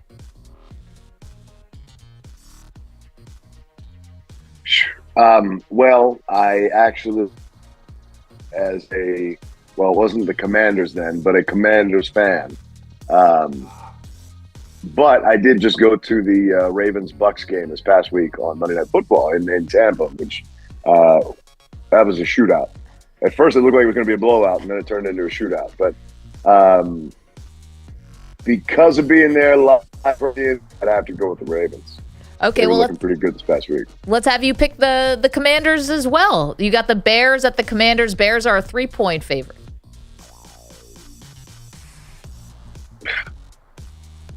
Well, we're just going to go with the Commanders. I'm just going to be loyal, and we're going to go with that. How about, and you have to love Even Jaden though Daniels. the Bears are probably up with that 3 points. We'll see what happens.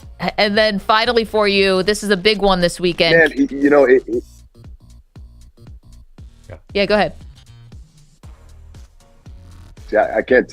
I can't tell if you're slow or I'm slow. My connection is trash right now, so I'm doing the best I can right now. Last one, you're doing great. Cowboys at the 49ers. 49ers are a 4.5-point favorite. I think you got to go 49ers. But that's just me completely guessing. We'll see. How much money you want to put on it? 49ers. I'll take $50 on the 49ers. Who's got me? By the way, LA, I'm an Eagles fan, and if Washington is as good as they look, I'm going to be depressed for many more years to come. Man, it's pretty crazy to see. I've got friends who are like massively like F the Eagles, I hate the Eagles, all this kind of stuff, and it's like, I don't know. For me, it's like I enjoy the game. I'm a big time Commanders fan, but at the same time, like, I don't know. Let's just enjoy the game. How about that? LA Knight, thank you for the time. The U.S. champion, the United States champion, and we should mention again, the WrestleMania 41 in Las Vegas. They're going to be here before we know it. April 19th and 20th. Tickets available now at Ticketmaster.com. LA, thanks so much for the time. Good luck to you. Yes, indeed. Everybody get out, get your tickets for WrestleMania. Thank you guys for having me. Appreciate that. LA Knight took a stab in the dark shot in the dark, rather, that he was a Baltimore Ravens fan. Not the case, Commanders. I thought he was sort of accepting of our ask for tickets to WrestleMania. Yeah, I don't know. I didn't hear a no. It was not a no. I didn't hear a no. He's a baby face, so he's not going to say no to our face. You guys are delusional. But if we had Dominic Mysterio, he would have been like, screw you, Perloff, no tickets. You know, listen. Yeah, true. We had our WrestleMania moment, and it was epic. Philadelphia, we're all in costumes. That was a great night. Hey, don't talk like that. I'm not going to rule Vegas out. Okay. I mean, that would be cool. We're not getting, did the F1 race happen already? Or that's coming up, right? You know, the way that this is going to work is Perloff's going to get deeper and deeper, and you're going to end up driving to Las Vegas somehow, because that's how all these things end, with you doing something crazy. Yes, wearing a kilt in honor of Roddy Piper. All right, we got some picks to make. We're going to do that next. Maggie and Perloff. You're in a 5-minute break.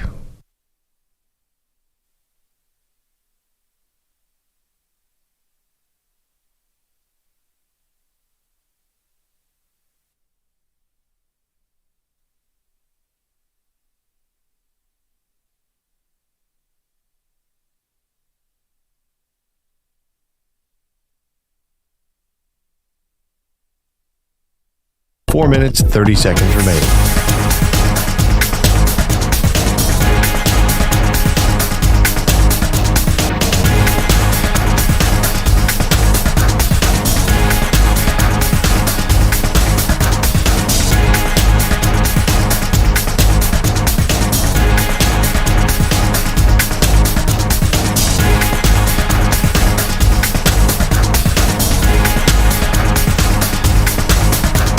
Four minutes remaining.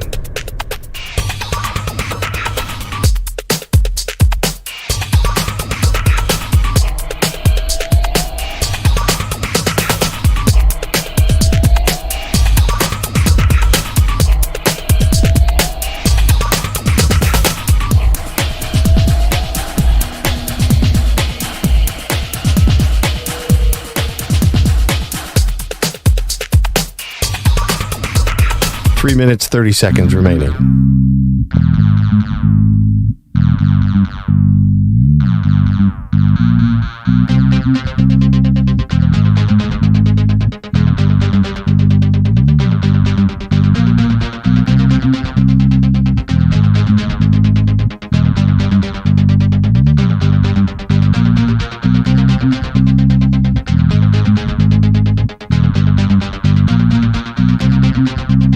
Three minutes remaining.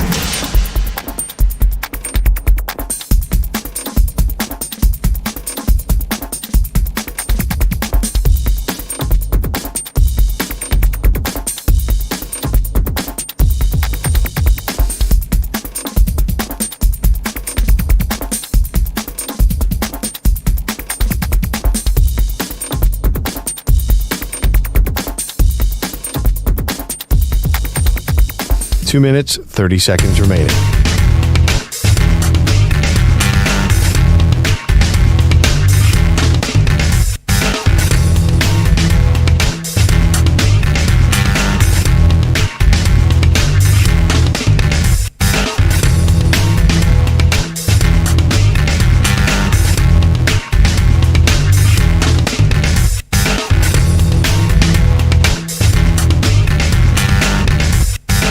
Two minutes remaining.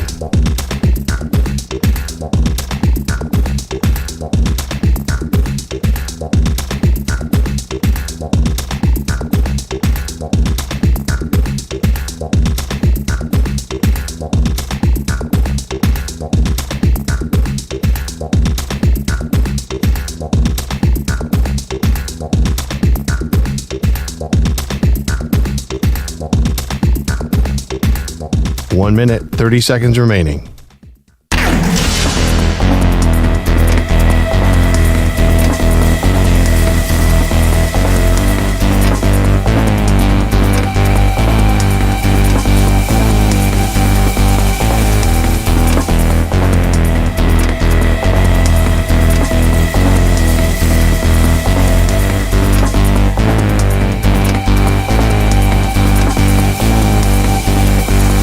One minute remaining.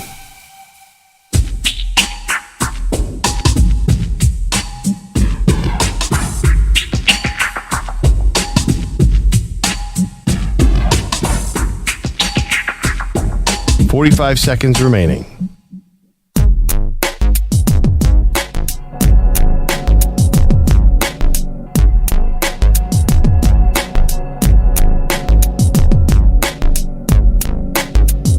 .30 seconds remaining.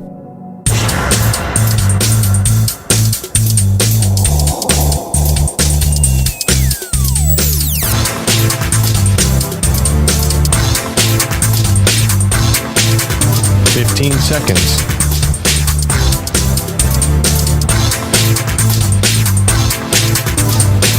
Break ends in 5 seconds.